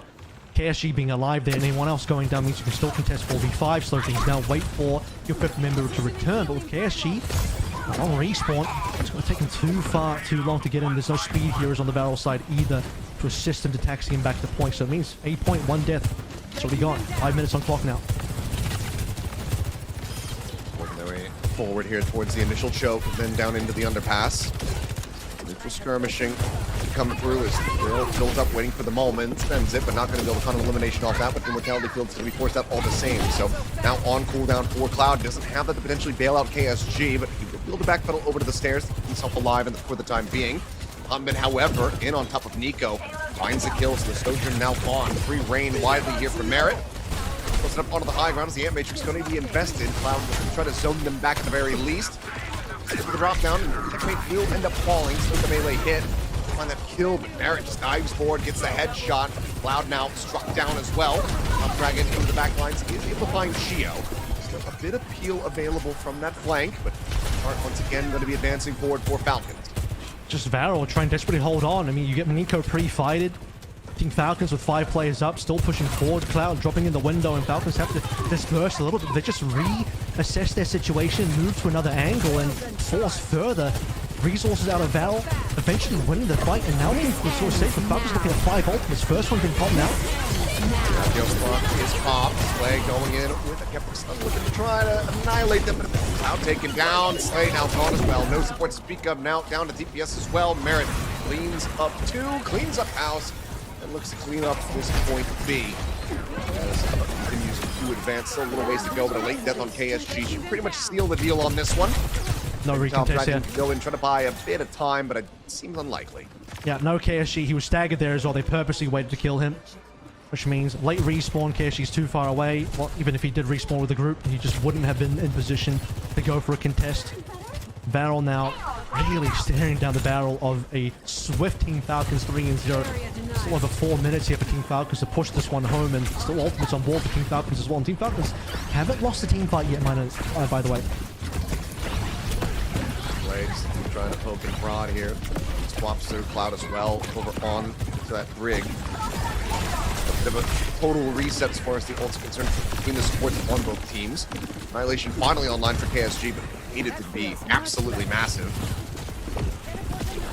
It's just going to be a TP across, reposition, looking to try to get that flank angle, get some picks through before getting back onto the cart and advancing it forward. down to about half, but the heals will stream in. Falcons need to make a play, though. They can't just sit on high ground. They might have better angling and positioning here, but they don't have payload control. So here comes the backline push, potentially. Played in. Buried. Yep, going to be invested. Checkmate. Just going to try to cut this map in two. We'll be able to open up for the push a bit. Has the turret set up as well to defend this little corridor under the archway. Should be Annihilation. I'll need to make a play here as well in response. 3 minutes left to play through there. A lot of fights to win. Top Dragon down. Merit able to find the headshot there. KSG still hovering around half HP. Unable to really get the full throughput on these shields to keep the sustain, but now we'll be able to open up with the ultimate. Struck going to be sent. Hanbin ducking back, able to save himself into the mech once again. 3 minutes, 10 seconds now remaining as Nico will fall. Fielder with the opening pick. Really up to that Kitsune rushes. KSG going to be broken down. Front line now completely and utterly destroyed as Hanbin gets to eat. Top Dragon unable to find that pulse. A little short hot TV setup as Merit swoops in from behind, puts one to the back of the head of Slay. And that might just be the final nail in the coffin for this full push. 2 minutes 48 remaining. This is just a peak grind on the exit of the spawn. KSG just no way to try to stay alive, and there you have it. The push to completion with 2 minutes and 43 remaining. Not even time to put the ultimates in play as well. Slay really wanted to put the title lost primarily, I would say, onto KSG just to keep him alive at that point.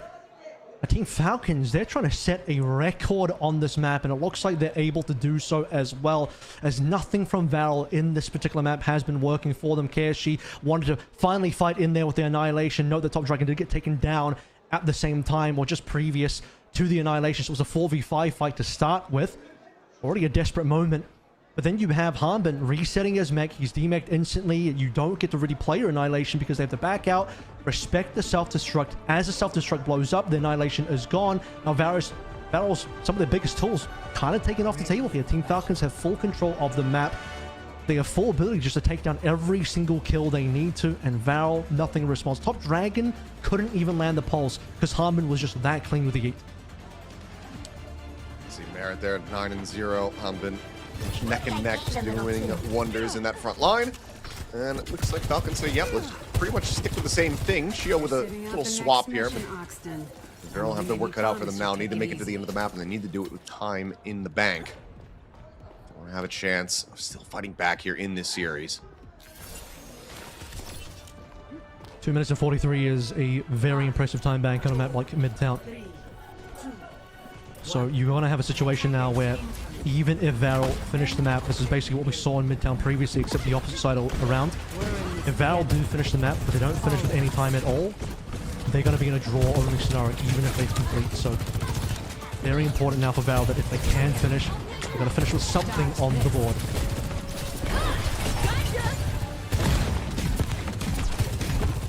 Well, Top Dragon looking to try to contain that side room. Venture. Does come pushing forward, could just pin him into the corner and try to wreck him. And Venture, of course, being played as a response to Checkmate Symmetra, one of the primary, I wouldn't say hard counter, but soft counters, ways that control Symmetra a little bit. They're just going to pick a target here for now. They're really just trying to find anything. Top Dragon caught. That's just in way too deep, all the way back over towards the spawn. Drill dash, it's going a little bit wide, and the fielder will be able to collect the opening kill. Already a minute gone. Not really put here on this point at all. Girl have been contained.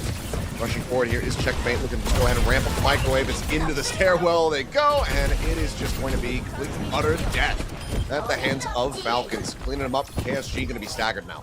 It's a little bit confusing here as well when you still see the brig coming through from Cloud. Typically that's actually Slay playing it, but regardless of who ends up playing it, really when you look at the Falcons backline, Kiriko Wooyoung is a stable backline, far more stable than anything the Brigida brings to the table, so Varel could have considered running that. Everything else looks about standard. Venture into the Symmetra, otherwise it's basically a mirror matchup. KSG trying to take on the best of the D.Va category. KSG not as known for D.Va compared to someone like Hanbin. 2 minutes left to play through, still waiting for the first ult. Tagged up, but right back up the pole that gets Fielder to the Kitsune rush. We are not too far off from having the title as well, as Falcons are just so far ahead across the board on these ult cycles. Falcons don't even need to go first, they're happy to wait. Cloud is going to go first, Fielder responds, Kitsune rush. Rally out, in response. Battle now available as well for the back end of this one. Things are getting a little bit out of hand, but now it's going to be the overclock investment. Up and over the top, looking for the assassination there on the Cloud. Disruptive shot in, and the cleanup is good. Hanbin just charges forward. That's just about the team wipe. Val and Slay, last one alive, and they're just going to leave him. Say, okay, well, yeah, you're contained inside of the firehouse. That's more than fine. We'll just wait, pick you off as your team's respawns come through. You get maximum stagger and maximum pain suffered here by Varel. Maximum time lost when you don't have much time left to play through. It was already 2 minutes when Varel decided to go. Now by the time Slay returns, it'll be about 1 minute or so left. Still first round of most of the ultimates for Varel as well. Cloud was the first to pop in terms of the rally. We talked about that already, but the rest of Varel's ultimates, you get to see if you can get any value. Nope. Trying to swing forward here. Nico now up and over the top of the fire truck. Overclock in play. Photon barrier, however, cementing the map and the point in half. Looking for a target, but just widely hasn't been able to find any. Good isolation though. Top Dragon eventually able to find one. Checkmate's going to be taken down, but look at the kills in reply. It's going to be 3 to the way of Team Falcons. The self-destruct now going to be set up from Hanbin as well. And well, everybody will just die before the explosion even comes through. A quick peek and a shot from Nico. Will be able to confirm one. Denies the Baby Diva a re-entry.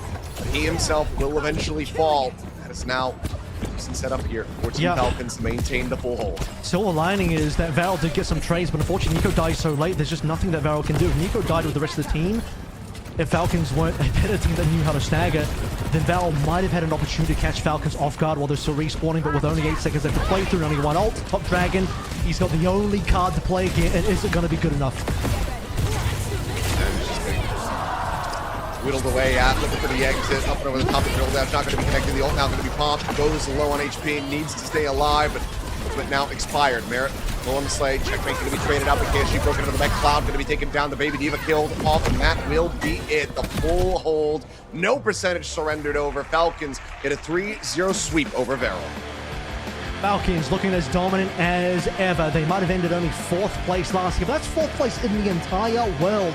They're coming back with a vengeance in 2026. New heroes, new Overwatch, and a new look for Falcons as well, with Checkmate joining their team. And then does this Falcons look good even without Proper here today? If Proper even still is on the team, Falcons are here to dominate. Varel, they've improved over time. There's still some holes in the team. There's still some hero roles and maybe hero pull issues they need to address for this 2026 OWCS year. Whereas for the Falcons side, the most flexible players in the world, arguably the best players in the world as well, depending on where you're looking on some of the other teams like Crazy Raccoon. No surprises here. Falcons looking as clean as you'd expect, 3-0, and Varel needed just a little bit more time, I think, to come up with something different. Alrighty, well, unfortunate for Varel, but this was a little bit of a, no, that would be an understatement. It was an expected result. Falcons are a world-class team. Varel's still very much going through their growth spurt, but I'm glad to see more of this squad. I mean, they had their moments for sure, especially in those first 2 maps where you could see that there was some real contention. But, I mean, if not for Chio with the Jetpack Cat, I think this could have been a very different result. But he was just far too clean on it, and in my mind, the front runner for player of the match. That's certainly the most impressive, especially when you consider that main support is a role that is very difficult to shine on. So no surprises, everyone went for Chio. This was the obvious choice. Typically DPSs, they get the spotlight for the kill feed, for all of the adoration and all the acclaim. But today, Chio, he really showed up above and beyond. Even when you look at Merit's successes of what he was doing on the castle Shambali, that was enabled by Chio. Merit wouldn't have been able to do that as successfully if it wasn't for Chio first. But it's these solo plays that we see early on, how he's able to pre-fight players all by himself, solo kills, sometimes onto the other support, sometimes onto the other cat of Cloud. That's the impressive part, and then the consistency of that on top of everything else. Front contender right now, maybe the best Jetpack Cat in the world, and I'm not trying to knee-jerk too hard, but that was disgusting. I mean, until proven otherwise, yeah, no, absolutely. I was the cleanest that we've seen so far. Still plenty more matches to go throughout. I mean, today, but also this weekend. But I think that we can give him the moniker already. So let's go ahead and get ready to hear from our player of the match as we will go into the interview and hear what Falcons have to say off the back of the win. 네, 오늘 준비된 두 번째 경기 바렐과 팀팔콘의 경기에서 팀팔콘이 깔끔하게 승리를 가져갑니다. 승리 축하드립니다. 감사합니다. 네, 오늘 승리 축하드립니다. 오늘의 POTM은 치오 선수가 차지하게 됐는데요. So Falcons won versus 2026년도에 Val. 팔콘은 어떨까 Congratulations. 굉장히 많은 분들이 기대하셨거든요. 부트캠프에서 또 그 시작을 찬란히 보여준 것 같습니다. 오늘 경기 소감 한번 들어볼게요. 우선 이제 26년 The question is, 첫 there was a lot of 경기인데 anticipation for Falcons in 신캐도 많이 2026. Could you share your thoughts on the 첫 victory? 경기를 3대 0으로 신캐로 깔끔하게 이겨가지고 너무 재밌네요 일단. 네, 자 그리고 오랜만에 Very 또 fun. 팬분들이 앞에 계셔서 살짝 쑥스러워하시는 것 같아요. 팬분들께 한마디 할까요? 올해도 다들 응원 와주셔서 정말 And a word to the fans. 감사드리고 올해는 작년보다 더 좋은 성적으로 꼭 보답드릴 테니까 다들 응원 부탁드리겠습니다. 네, 오늘 직관 오신 팬분들도 아주 뿌듯하실 것 같습니다. Says this year 자, I'll 그리고 repay you better results than last 팔콘의 year. 조합을 엿볼 수 있는 Thank 오늘 you. 경기였잖아요. 그런데 1대1 데스매치 때 좀 대사건이 일어났어요. 엠내에 수류탄 불발이 일어났는데 이거 좀 어떻게 보십니까? 제가 잘은 보진 않았는데 원래 태민이가 1대1 같은 거를 좀 진지하게 한 걸 본 적이 없어가지고 The 1v1, 아마 there was a mistake with 대회였어도 1대1이니까 unraised grenades. What do you think? 생각하고 있습니다. Referring to the 진지로 Mirror Nico 빡게 1v1. 하면 좀 달랄 수도 있겠다라고도 말씀해 주셨네요. 자, 그리고 오늘 치호 선수 고양이 차이가 And the response is it's okay because Mirror doesn't take 1v1 seriously. 새로운 인생 영웅을 찾은 것 같다라는 반응도 많았는데요. 저는 오늘 확실한 담그기가 아주 푹 담그시더라고요. 아주 인상 깊었습니다. 치호 선수만의 제트패켓 양 어떤 꿀팁이 있을까요? 우선 많은 디테일이 있는데 일단은 상대방 스킬을 많이 생각하는 게 중요한 것 같고 I think I found a new life here. What do you think about Jetpack Cat? 정말 어떤 플레이를 What's the 하더라도 결과가 뭐 아니면 도기 때문에 이제 결과에 좀 주눅들지 말고 조금 이제 머리에 생각을 좀 빼고 네. 내가 고양이다 생각하고 편하게 하면 되는 것 같습니다. 사람이라고 생각하지 말고 She said no matter what you do, it's a gamble, so don't think about the outcome and just play as if you were a cat. 합니다. 아주 좋은 꿀팁이었어요. 자, 이번 연도도 체크메이트 선수가 팀에 합류하게 됐죠. 환영한다는 인사와 함께 앞으로의 각오 마지막으로 들어볼게요. 우선 승훈이 형 우리 팀 와가지고 정말 고맙고 아마 팀이 Also, can you please give a warm welcome to Checkmate? 또 결과를 내기 때문에 많이 스트레스 받을 건데 도움 될 거니까 열심히 하자 우리. 많이 스트레스 받을 거야, 체크메이트. 자, 이렇게 또 마지막으로 명대사까지 날려주셨습니다. 자, 이렇게 오늘 인터뷰는 여기서 마치도록 하고요. 저희는 다음 경기 밸런스 퓨얼과 T1의 경기로 돌아오겠습니다. It says thank you for joining our team. Even things get tough, we're a team that delivers results, so don't be discouraged and keep fighting.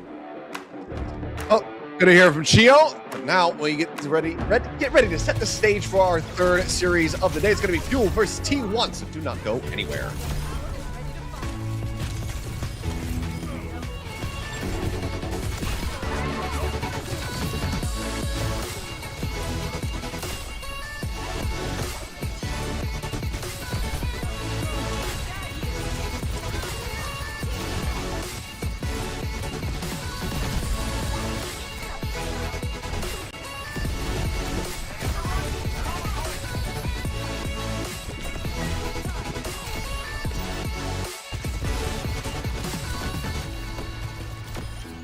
벤처반.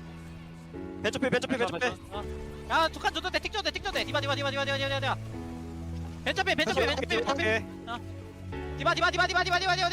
우리 시메이 들어. 시메이 들어. 나이스. 야, 냅둬. 아 예? 나 0대 썼는데 재밌다 그냥.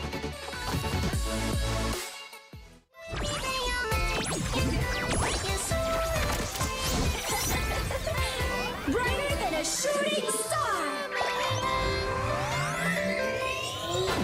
Do your worst, or I will.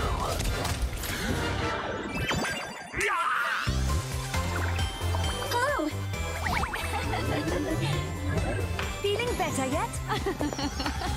We'll show them a trick or two. The Kitsune got you. Supernova ready. Greetings, Earthlings. Come closer.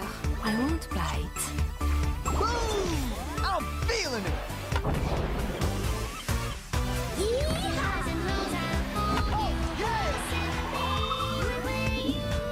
Prove your skill. I'm in the groove. Be uplifted. Incredibile. Victory is at hand. That will annoy it. Next try.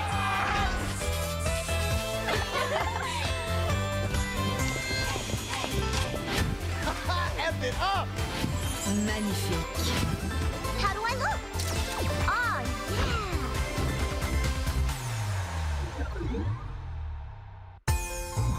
Oh, yes. Yeah. All right.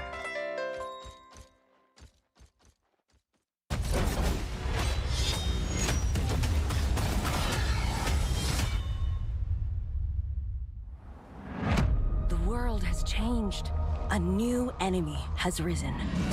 The power of Talon, now under my control. This is a fight we cannot lose. The war is here. Let's fight fire with fire.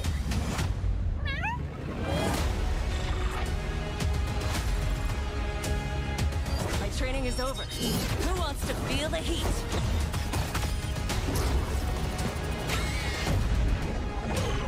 I do enjoy a hostile takeover. Time to show them what we're made of.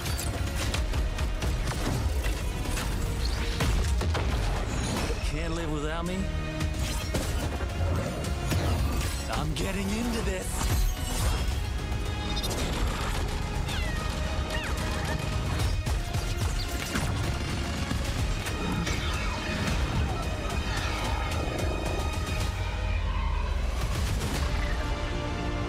Anyone can make a difference. The choice is yours.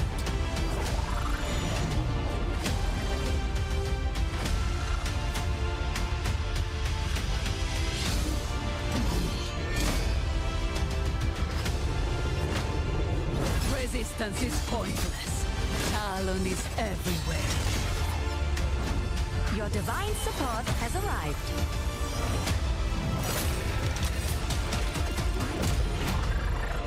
I have landed among the stars.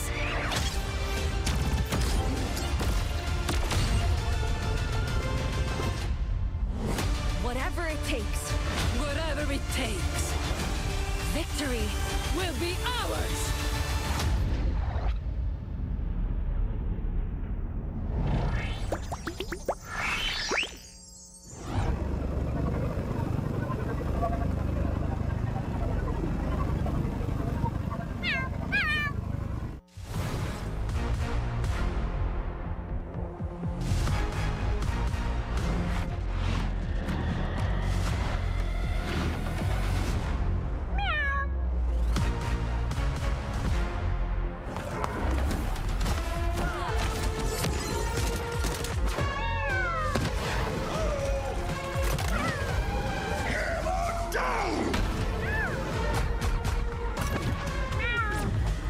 Blazing a path.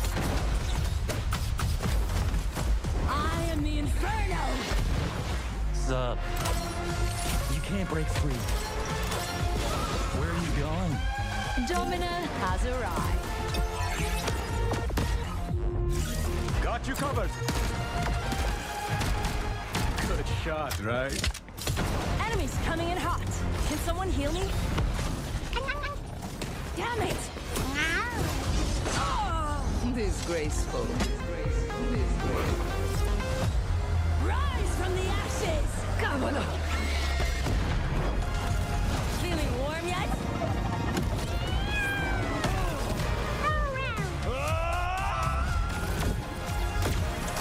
Such a bull. Too easy.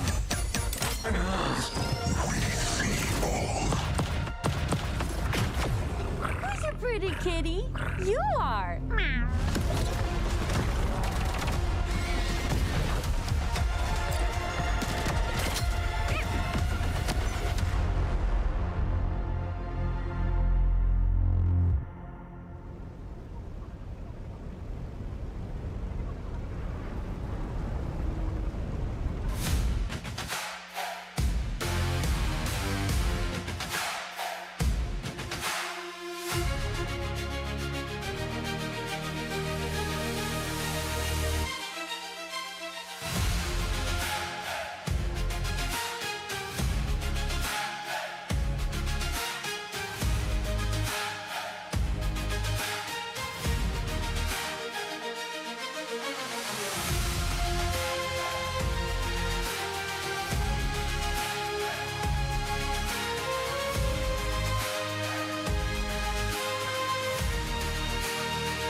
2 down and 2 to go as we are at the halfway point here, the opening evening of the preseason boot camp. We've seen Varel fall to the wayside as Falcons take them down in 3-0 fashion, as well as Eps earlier getting the win over Disguise. Now we turn our sights over to Dallas Fuel, going to be squaring up against T1.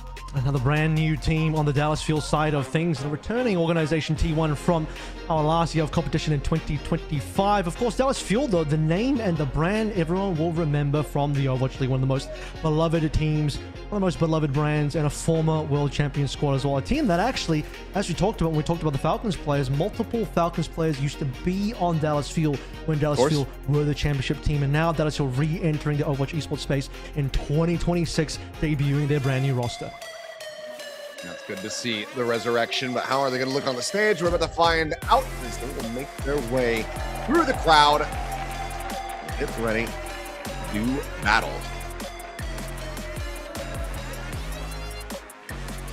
Take a look at the team lineup here. Chronic, Sonjun, Kellen, CJ, and Luke Mino. So taking quite a decent amount of some of the good pieces from former North American teams, adding in Kellen, who's been a bit of an international player himself, moving between both Korean and also North American teams, and Sonjin, who has done plenty of the same, very international player, and also I think one of the breakout players of 2025, where, look, he's not a new player, but certainly very underrated in the past, and now I think he's kind of taking top spot in terms of his own abilities, proving his worth last year on AG when he was on that team. So the Dallas Fuel coming back in. Coach Young as well, who was previously on the Dallas Fuel, now back with the Dallas Fuel. As you can see, he's also listed there for damage, but it will just be the 5 plays. That it will be. Let's see how they're going to be faring here. Probably going to be favoring T1 coming into this, but who does know? I mean, a resurrection of a nice storied brand in the Dallas Fuel brings warmth to my cold, cold heart. So welcoming Emong as a creator to Dallas Fuel as well. I'm sure he'll be out there supporting his team today on his brand new organization. As we'll see their opponents, T1 back in form again. A very strong team from Korea that we saw in 2025, making waves, making a couple of grand finals domestically as well. They didn't quite make it as far internationally as they would like to, but we're going to start things out with an international competition here with OWCS Bootcamp. Also, you'll note for T1, keeping the majority of their roster. They did end up losing Vigilante, but they add Bliss into the lineup to back up Skewed.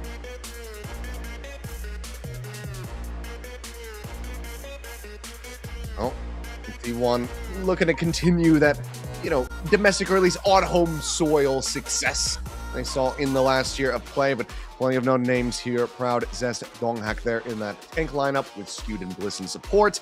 So I think this is going to be a big test for Dallas Fuel. But hey, if they can come out swinging and they can even just take maps off of this team and make it very competitive the whole way throughout, I think it's going to be a very positive outlook for the squad throughout 2026. Yeah, so full honesty, full transparency, this will be a bit of an uphill battle for the Dallas Fuel for a number of different reasons. T1 already a very well-proven team, even with the little bit of a change up there in the support line, and to really speak on that more, I think Bliss will be moving into the main support. Skewed back of the flex support. Skewed previously had moved from flex to main. Now he's going to go back into his old role now that Vigilante's gone, so that's most likely the case there. But Zest and Proud already on that front line, absolutely dominant. Donghak at one point last year, several points in this past, considered potentially the best tank player in the world, and well, it does mean that Dallas Fuel, as a new squad of older names that we are familiar with, are going to have to go up against a team that many are more familiar with. And to get you more familiar with how this format works, as usual, we're going to play a 1v1 from one of our 5 new heroes, and then the first map will be played on a chosen map of the winner of the 1v1 on a control map where you have to play the 5 new Season 1 heroes. So we'll be bringing these out to bear. I mean, Shio just gave us a fantastic display of basically, how to utilize Jetpack Cat to the utmost of your, advantages that you could possibly gain. So we'll see if maybe somebody else has a solid performance on that. I'm still going to be looking for that Mizuki to really find some solid impact. You haven't got to see too much of that quite just yet. Maybe a couple moments from, Fielder being able to get some nice duels in. But aside from that, I haven't gotten to see too much of that kit put out there. So that's where I'm going to be looking towards. But Zest, of course, still here under that T1 banner. Different name, same old organization. And I mean, this guy's just always been incredible. I remember his rookie season coming through. He was looking insane, and I'm sure that we're gonna have more of that in store. I mean, Zest has been with the T1 organization through all the different names and brands in the Overwatch space. Philadelphia Fusion, Seoul Dynasty, T1. He's been a mainstay, lifelong player for this org for quite some time, and bit of a breakthrough star in his rookie season as well, nominated Rookie of the Year. And plenty of players that were alongside him in those rookie years of 2022 and 2023, those big years where a lot of new players came in, are actually on this T1 squad or formerly on this squad. You had Viper here last year. You have Dongak still here over multiple iterations of this roster. Dongak's been on some version of this team now, whether it's been T1 or a different name or a different organization for the last... This is now his third year. So he started with this team all the way back at the start of 2024 at OWCS, and he's still here leading the way. Zest now backing up on the DPS side. Yeah, I mean, this is a good team. No, it very much is. So we're going to be cut out for them. I'm curious to see how this 1v1 is going to be going down, as well as what, you know, these guys are going to be playing. So far, we've gotten the Jetpack Cat as well as the Emre. So, you know, maybe we change it up. Maybe we finally get to see that Unrun in the mix. Maybe they go for a Domina. But given the players, I don't really expect that. Yeah, I mean, you do have the weird thing here, obviously, is you have a DPS player on Zest and then a support player, Luke Amino. So, actually not sure if they have to play the same hero, or if they're allowed to choose different heroes. If they're allowed to choose different heroes, then you're probably going to see DPS into potentially a support, which could be a very interesting one. Otherwise, they can play whatever. I don't think it has to be mirrored. At least didn't see anything in the rule book about it. So I'm glad that they've been everyone's been honest so far and just playing a raw mirror, because I can imagine that if you could just pick whatever you want, in my eyes, I would think that Domino would just be the easy hero to pick every time. But I would hate to see a Domino versus Jetpack Cat where they're just miles away from each other, and barely interacting with each other, and yeah, Jetpack Cat just taking 10,000 years to break through Domino's shield, and Domino doesn't even have range to hit Jetpack Cat. It's just a forever duel. That would be the worst. So please, none of that. Hey, just stay out of range, poke and prod, get the ultimate, and then drag her off the side of the map. Seems good to me.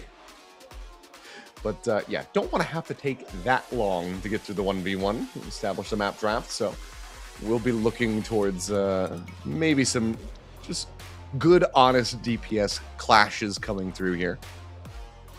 And if I had to guess with Zest, probably going to be leaning towards that Emre. So we'll see if I am correct at the end of this. I'm known to be stupid, so could very well be incorrect. All right, we'll see what they put up here hero-wise. Again, winner of this duel allows their team to choose the first map, and then subsequent maps after that. The loser of the first map chooses, and then we get into a normal meta situation. Do they mirror? Do they go something else? What do we got here? Okay, so there, finally, we do have a dominant into a dominant. Okay. Alrighty, well, this one could be a slugfest, maybe a bit of a wet noodle fight between the two. Let's see, because there is a ton of shielding to try to get through here. You can see 500 HP on both of them. So I'm curious how they're going to be piloting around this one. Obviously, you know, if you can get that repulsor, try to get a quick little stun in would be a nice key advantage. But unless they play into the point itself, it's likely to be a bit more of an open skirmish, as well, shots will start flying between the two. And well, both going pretty low. Crystal charges out, and it's looking pretty good for Zest as Lupino down low, backpedaling to get away, get some damage across. And oh man, okay, Zest just strafing forward through the crystal, sets up with a shot. Narrow battle, but one that Talus Fuel do manage to win. I think Zest maybe walked up a little too soon. He walked out of his own shield after one of the segments broke, and Luke used that opportunity just to get an extra Magnum shot directly onto Zest, and it was basically all over in terms of the health trade from there. Zest a little impatient. So, Dallas Field, there you go. First victory on the board. Like to see that nice and early. Nico did the same as well, just to get the momentum flowing. And I also appreciate the fact that they both played dominant despite neither of them actually being tank players, just to keep it a little bit more fair and even. Alrighty, well, Dallas Fuel setting themselves up with the early advantage. Now into the see what they ought to go for as far as the map draft is concerned. And, you know, once again, we'll be seeing the five new heroes, I should say, coming out on display for this first map no matter what. Then we'll unlock things and get into much more normal, you know, hero banned map pick draft. So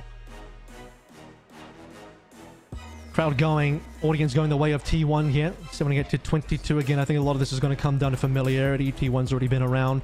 Same roster as we saw last year, largely, except for one change up in the backline. And Bliss, I think, is a very, very good main support as well. That sort of allows Skew to move back into his more comfortable position. He actually, by the way, for Skew, did a really good job of shifting over roles to move to main support to allow his former teammate Vigilante to take up the flex support spot. But yeah, now Skew gets to go back into his own comfort, allow Bliss to take the reins a little bit, and I'm excited to see where the squad can go. And for Dallas Fuel on the opposite side, you know, it's always good to see what new teams are capable of achieving, especially now in the era of Overwatch where, as we saw from Stockholm last year, we're starting to see the non-Korean teams catch up a little bit. That was largely through the European teams, largely through the EMEA teams. The NA teams still got a little bit more work to do, but NA teams not looking to fall too far behind, and early days here to try and prove themselves. all right, well, should be just hair off of finding out how things are going to be looking, where we're going to be going. And for this opening round of Control, you know, a little bit more of a limited map pool. And I think so far we've seen all but what Busan, I think, is the last map remaining in that pool. So maybe somebody will look to, maybe Dallas will look to take us over to that map and get all of them on display. Otherwise, it could just be a repeat of the Ilios or the Lijiang Tower. Kellen's hero pool is going to be very interesting here as well. He's not known to be as flexible as a player as Dongak, so he's mainly looking over towards the main tank kind of roles. You know, Winston was one of his really big heroes. He's played a lot of Wrecking Ball in the past. We did start to see in his previous teams, you know, moving more over towards the Divas, moving more over towards the Sigmas. So let's see if Dominant ends up being a viable hero for Kellen. For Dongak, extremely flexible. Used to have a few flexibility issues. Has fixed that now. Let's see how between these two Korean tank players, who the best Dominant play ends up being. But also Kilios, as we saw from our last match, was actually the Jetpack Cat players that stole the show. So you never know. Yeah, it really was. I'll see what role we get here when it comes down to the sub-maps on Lijiang Tower, but pretty much all of them going to have that risk of going off the side of the map, so they have to be very conscious about that and see if the teams can avoid it, and whether or not any of the Jetpack Cats, either of the ones that we get to see here, are going to have nearly as much impact as Chio did, because I think that the bar has been set. It'll be a difficult one to clear. See if either of these support players on either team could do it. It's not guaranteed as well that the main support ends up playing. We saw, I sort of expected that maybe Slay would pick up the cat in the previous game for Valve, but ended up being Cloud. But for this one, might be a little bit more straightforward. No delays here though. Map number 1 of our third series. Let's get into it.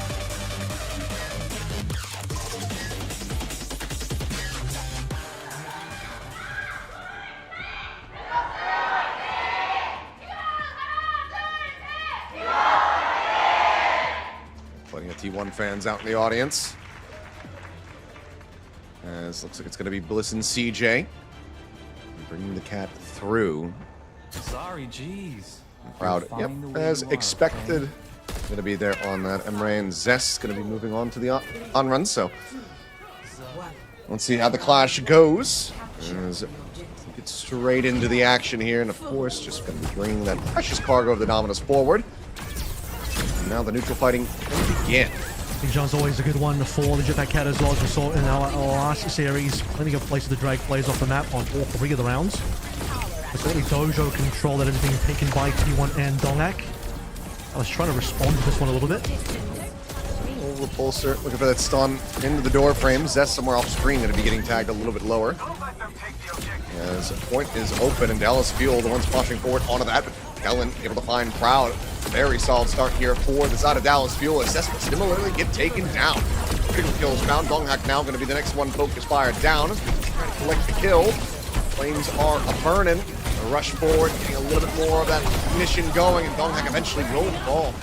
Let's go ahead and finish him off with the Dancing Blaze. 40% cap there for Dallas Fuel as well, to really lean into the ultimate charge. Fairly competitive on the T1 side, despite losing that one. Kellen has a few brief moments now to try and get ahead of Dongak. As Dongak gets it back into play, getting flown in, you'd imagine. There you go, straight away into the White Room angle, onto the bridge. Anyone here is Proud, a bit of a depth, try to claw back. As Chronic able to get well out in front towards That override protocol.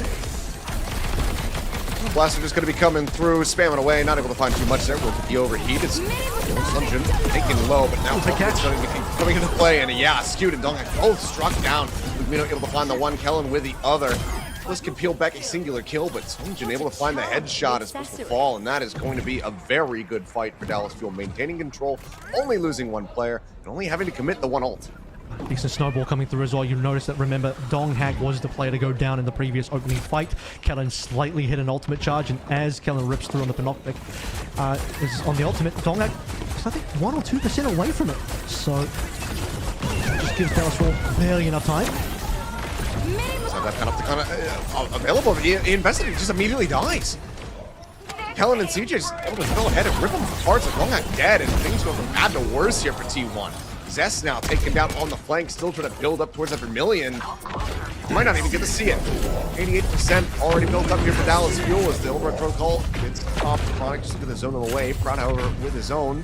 Trying to find an opener, but just pulled back far enough to not really give any access to this damage.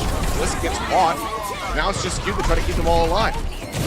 This sends the ultimate, nothing found. Donghak once again going to be taken down, and T1 are getting torn apart, 100-0. Getting ready to come through, barring a miracle that will not be found. A clean opening from Dallas Fuel. That's exactly what you want to see from the Burn Blue boys. 100%. Nothing really given up there at all.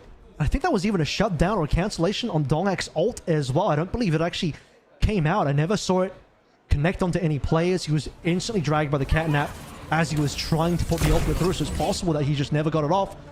Died so quickly, you just didn't see it in play. So T1 struggling to start things out with. You're not seeing any of these incredibly quick solo plays come through from T1 like you saw from Falcons in the previous match.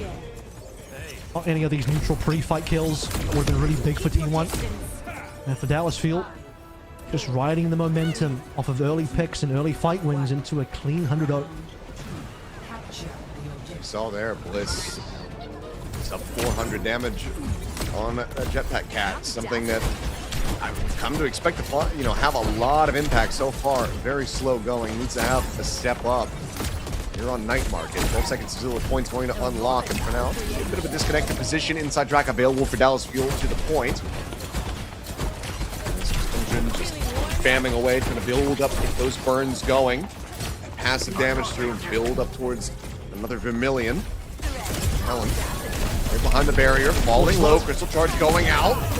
Kills getting pumped through, but it's not going to be enough this time. Proud able to collect the kills. It's still going to be maybe whittled away yet, and yes, will burn to death. Sunjin able to find that elimination, but Donghak gets in on top, finds Chronic, stuns him into the wall, and throws him off with the repulsor. So T1 getting their first taste of percentage here on Night Market.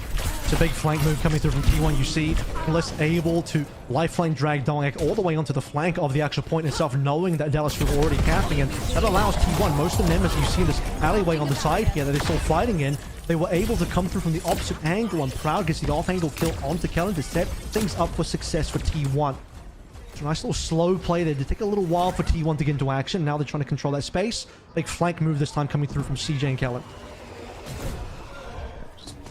Popping him down back of the point. Barrier set up. Just going to try to stay within this corner, but the Crystal will go ahead and zone him back away. Play around that outskirts. This Bliss getting closer and closer to having the catnap available.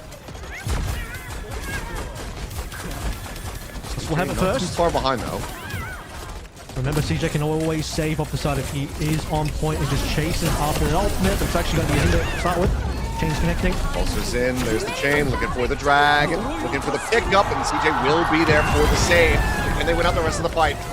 Trying to play for a brief little moment, but CJ actually everything on the side of the map there as Chronic will fall. Donghak able to find once. 1-for-1 down to support. Now Proud able to find Sunjin as well. So DPS-less Dallas Fuel not being able to really rally back into the fight. Due to the kill on the CJ forces the reset, and at 70%, this round is starting to get away from Dallas Fuel, and we might be looking at a 100-0 in reverse. As the dust settles, as the override protocol popped by Proud that ends up nailing that fight, allowing T1 to get this big advantage. Now 82% account. We might just see another 100-0, but in the reverse direction instead. Chronic nowhere near as on that previous fight. He's going to be there now, and this is going to be incredibly desperate one for Dallas Fuel. Final fight situation. Same flank to start things out with Kellen on the side of the map. He's setting up Set for up the there tanks. once again. Being zoned away. Repulsor's going to be exchanged from either side. Crystal going forward. Donghak trying to set up with the ultimate, but Chronic hopping his own. Finds Proud. He's going to be taken down. And this is very much the Dallas Fuel fight that they were looking for. Get a clean up onto the Dominant, which they will get. So a team kill at 99% allows for Dallas Fuel to still have a chance to play this one out. Yeah, Dallas Fuel dropping everything they had into that one. Both the ultimates available. This time it will be Chronic with the overdrive to come on in and save the day after Donghak drops in the Panopticon. Nothing really to stop Chronic there. No ultimate there for Skewed either to maybe prevent things from happening. Of course, we saw the Kekai Sanctuary from Luke Camino first, defensively, or rather offensively for Dallas Fuel on the point itself. Right now, trying to get a catch, and Bliss will get taken down. CJ able to find that, and that leads to a spillover towards Donghak as well. Quick reset going to be necessary as CJ, well, has already got the ultimate online. Would love for Luke Camino to go ahead and get some of these heals through, build up towards that next Sanctuary. Looks like Dallas Fuel want to get aggressive, going on the offensive over towards this. Going to be drop shift, and Skewed will get caught. Quick little backpedal, has that barrier still to protect the retreat. A nice little poke and prod from Dallas Fuel to come away with the kill, and they maintain control. Yep. That will just give them a little bit more space on the points, the percentage points to cap as well. Slow reset there for T1. Kellen, careful, don't give away his life. That would have been really, really tragic. Here comes Catnap. Ooh, I don't think it hits.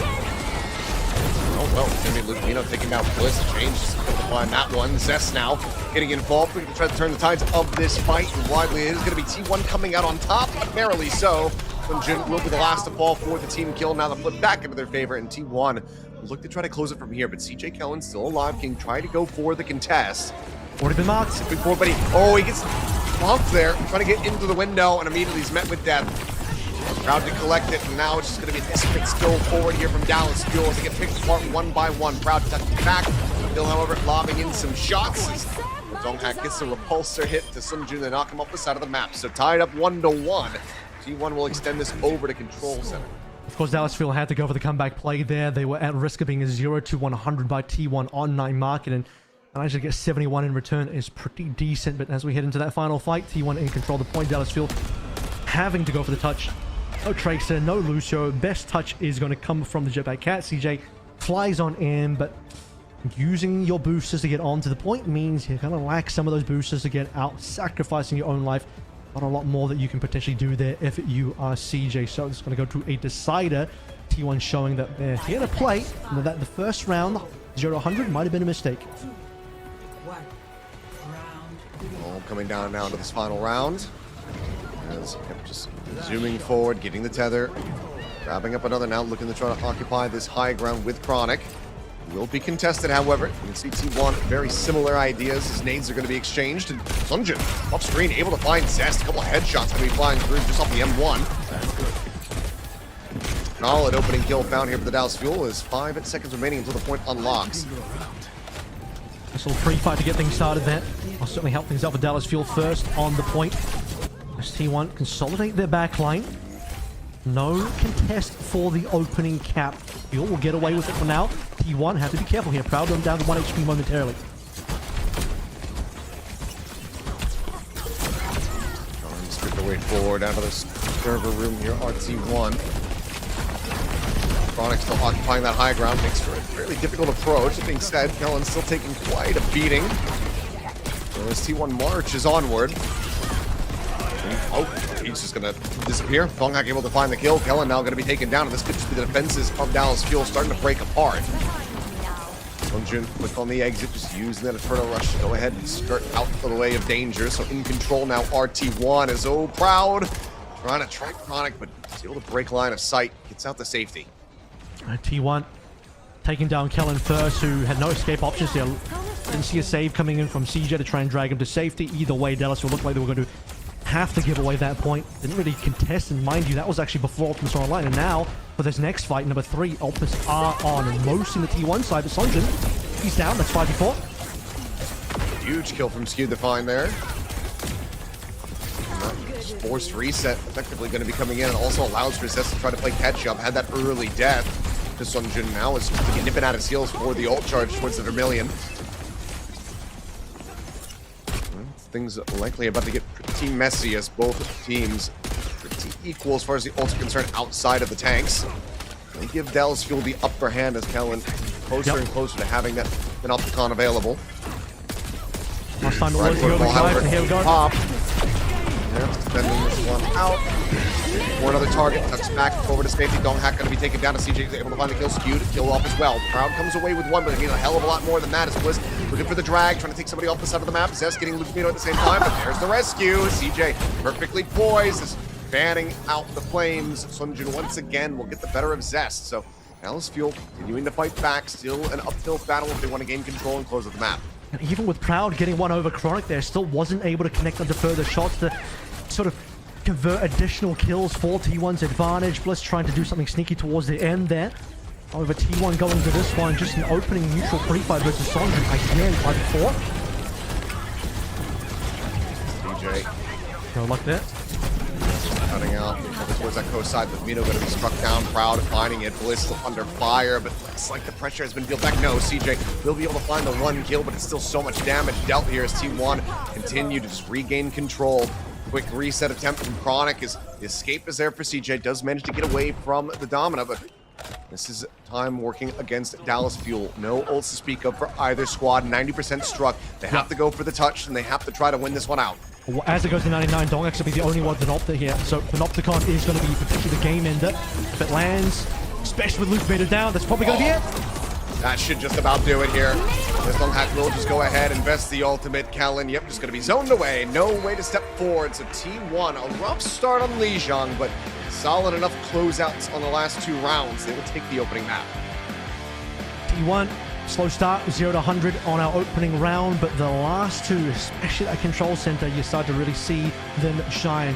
A few too many opening pre-fight deaths from Sonjin. That is a little costly for them. I mean, we've seen the opposite happen a couple of times. Largely, that last control round was, Sonjin getting picked a lot. A couple of cheap fights there for T1. So you rush the coach with Fleta on screen there, standing behind the team as well. Fun fact, Rush was the head coach of Dallas Fuel in the Championship 2023 season, as Yong was the assistant coach on that same year. Now Yong is the coach of the Dallas Fuel, so former teammates and coaching staffs going against each other. But for T1, experience, I think, starting to show here. They slip up a little bit. T1 have been known to slip up. T1 have, unfortunately, has to be said, choked a couple of times in the past, especially in important games. Typically that happens in grand finals, but these types of games, maybe they make a slip up a little bit. They do lock in and come back. Let's see what the map selection is going to look like for Dallas Fuel once again. This time from the back foot. The opening map over to T1. Going to be looking to try to replicate some of the success of the Falcons and run away with this one, but it could be a bit more contentious. So we'll see what happens when we come back to the break.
뭐야 박는다. 어? 콜빈. 알라. 나가. 나이스. 나이스. 하이파이브.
Time to go into map 2 here in our third series of the evening. Dallas Fuel falling shy of the mark versus T1 on that opener of Lijiang Tower.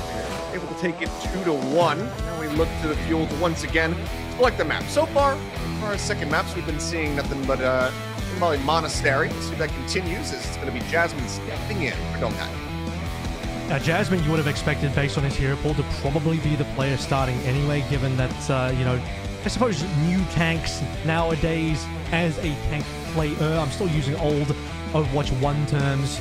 Now that we're back into just Overwatch, it seems a little outdated, but yeah, back when we used to have 2 tanks, people have sort of different specialties, and Dominic is probably more of a main tank player, Jasmine more of an off-tank player. Dominic, you would have expected, based on the kit, to be slightly leaning in the off-tank, but when a new hero drops down the tank position, typically everybody who plays tank can just play it, so probably not that surprised that Dominic plays. However, now that we get further into the series, we talk about what other meta tanks currently at Bootcamp or the professional level. It's Domina, it's D.Va, and it's Zarya. Yes, Domina can play that Domina, as we just saw. However, once you look towards Zarya and you look towards D.Va, that's way more in Jasmine's wheelhouse. So yeah, the substitution, not a big surprise. All right, well, okay, it's going to be the Midtown coming through actually here for the second map. So a little bit of a change up, but still taking a look at the same escort map, or not escort, hybrid map. Good God. What's wrong with me? How dare I? We have 2 escorts in a row on map 2, so I get it. We've had Shambali doubles. Now we go Midtown. We get the Midtown a lot as well, but now Midtown gets to be map number 2, and obviously a very flat map as well. A little bit of high ground to contend with on B and C, but largely you're looking at ground tanks, ground situations. Lucio gone straight away is very interesting. It's sort of just a bit of a rug pull on what the expected comps you would have had. It would have probably been Lucio Kiriko, maybe a Lucio Bap, played with either a Zarya or a Dominant. Now it's gone. Echo, to me, feels a bit throwaway. Echo maybe is like could be a secretly good pick. I'm not too sure, but I don't, it hasn't crossed my mind yet, so I don't know if this is going to be a particularly impactful ban. Probably not. But the Lucio one will definitely change things around. Now, Bliss and CJ are going to have to consider what they want to play in response. Could be a Wu Yang, as we've seen already. Possibly the Jetpack Cat, although at Midtown, you're not getting as much value as maps where you can drop players off the edge. Could be the double flex support potential as well. Could just be seeing that come through. Got to Could see be Juno. a little bit of Alari earlier, so Saw a little could be that. Juno as Could be well. the Juno. Yeah. So that's still obviously plenty of options as the roster for this game continues to just get ballooned up more and more. which will only happen increasingly in the future with 5 more heroes on the way. Curious to see how all of those are going to be, shaking out once their time comes. But and I'll tell you T1, what, solid little start. None of those further 5 heroes will dethrone Kiriko. She'll be meta until the end of time, so it's going to happen. Too good. No matter how much you nerf Kiriko, still incredibly good. So I wouldn't be surprised if we see double Kirikos in play. Tanks, though. I'm feeling Azaria. I don't know. Itching for Azaria. Kellen, probably less likely to play Azaria, probably more likely to lean into Dominant. Be open for that tank roll. We'll see where they do land as we are ready to hop into the action. So map 2 of our 3rd series underway. T1 looking to try to pick this up the match point.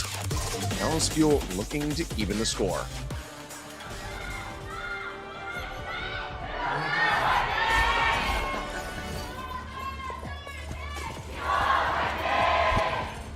That pizza right now sounds amazing.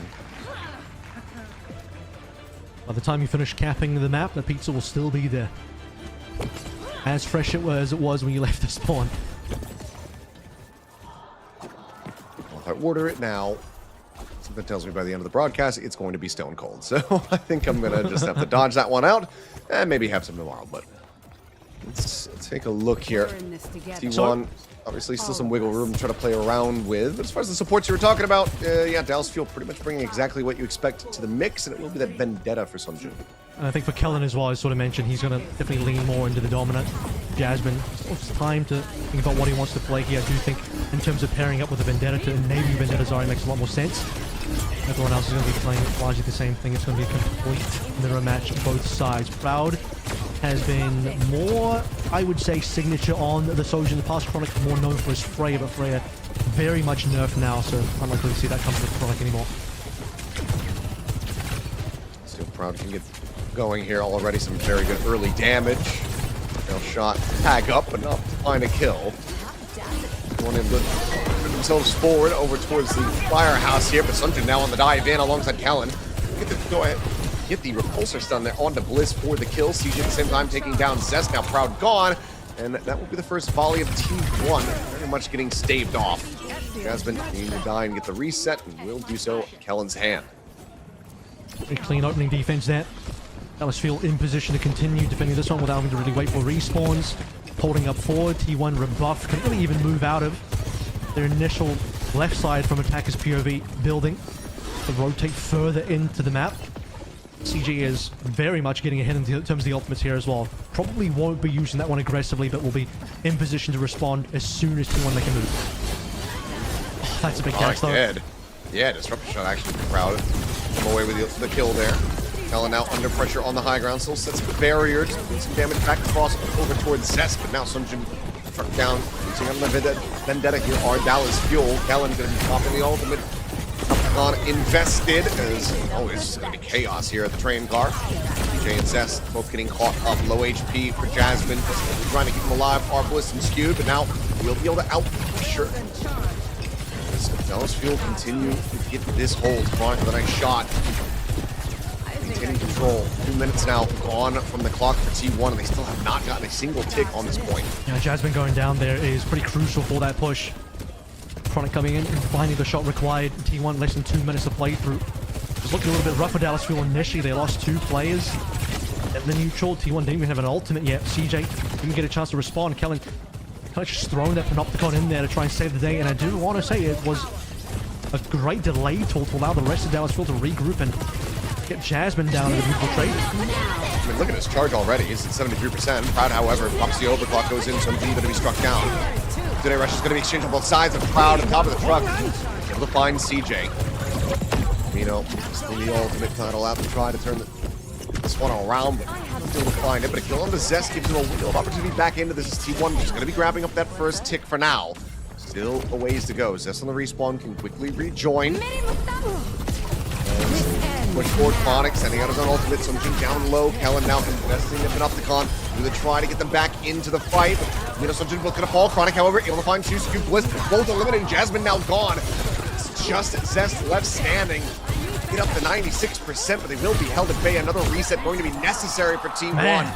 This might just have to be an OT cap, if a cap at all. Chronic's been working on his Sojin for sure. I mean, this guy, again, mostly known for the Freya. No slouch in the Soj at all. Proud's been that guy on Soj for the longest time. But right now, Chronic is on that level and even higher in this particular map. What a save from Dallas Fuel. A save after save after save. Every time it looks like T1 are about to cap, Dallas Fuel clutch it up. There, we can't find the kill on this dungeon. Continue to take him low, but he's self-protected. Ult now going to be popped here around the corner. Looking for the setup. Will get pushed back away by the repulsor. Big. 10 seconds remaining. D1 needing to try to clutch us out on the point. Zest tagged up, nearly eliminated. Goes down so very low, but the kill cannot be confirmed. He's not back up. He still doesn't have that Sundering Blade available. But needs to put it to damn good use. For a target. Rice is down. Kellen falling there in the front line, and that is the floodgates now open for the rest of T1 to push in and get the cap. So 2.5 minutes now in the time bank. Second lease on life here for the squad, but they are fighting an uphill battle. We've already seen how difficult it can be to get a full completion on this map. Just slightly too short there. Luke Mino gets his title blast as the other three members. 4 Kellen's gone. Luke Mino finally gets the title blast. There's only the 2 supports alive. CJ never gets the Kitsune rush. Things could have been very different there, but shout out to Chronic again, who lands that shot onto Zest. Reads him perfectly. Zest was going to go for a Sundering Blade play in the sky. Shuts him down and forces him back to the ground. But T1, vigilance as ever, managed to finally get that cap. Took a little longer than they expected, though. Jasmine's in. Gone out, but not going to be finding too much off the back of that one. In fact, it's going to be Zest eliminated as Sunjin goes diving forward, looking for some more targets. Proud down to a sliver, the overclock. Just get some healing, so it doesn't have to fully abandon it here, but the cart steadily inching its way into the underpass, but trying to get out. That was going to be the difficult thing here for T1.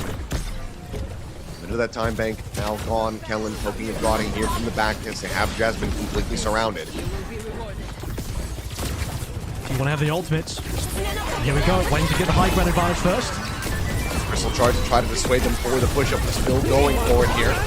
This big shield coming through as Proud's able to find one, but it's going to be traded with Sojourns as Sun Jun will get taken out of the equation. So 2 kills found, now 3 for T1, a 4th, and the team kill comes through. They are looking to make a go of this as the push that should be them to completion at B. Instant deletion onto Chronic. 5 versus 4. Bliss throws in the title blast for good measure, keeping Zest alive, allowing him to go ham into the back line. And T1 losing all that time on A is making up for it on B now. It's still 2 minutes plus to play through for C. It's plenty to use to cap through. Again, as a reminder, they want to have ideally more than a minute here to play on, but they want to have any time at all. I want to be capping in the OT if you can help it. It's Chronic's turn. He's waiting to use Saltman and doesn't even need to rip through the overclock. Doesn't need it for the first, but it will be a trade out as something to take it down. So support for DPS. Just trying to play this forward corner. Chronic now having to slide back, get away. Heading out towards safety, but Bill offers up a warning shot over to Proud. Just trying to build up towards his own overclock here, but still has 38% to go. This ends Shot on the corner of the overclock now, going to be popped, swinging around the backside of that barrier, trying to find an angle, and Proud is out into the open, gets taken down. Jasmine investing the pan off the con, looking to try to turn the tide from this fight. Kellen will fall through that as Bliss comes up with the killing blow. 1-for-1, the front line broken down, space opened up potentially here for T1, but they're just unable to move the forward for a little while, and just now getting it going once again. Space exchanged here as Zest dashes across to the opposite side, trying to avoid Sun Jun. He does narrowly manage to stay alive. T1 still control the payload for the time being. Had to wait for at least Proud to come back into play, but multiple ultimates about to come online. Proud, he's next up. Rail ready to go. 14% remaining to get this overclock as Jasmine sets him up. Now we're getting closer and closer to the ultimate. 10% remaining. Zest taken down. CJ finding the punish. More pressure now on Proud's shoulders, but CJ starting to take over this hold. Another kill found, skewed. Kunai right between the eyes. Respawn's coming in, 35 seconds remaining. The cart on the rollback. T1, 3 ultimates available, trying to make a go of this, but it's 4 on the side of Dallas Fuel. Luke Mina's about to have his ult. It's the last push here from T1, and they will be at a respawn disadvantage. Dallas Fuel have the respawn behind them, and you mentioned this one, but they have the ultimate advantage here as well. But not going to be massive, especially if Kellen drops that one on towards Proud, and Proud now has to be careful of that. Down that early damage, the rush is going to be exchanged here from both of these Kinikos. Dive in, Zest evaporates as Sunjun cuts him down to size. Massive centering blade. go ahead and assist in the kills. That's going to have to make a fast return as we get into overtime. Proud, however, tagged low, fading away on that shot. Still is able to find a front gift kill onto one, but this is just going to be an explosion of death at the hands of the Dallas Fuel as they manage to maintain control and deny a full push. Brilliant stuff from Dallas Fuel. Cannot underestimate these players. Chronic really showing Proud what's up on that Sojin, but CJ got a shout out to him. Coming through really big in multiple different ways, unexpected on that Kiriko. We saw him get a couple of kills that just keeps his team in play, and you also just throughout this entire defense, especially on that A point, which is the reason why it was only 2 minutes and a bit for T1 towards the end, which is an okay time to go into C, but not the best. A lot of it came down to the fact that you have these big clutch defenses from Dallas Fuel that just continually pushes T1 back. In situations you think T1 surely they got this, surely T1 have capped A, and it just wasn't to be. And T1 took so long on A that the remaining time for the map wasn't favored for them to be able to get that finish, despite still having a couple minutes to play on. Big heroics shown from Dallas Fuel, the impressive stuff. Yeah, I think, given the start of it, decent progress for T1 with how long it took them to try to get this A cap going, but now find themselves in a rough spot where they cannot allow for Dallas Fuel to make it towards the end of the map. Otherwise, it will be all tied up. T1 certainly wanted to be able to find themselves at match point nice and early on. Looks like CJ maybe going to go for a quick little carry here, perhaps. Okay, I was going to say maybe Chronic with Bastion up into the sky. Just going to scout out what the other side is. Oh, could this be a strat? Here we go. This is different. Let's see if T1 are prepared for this one, because I have personally not seen this play just yet. Dropping Chronic onto the backline, still hiding the composition until he goes in. Up and over the top, looking to try to plant his feet and break through this barrier. Gets in on top of Jasmine, whittling away at the HP bar. Proud, however, going to be the one taken down as Sunjin is able to find the kill. Raid, however, going to be found. Kellen eliminated. Lukmino dead as Zest comes away with 2 critical kills. Should just about be enough to go ahead and bring this attack to its end. Chronic will be able to find one, but Skew can very quickly rejoin with that swift step. It's going to be a team kill, and the first volley gets batted away. Yeah, Zest was able to rebuff that one nice and cleanly, targeting the players that were open for him to be able to land on top of. Dallas really wanted Jasmine down. Bastion in the hands of Chronic. Full bore. Left clicking into Jasmine, but just protected everybody rallying behind Jasmine to keep him alive. And off the Dallas Fuel, opening Gambit does not pay off. It's going to leave Chronic slightly behind Proud, but not by much. It's Jasmine, however, that's massively hit. Yeah, 75% built up.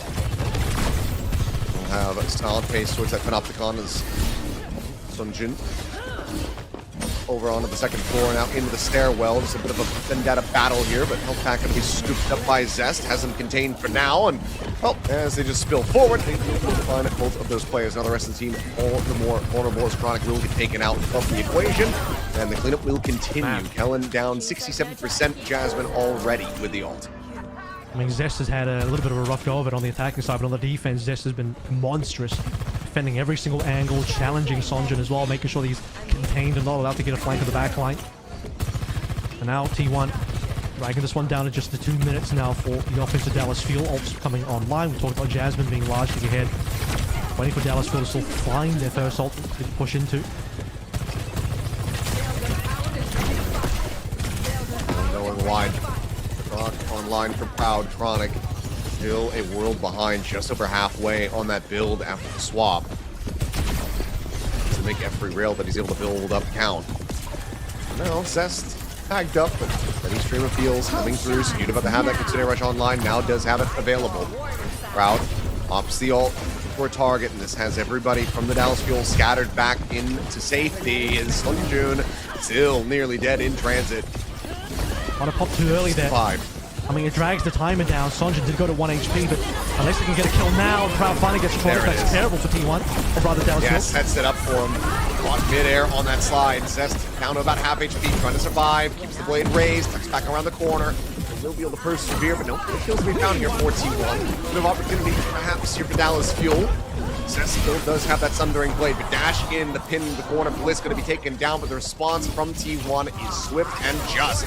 2 more kills, and now just 50 seconds remaining for the cap. Not really much else try to make a go of this. Yeah, still plenty to play through here as well. You have the Tidal Blast plus Sundering combo if you want. I mean, maybe a little bit of a waste of the Tidal Blast knockdown, but we'll guarantee that Zest is going to be safe during his own ultimate. It'll be hard for Dallas Field to walk forward, especially Crunk down again. I mean, Crunk's been a big carry for Dallas Field, but not if you keep going down early.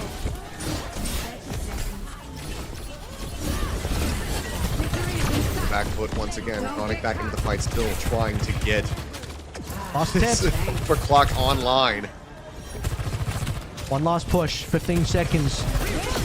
Just going in, there's the combo. Rob down the ultimates, diving on top of Chronic. He's dead as soon as he gets the ult. Dude, however, going to be traded out as Lukmino comes away with 2 kills. Zest gone as well. Jasmine taken down, Kellen traded in the front line, but it's just Proud and Bliss to try to hold the line. The touch needed to come through. Sunjun gets denied. And T1 complete the full hold. It was looking good for Dallas as well. They had barely a play advantage. 3 versus 2. Sunjun and Lukmino once again proving that if your team is down, you can still save the day, save the play. But you get to the end, and just an inch off, a sliver off. Unfortunately, Sunjun doesn't get the touch. And Dallas feel wondering now what could have been. It would have been a 2 versus 2 even if Sunjun goes down. And who knows what happens after that. Potential for Dallas Field to continue pushing, maybe get to the end, to get to a time bank. See what happens there. Certainly not an easy game for T1. I know we're looking at a 2-0 lead at the moment, but that Midtown left a few questions for T1 because Dallas Field had a pretty damn good defense.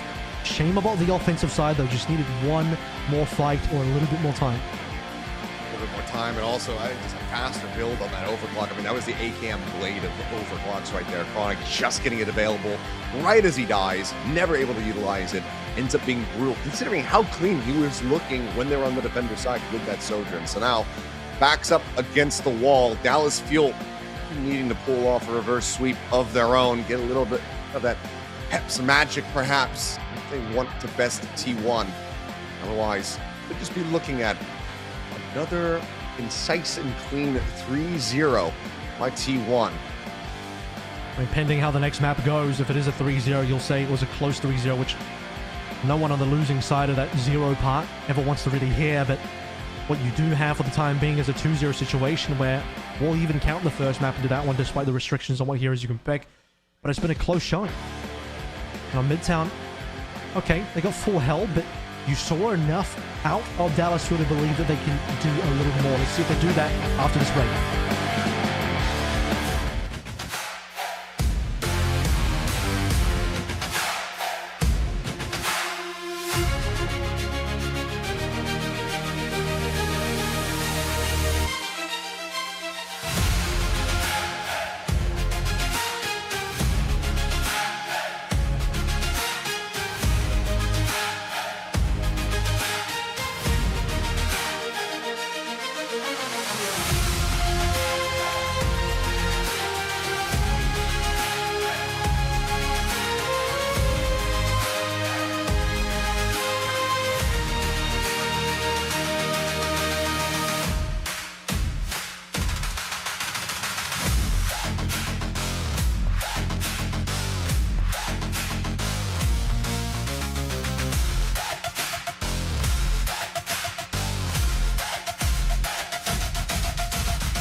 Match point established for T1, looking to bring this to a swift conclusion.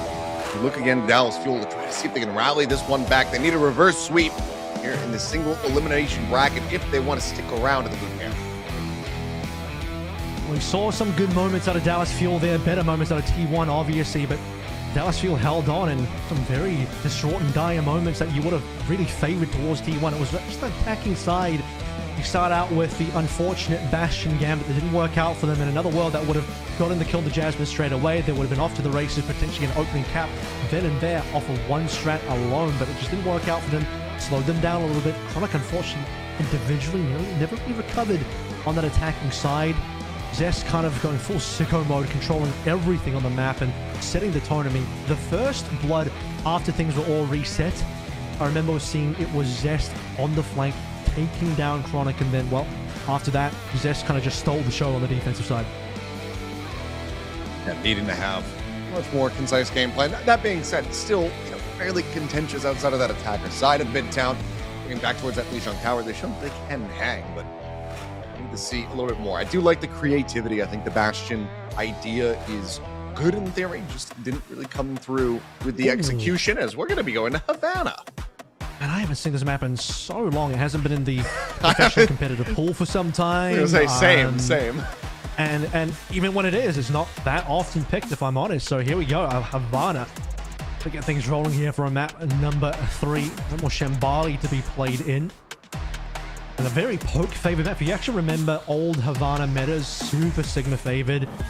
We get rid of the Vendetta straight away. That's a target ban on towards Zest, who was performing above and beyond, as mentioned, on that hero on map number 2. For T1, what are they going to respond with here? Remember, you can't ban out any of the new Season 5 heroes.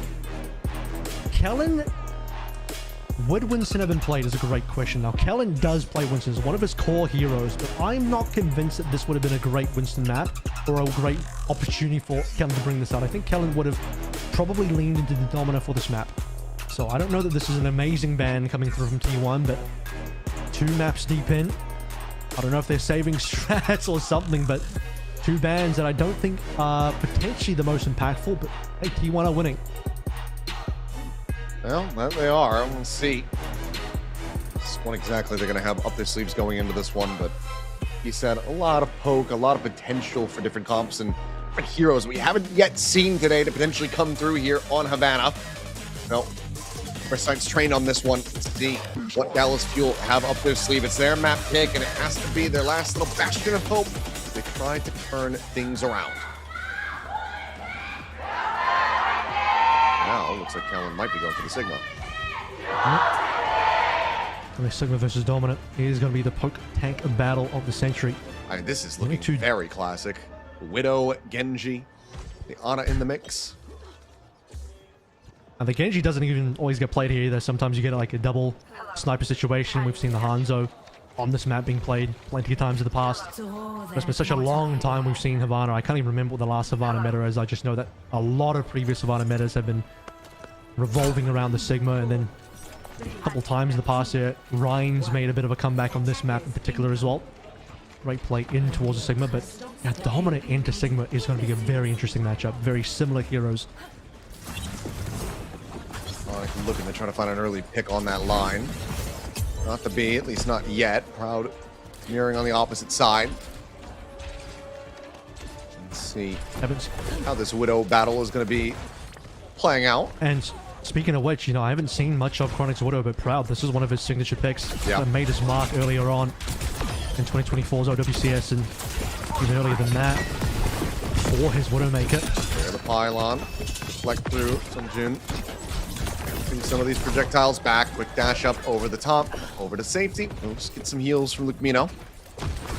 It's really interesting as well seeing the dichotomy of where these support picks are. You have very unique support choices across the board. No mirrored supports whatsoever, but very spammy long-range poke supports nonetheless. Just 2 different reads by 2 different teams. Yeah, there's a window of opportunity for a punish on the Sunjun, but he just managed to get away. Give it a shot. Yep. Slow going here for Zest on the build. Sunjun, very critical lead, up by almost 40% towards that first blade. There's some damage across onto Proud, but so far still just some neutral fight in the cart going to be held at bay for the most part as Sunjun force off that high ground. Looking for a target. It's a little difficult for Zesh to find the same sort of angles, pushing into defensive sightlines rather than Sunjin holding defensive sightlines behind his shield and playing with Chronic a little bit. Yeah, I'm trying to get access to this Widow. Nanoblade combos. Proud, there it is. Finds his mark. First blood. A critical one to be found as Jasmine now just going to walk over towards DJ, and with a distraction, Proud will strike. Another kill going to be found. Same time though, Dasher, Sunjin able to find 2. Instead of flex kill on a Proud Scoot as well gone. Card continues to roll forward. Kellen here to try to hold the line. Does have the Davidic Flux available. As Mino trying to set up for the ultimate. Gets it across. Jasmine goes boom. Looks like still a last-ditch effort to get the hold maintained. Will be good for Dallasfield for now. So again, despite the fact that T1 will strike first blood, even get a secondary kill, Proud did amazing things there. It just wasn't enough. Jasmine throws out a Panopticon in there. I'm not sure exactly where that landed. It's possible that he threw that one into the loving arms of Kellen's Gravitic Grasp, but we never saw that on the kill feed.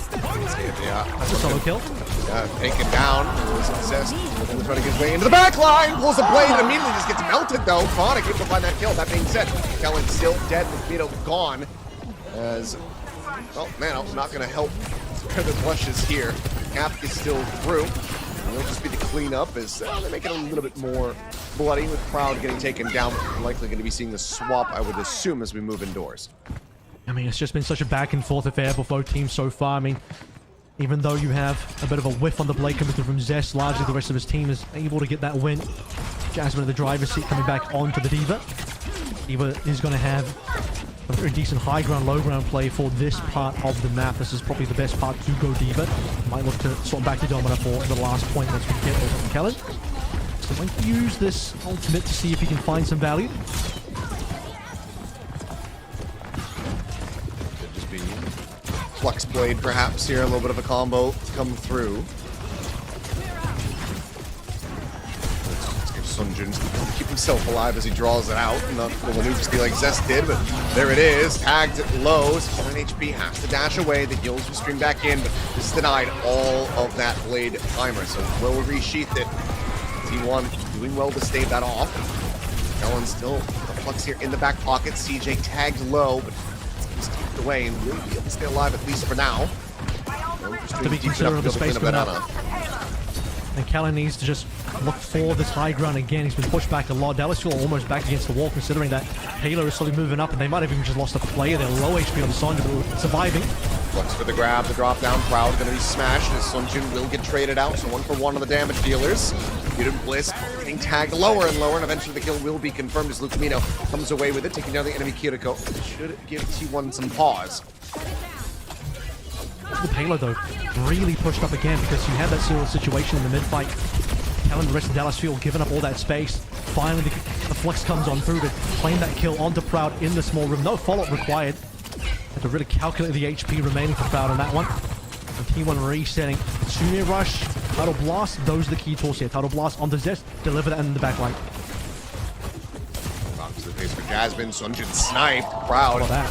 Critical kill found. He's looking for the anti, but still in with a Tsune Rush. Bliss sends out the title as well.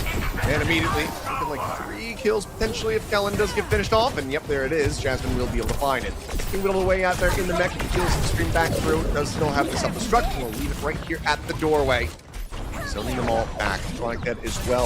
Waiting for the respawns. The cart should be able to make it to B. It's a good ult combo response, you know, dropping the nanoclog onto Chronic. However, just couldn't really find targets. Not a target-rich environment at all. T1 ignore him largely. The move for the rest of the team. Chasing down Kellen, getting the cap. And Chronic eventually arrives. Ultimate expended. Not much to show for that one as we move on to the final point. And as expected here, Jasmine will move away from D.Va now that he doesn't need the high ground, low ground support. Sunjin does get caught on the sidelines. It's going to give T1 the opportunity to walk up. Yeah, just trying to fuck in there, but Jasmine smashed him against the wall. Gets the elimination off that as Nest tagged up, wanted to try to pressure out Kellen. And Skew just lobbing in that Bionade will confirm the kill. The Sigma now gone. Proud pushing forward. Does get take it out. Foul shots from Luke Mino. Finding the kill to trade it back with the card, continuing to advance closer and closer to the finish line. It's Zest in and out. A thief in the night. The deflection going through, but Sunjin comes to the rescue, goes in, finds the melee hit. A sort of trade back there important. Getting even one player down is going to alleviate the pressure. Proud making his presence known now. First shot going slightly wide. What does Chronic do? He has 54% to his overclock. However, he may need to swap the Widow just to be able to contest Proud. Otherwise, these sight lines are fully owned by T1, and that is critical. Well, Dallas Fuel. Almost dropped off the map there for Lukemino. The Suspect does manage to come right back into it and find Skewed as well, just popping up over the top. And find the finisher. It's going to be Sun Jin to take down Proud. Will give his life for it, but widely ends up being very worth. So the late victory going the way of the Dallas Fuel with 3 ultimates still in their pocket. Continue to hold this line with just a minute remaining for T1. It's going to be Nanoblade both sides as well. Skew's been banking up for that one. 1 minute left. One big play. Could be the biggest Nanoblade ever, with Bliss also dropping the title blast on. Will T1 put all their eggs into the Zest Blade basket, and can Zest deliver as well? Because there's a lot of targets to get through. They're going to have to, but even then, you see the Flux in response, lock him in position, wait out that Blade timer, flat him to the ground and try to finish him off, but no, Flux will go through, gets to pick up there on a Jasmine, who just meant to stay alive. Zest now going forward, dodges out on the dart, looks for Cal and finds it. Zest coming up with 3, looking for the 4th, and will be able to deliver. Mino taken down, that's the team kill. The card now opened up for the final stretch. Respawn's going to be coming through. Still time to go ahead and get the tag. Lupino swaps to the Lucio Kellen to that Wrecking Ball. Their own Blade combo available, but there's a charge up from Jasmine. He's able to find Lupino. This Blade has to do it all. Finds the first. Skewed dead. Bliss trying to stay alive, but pushed away. Proud able to find CJ at the same time. Jasmine, however, under duress now taken down. Kellen crashes across with that Wrecking Ball. Chronic point blank. Except the disruptive shot ends up falling to the hands of Proud, and no one is on the cart. So we'll rest here. Too much chaos. T1 unable to pursue that any further, but I think the fight still would have ended up in Dallas Fuel's hands. Yeah, I don't know if I would officially put that one in the C9 books. However, they didn't touch. 3 people were still alive on T1, but Dallas Fuel had the respawn advantage. They had 4 players, including one that just respawned. So a little bit rough for T1 to not be able to see themselves through towards the end, but Genjis on both sides had a fair number of plays. Was Proud that, of course, started things out on the Widowmaker with the first blood. This Blade coming through Zest was mighty fine, and that was after the title blast was expended on Jasmine to keep him alive. On the tank side of things, but over towards the end, couldn't quite get that touch in there. But I agree with you, guys. I think probably looked Dallas Fuel favored. Yeah, I don't think it was concise enough to call it a C9. Maybe a C9, a C8.5, and just kind of depends on if you want to round up or not. Close to the end, but not close enough to get the finisher. So win condition going to be established here for Dallas Fuel, but needing to have a strong attack. And similar scenes to what we saw on Midtown. It needs to be stronger this go around, as Jasmine will be matching the Sigma now from this defender side.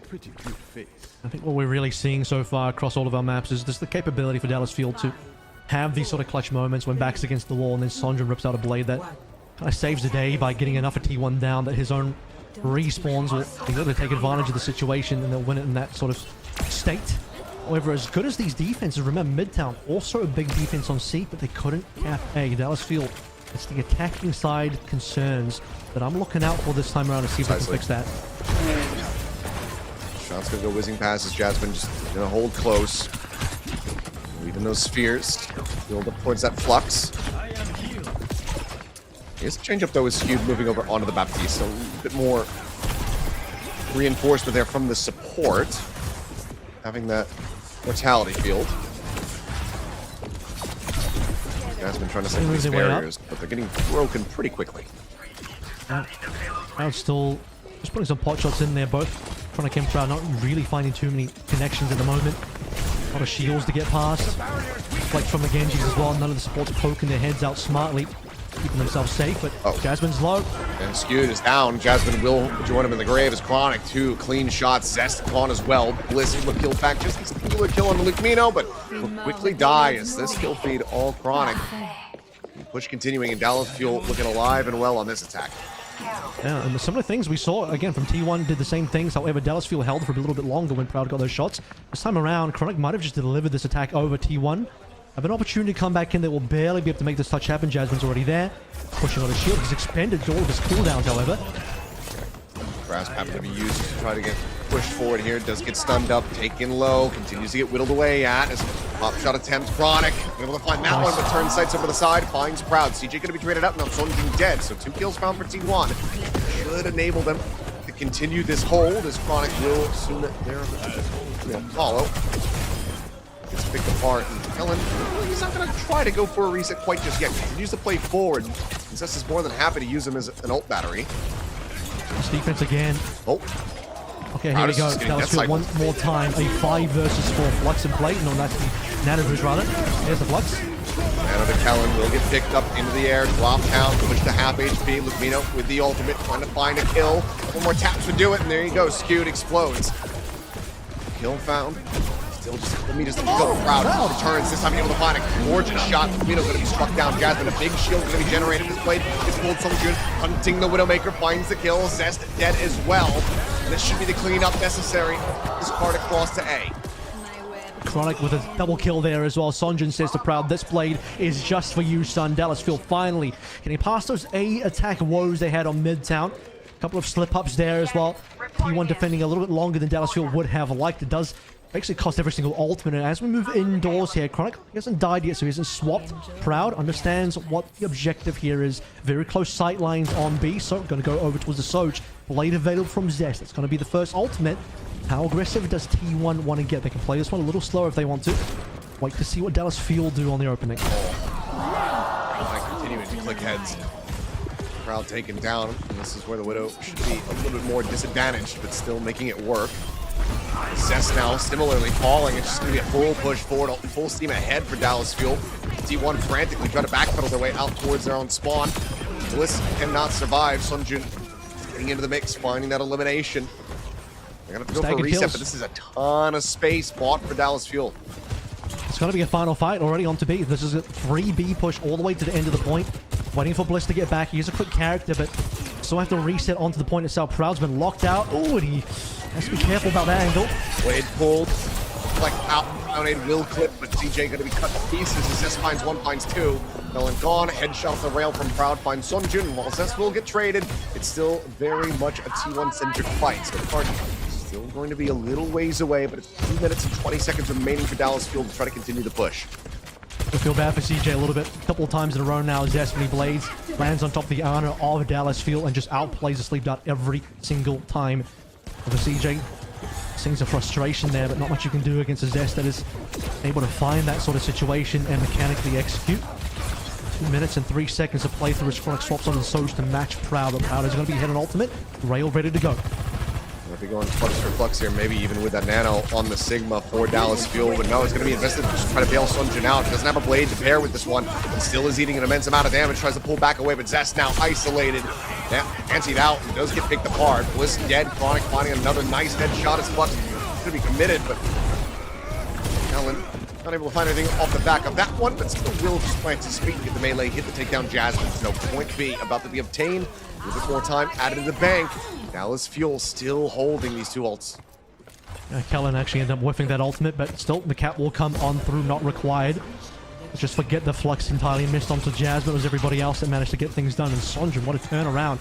As I said, an underrated player to now, I think, quite the star player in my mind. Turning what was a pretty rough situation, had to get bailed out by a Nano Boost, and then finds a Zest, whacking, bioed out, and says, let me convert that into a kill. Suddenly, this is a winnable fight. Now 2 minutes and so to try and finish this one, and they don't have to cap the entire map. This T1 never finished. T1 maybe getting entrenched here. Bliss about to come online. Have that title blast to try to keep the team alive. It's Proud. I think he's going to have to go big with this overclock, but Chronic has had his number pretty much at every twist and turn, but falls out. You know, looking to try to set up for some explosions. And Zest, okay, he's just going to get taken out. CJ finding the headshot. Cleans him up. Proud. Snipes Lukmino out of the sky. Headshot off the rail with the overclock. Does manage to find some value, but still a long ways to go. T1 trying to maintain this hold. A long ways to go for Dallas Fuel on the push. Have a Nano Blade combo available as Jasmine's getting juggled out of position. Dives the back line. There's the Nano Blade. Immortality kill could be set up. A Proud not within it. Ends up falling. Spewed. Cut to bits as Bliss will join him in the grave. Zest the only one left alive now. As the space has been opened up, Dallas Fuel now the final stretch of this push. Looking to bring this one to an end, and Zest, he gets clipped by the boulder and killed off on the exit. A massive punish round. This is it. This is the final fight. What does T1 have left to play through? Halo's about to reach the end here. Skew's ulting. Yeah, Matrix offered up Skew, trying to keep Jasmine alive. He's gonna get stunned. Immortality Field is there, now cleared. He's gone. Crowd frantically trying to swap, but it's already too damn late. Dallas Fuel looking worlds better than what we saw from them on Midtown Attack. They come here on a Havana and they clean house. That was impressive. This is the Dallas Field. When the stars actually align properly and they get the opportunity to take those wins, they get that done without missing a single beat. And I ain't talking Lucio, I'm talking about the fact that Sonjin on that Genji, and Chronic even delivering towards the end there as well. He had his struggles, we did see in the past couple of maps, but he's starting to warm back up again. He was absolutely deadly in our opening. And the battle of the Genjis has been pretty disgusting on both sides. Zest has been dominant on the Vendetta, probably getting the better of Sonjin on the Vendetta matchup. On the Genjis, every single time you think one of the Genjis got the edge, and the other one comes on through and does something even more spectacular. But I said many times that Dallas looked like they were clutching fights that they probably should be losing. Now they clutch those fights, they win, and then they convert further, and they actually get them out. All right, well, this series is not over yet. Dallas Fuel still in with a fighting chance. We'll see if they can take it to match point themselves when we come back to the break.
나이스.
Alrighty, still here in the third series as Dallas Fuel find their footing on Havana and they extend this set. So T1 not getting an easy breezy 3-0. Now are going to be fighting into a map 4 to see if they can close this out or if it's going to be Dallas Fuel looking to give us a second reverse sweep.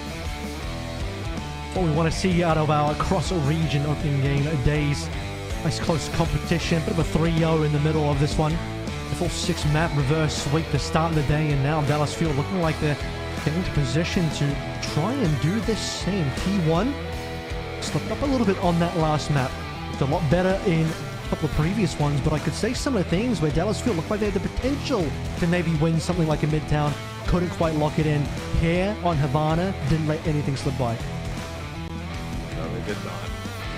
T1 not quite able to hold the candle there. I mean, Genji finding an immense amount of value, as well as Chronic with that Widowmaker really opening things up on the initial bit of that attack and then carrying that forward with the Sojourn. So we're cut out for them here. T1, let's see where they elect to take us, as it's going to be New Junk City once again. It's going to leave us with a final map to play, which we'll have to have Domina played on map number 5. You can't draw on a flashpoint here, so New Junk. Our second time seeing this one, of course. First one was in our opening match, where we went through 6 maps. Wu Yang going to be the opening ban from T1. And for Dallas Fuel, I have to just try and remember what the previous bans were, but I believe Vendetta has already been banned in this particular series, so Zarya is going to end up being the choice here, targeting Jasmine. Going to force this one more towards the lines of playing the Domina, potentially playing towards the Ram. I think Kellen and Dallas Fuel know that Jasmine has more experience by a lot on that Zarya and don't really want to have to contend with that. And also, removing Zarya removes a bit of the support away from Zest if he goes towards Vendetta again, which I expect that he does. Well, time will tell. The pressure mounting here. T1 not wanting to lose here on home soil in front of this crowd. See if they can bring this to a 3-1 conclusion, or if Dallas Fuel will give us another elongated series and send it to map 5. Junk City will determine it.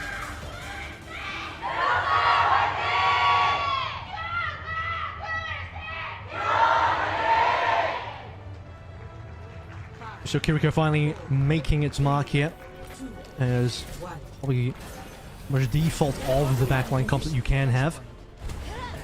Vendetta on board for Zest once more. Sonjin opting to go towards the Tracer for this map, possibly looking back on how the Midtown went and some of the earlier maps, thinking, okay, well, Zest kind of had the better of that one. Let Zest play with the Vendetta, but we'll remove the support from the bubbles on the Zarya. Jasmine walking at him here. Pistol charge ends up into the walls. Zest, however, pushing forward, now diving in with a whirlwind. Kellen's going to be taken down by Proud. Chronic able to find 1, but Proud finds his 2nd. So, big volley very much going the way of T1. As Proud will continue to just pile up the corpses. Brilliant start from Proud. We saw that start on the Widowmaker for our last map of Havana. This time he'll do it back on the Sojourn. First point going over rapidly. And Kellen just melted. That cannot be what is happening to your tank currently. Sojourn as well has to really make this Tracer work when we've seen what a Vendetta can do on this map.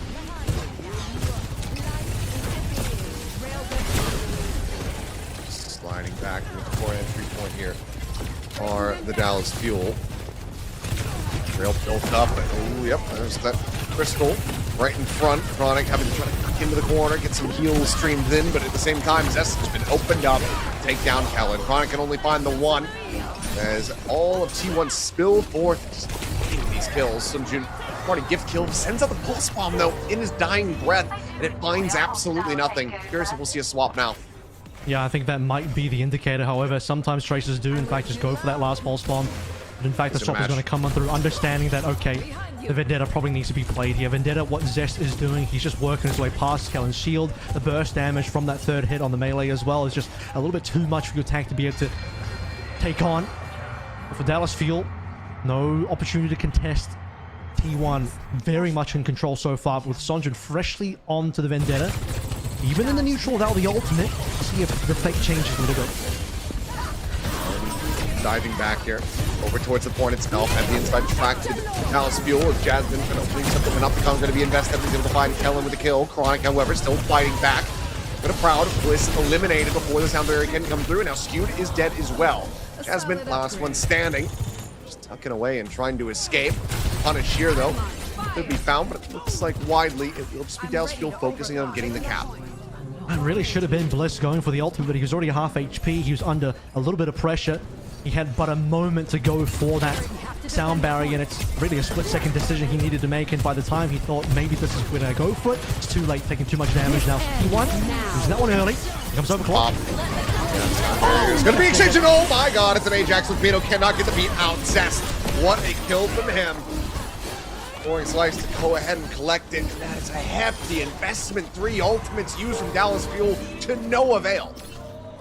To be fair, I mean, T1 were in a similar spot. Bliss just didn't opt to go for the sound barrier. Probably thought, hey, I'm too low HP. If I go for the sound barrier, I'm going to end up Ajax myself, so dies for it. T1 loses the opening fight. And Dallas Fuel, they want to send it in. They want to put their ultimates forward. But Zest is just in position. He's so good on this Vendetta to swipe down a Luke Mito, completely chunk him down. Trying to get them back into this one. 60% of it to be established. Kellen does manage to find one. Jasmine struck down Songjin into the mix. Finds Bliss. Proud with that overclock. Able to take down the enemy tanks. DJ survives with a slip. Never mind. Zest will be able to find the kill. Proud is traded. It will be the advantage over to Dallas Fuel to get the flip into their favor. Looking for the cleanup. It's a little bit more costly here for them, and trying to ensure that they can't get stability, but with the 2 kills on the back end, it should be Dallas Fuel able to hold this point for quite some time. Well, we haven't gotten up to last fight just yet. 79% is just about there, though. I think if T1 does flip, Dallas Fuel are going to be in a bit of a sore spot to try and touch that one afterwards. We do start to look towards Songjin finally getting his first ult. Remember, he late swapped onto the Vendetta. Sundering Blade is now only just barely coming online. There's nothing else on board for anyone else, so Songjin's got all the cards to play with, the only card to play with. About to reach 79 apiece, by the way.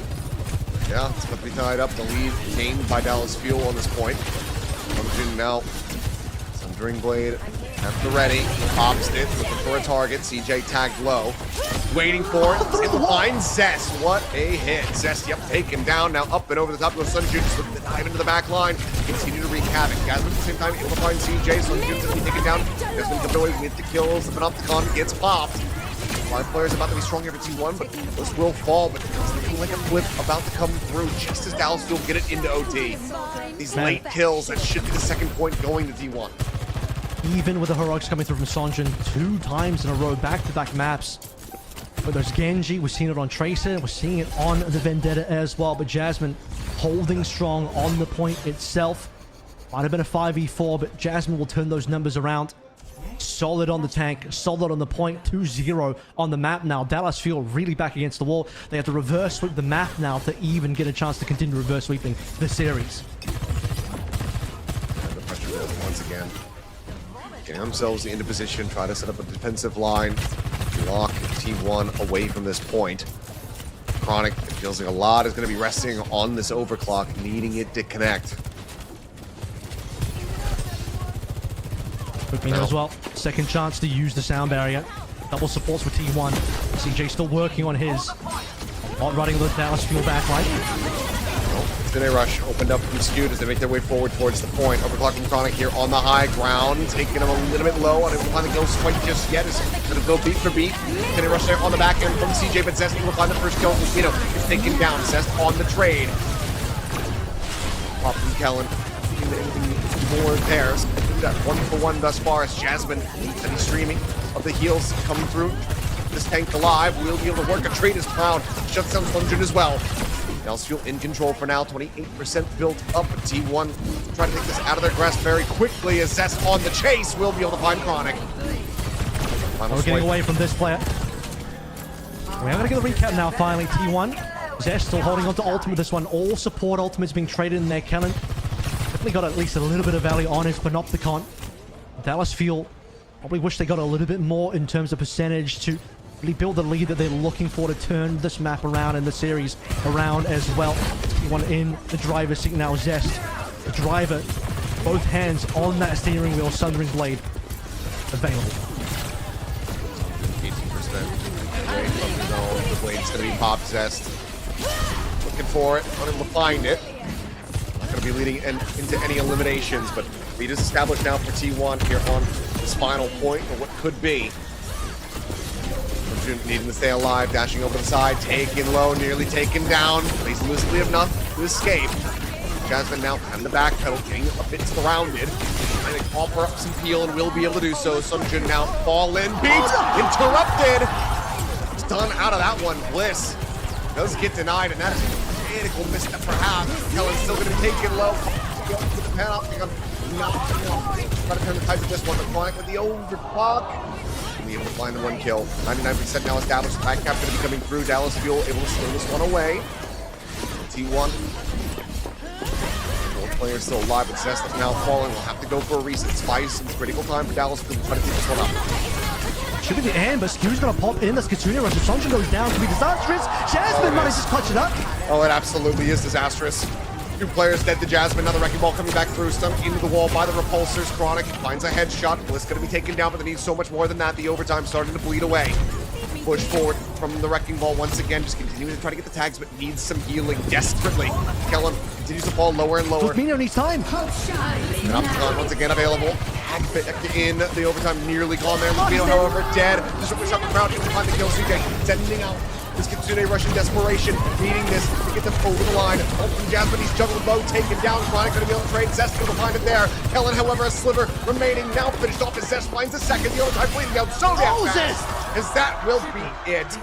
The 3-0 here on the map. The 3-1 in the series. T1 will take down the Dallas Fuel. It's just hero plays after hero plays. Jasmine that time as well, delivering extra kills, and we saw that on a previous fight, on a previous point, allowing Zest to finally get the coup de grace, sword in hand. Of Damocles, you could even say, but he'll sling it down onto Dallas Fuel. No hesitation.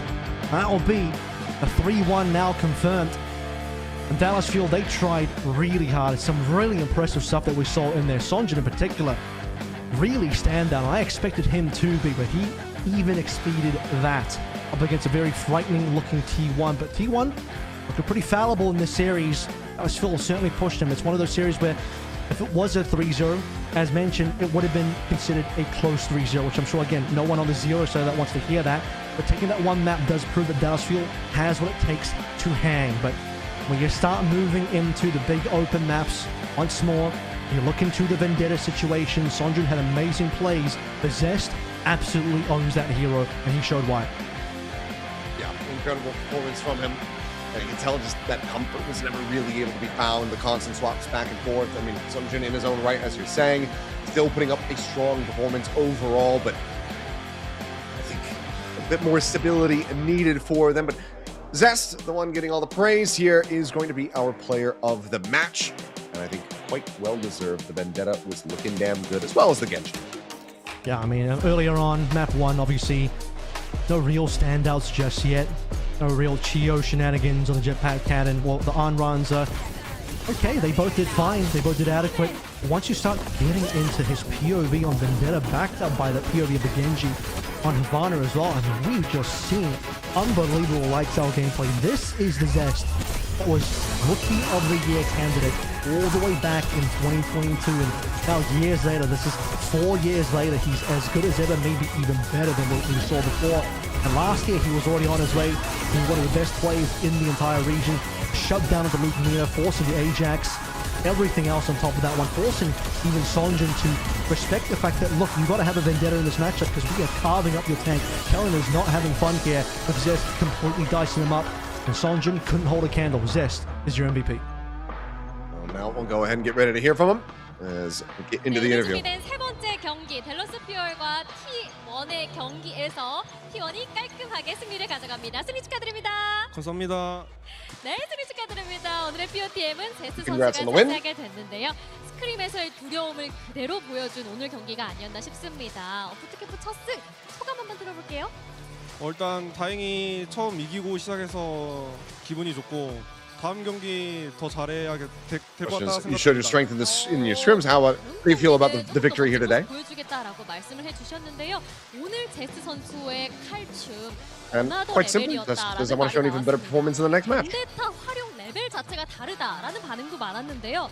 제트 선수의 벤데타는 좀 어떤 점이 다를까요?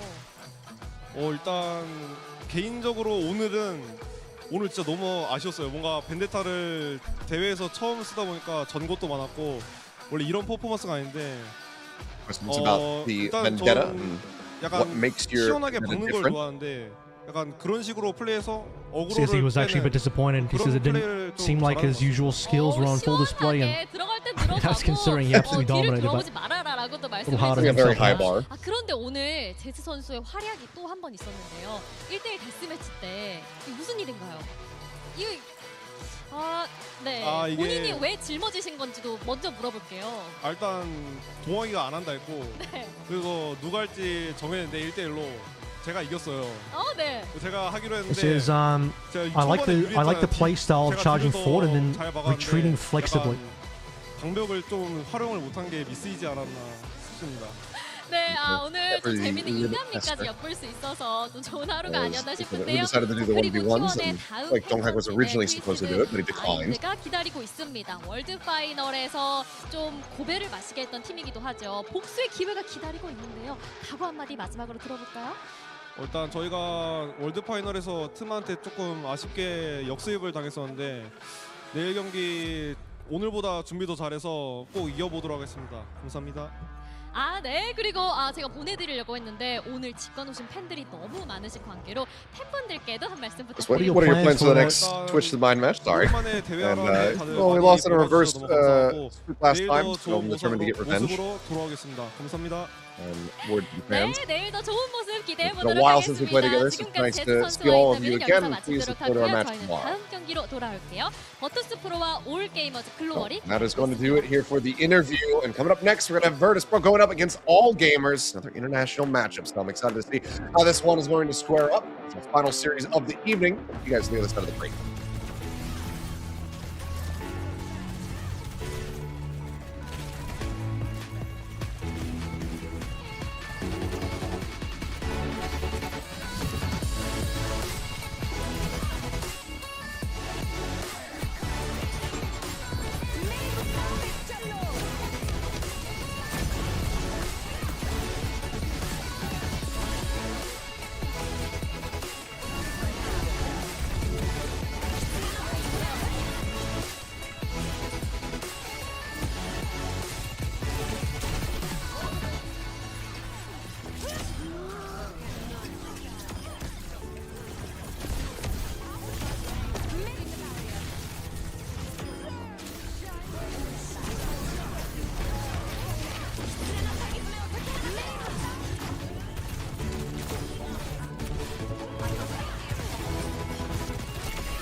나 죽었어? 낙하면 돼. 몇킬 했대?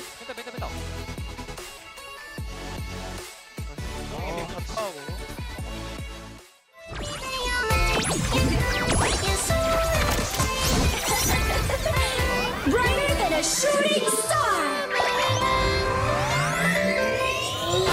Do your worst, or I will.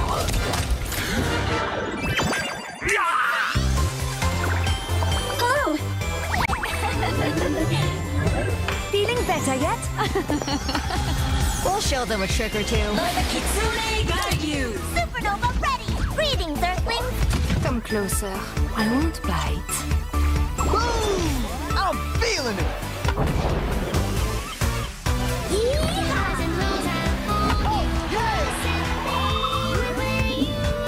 Prove your skill. I'm in the groove! Be uplifted! Incredibile. Victory is at hand. Now we're in orbit! Next try!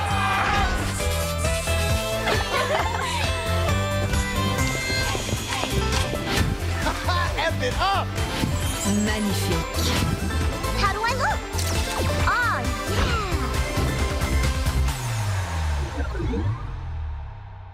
Oh, Oh, yes. Yeah.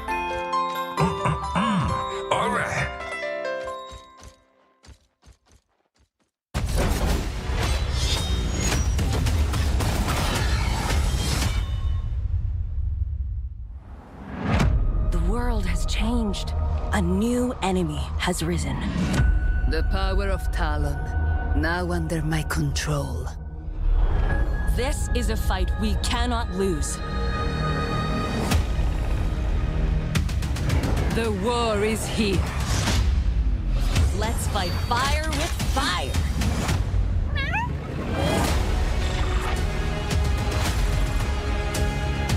My training is over. Who wants to feel the heat?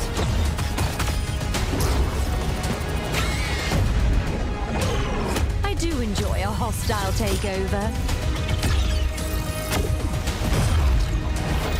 Time to show them what we're made of.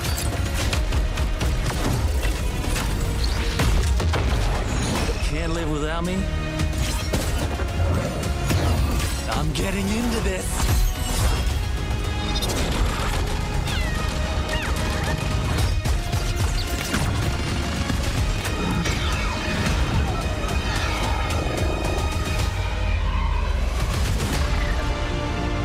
Anyone can make a difference.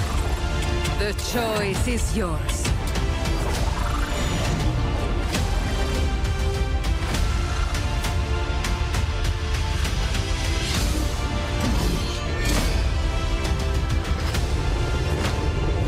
Resistance is pointless. Talon is everywhere. Your divine support has arrived.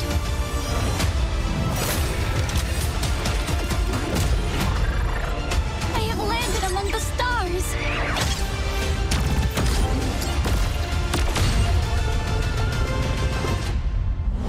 Whatever it takes. Whatever it takes. Victory will be ours.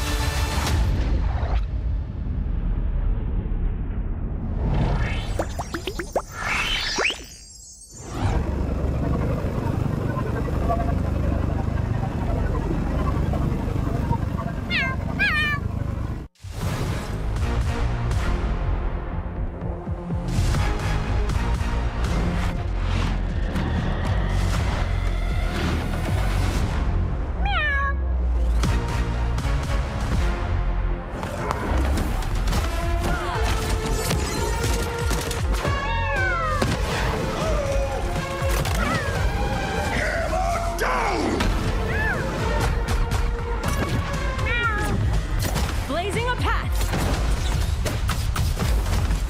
I am the Inferno. Sup? You can't break free. Where are you going? Domina has arrived. Got you covered. Good shot, right? Enemies coming in hot. Can someone heal me? Damn it! Oh! Disgraceful. Rise from the ashes! Come on up. Feeling warm yet?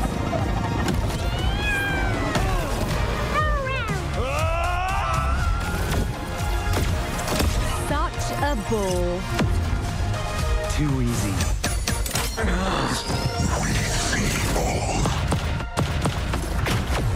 Who's your pretty kitty? You are.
We are back, and it's time to go into our final series of the evening.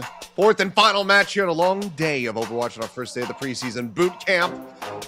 And this time, we've got Virtus Pro going up against All Gamers. Very interesting matchup, VP. Well-known team. We saw them compete for the last couple of years, and while VP have had their ups and downs, but they've been bolstering their lineup, and I can't really have any complaints about this one. They have a really good looking lineup, which I'm sure we'll get to see very, very soon. All Gamers and all that we did see slip into the OWCS space last year at mid-season champs. They were actually a team that Sonjin previous was on when he was on the Way Korean squad, and well, now they've headed over towards China, and the new team they have in the Chinese scene is an interesting one for sure. It's a brand new team built up with a bit of a mix of players.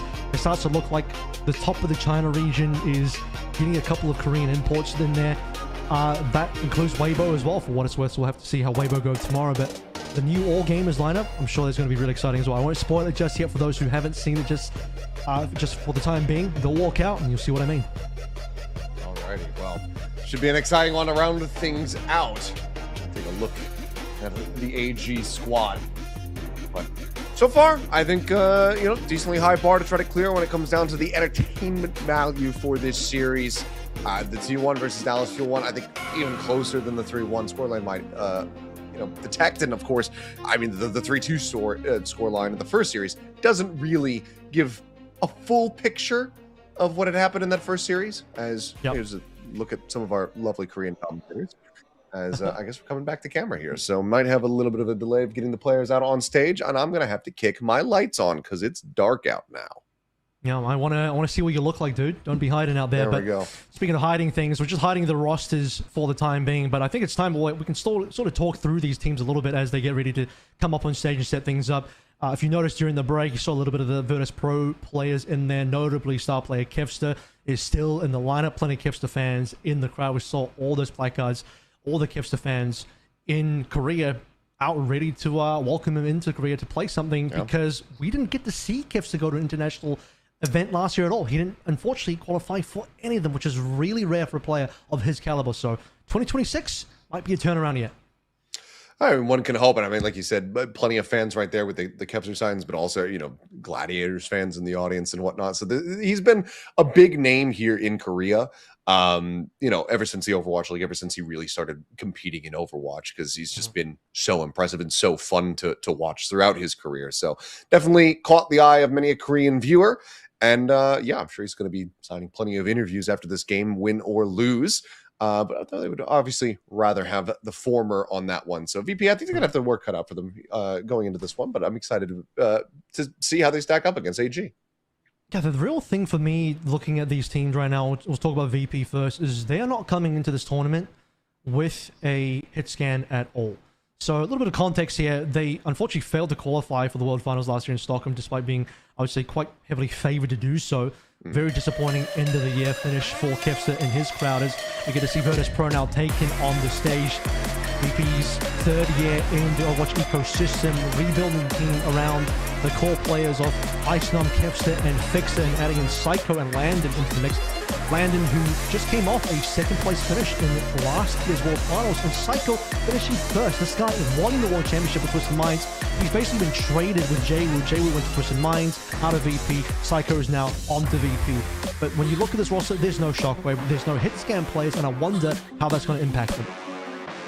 Yeah, going to need to see a good amount of adaptability, a good amount of flex coming through here to fill in those gaps. We'll see if they're going to be up to the task here. So work will be cut out for them, but still very solid foundation.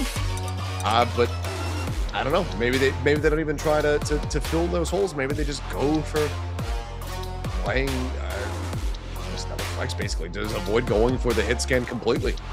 It would be odd given everything that we've seen so far here today, but if there's a time to experiment and put on some different things on display, this could certainly be the time. But making their way to the stage now is All Gamers. Squad that I'm very excited to see. Obviously, this is now for the organization. All Gamers is second bout in the OWCS system, but with the Chinese team, a couple of mixed Korean imports in there as well. Some very overlooked players. One in particular I want to talk about is going to end up being Vipe, because he was formerly on T1. and a player that wasn't really utilized much. And no surprises because Zest is just that good. Zest is such a monster that it just didn't really have space for Viper to come on in and find a role in the team. And so I still think Viper has a lot in him to get the job done, but he needs a starting spot, and now he's got one on the All Gamers, starting alliance alongside on DPS side. Insane, who is a brand new Chinese DPS player. He wasn't part of the old Chinese sort of DPS core or professional Overwatch core from the Overwatch League days. This guy is fresh, OWCS era only, and that's very exciting because China is now starting to develop a lot of new exciting talent, and Insane is leading the way. Let's see how he's going to be performing. Obviously, Viper, known quantity, but the team as well, Liga as well as Langsta there. So, very veteran core foundation for all gamers to build upon.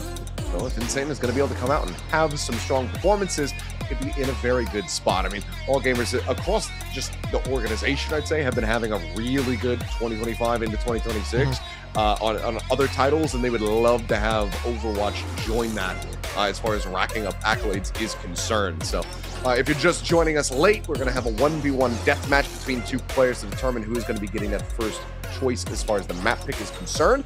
And for that first map, we will be seeing all of the new heroes coming out. It's going to be a support battle, Landon versus Kivis. Of course, Kivis was a big up-and-coming player in many ways. Was previously on both Old Ocean and Onside Gaming in Korea. Showed some decent promise, but hasn't had the opportunity to sort of rep himself on a higher quality team or just a larger team backed by an organization. So this is Kivis's maybe breakout team, and his opportunity to grab a lot of success could be happening today, could be happening at this bootcamp event, but largely I will consider that all gamers should be one of the teams to look out for domestically in China for this OWCS year. Landon, of course, talked about him being a known quantity. This guy, legendary flex support player, current defending world champion, current defending runner-up from the world finals last year. He didn't quite get the world championship, but he got the runner-up. And he got the runner-up as well in the mid-season championship in 2025. So in 2026, he's looking to correct that and get some first places on board. Well, it could all start here, but it could also all fall away from you. Again, single elimination for this bracket, so only one real opportunity. And it could be one misstep that completely costs you this boot camp, as well as some access to that prize pool. But it looks like the 1v1 is ready to go, so let's get into this one, see what Landon and Kivis are going to be playing.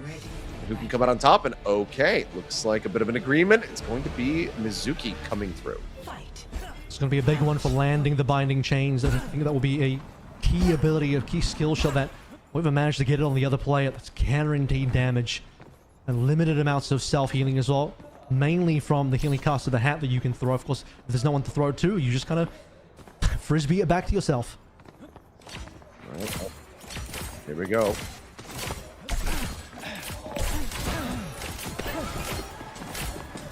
There, Landon unable to have it connect. A little bit of damage through, but oh, never mind. He's getting a ton of damage through. Kivis is he's kind of getting bodied at the moment. The chain will connect, but one tap is there, and Landon will go ahead and finally get the chains wrapped up, and that'll be enough to secure the kill. So 1v1 goes the way of Virtus Pro. Didn't look very difficult at all. I mean, the chains didn't end up really hitting that hard, but unfortunately Kivis just backed himself into a very narrow choke point. Interestingly enough, the positioning left a little bit left to be desired, and Landon's like, well, you got no space to dodge now, so how about I just throw these left clicks onto you, and I'll even bounce them off walls if I need to, because you got nowhere to dodge, and that looked way too easy for Virtus Pro. We'll see if that ends up moving forward into the actual series itself, because I'm looking forward to this VP. Outside of the fact that there's no obvious hit scan play, I do believe Kevso is most likely going to be the player that picks up that position when required, and well, Soja's pretty strong right now, so Kevso should be playing the Sojin.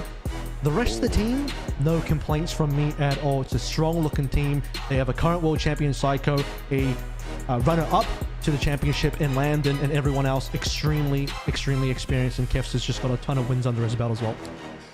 Well, closest prediction that we've seen so far, at least as far as the audience is concerned. The Koreans, however, the casters, very much leaning on Virtus Pro to come out on top of all gamers. So will be, I suppose, the theoretical underdogs coming in. This is not even given the accolades of the players, the longevity of some of their careers. I suppose you could say that that is the case, but we'll see if the Koreans end up being correct. When you look at the fact that once more you have a established squad full of familiar faces, a core of 3 that has been retained, and And very happily, you could argue that the new players are potentially upgrades here as well. I mean, that may be debatable given the Psycho J situation. I'm sure there'll be many debates about who actually is the better player there. But what I can confirm is one thing that Psycho's going to add to the VP squad is the communication difference. I know the VP prior, when they had J1 on the team, had some issues trying to coordinate with them, especially when they were playing the Symmetra. Now that there's not as much Symmetra in play, maybe that's not as much of an issue, but Psycho certainly learned a decent amount while he was on Twisted Minds, and I'm sure Landon also brings a ton to the table, learning under the tutelage of Junkbuck when he was on Alcacia. So again, I think the big question that comes to mind here for VP, you know, with all of the Korean casters expecting them to be able to come out on top of the Japan vote being as close as it is just what do the comps end up looking like? Because like you mentioned, it's scanless, don't really have anybody that's really known for playing those roles. Have they corrected that? Is it something they stray away from? That could be the big weakness for the squad that all gamers could exploit. And it's going to be all the more important as we go to Ilios to start. Yep. See this one again. The history, by the way, that I might want to add between VP and the Chinese region, not quite against all gamers, but mid-season last year, 2025, when VP were grouped up with Weibo in Group A of that mid-season championship, they went down to Weibo in the BO3 in the upper bracket semi-finals, but in the lower bracket. To some, it would be quite shocking, but VP ended up getting a nice 3-2 victory over Weibo, knocking Weibo out of contention, grouping Weibo out of mid-season championship as Virtus Pro moved forward. So Virtus Pro, they got that experience under the belt of taking down the top dogs of the Chinese region, and Weibo are, you would say on paper, for sure the top dogs of the Chinese region. And now this new Virtus Pro going up against this new Chinese squad of all gamers with a lot of young blood and a lot to prove. Will be forced in with the new heroes. So whether or not our questions as far as what they're widely going to be running aren't going to be answered until we get into that second map. But curious to see how they do end up looking and who's going to be coming out with that Emre.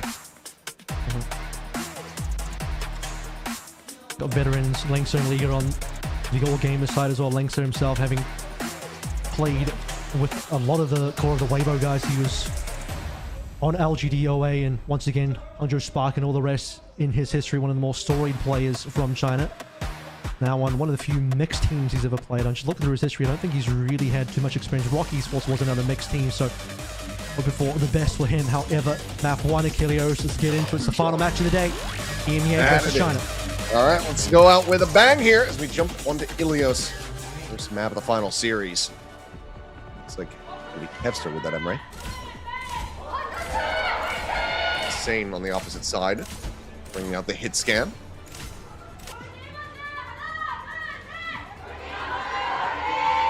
Respect and cheers being shown for both squads. Not too sure if it's going to come through in this particular series, but one thing to note is Insane is one of the few hit scan players, not even just in China, but globally at the professional level, that plays a very, very, very good tracer. That's rare now in the current era of professional Overwatch. Rare for a hit scan to play an incredibly good tracer, but there it is.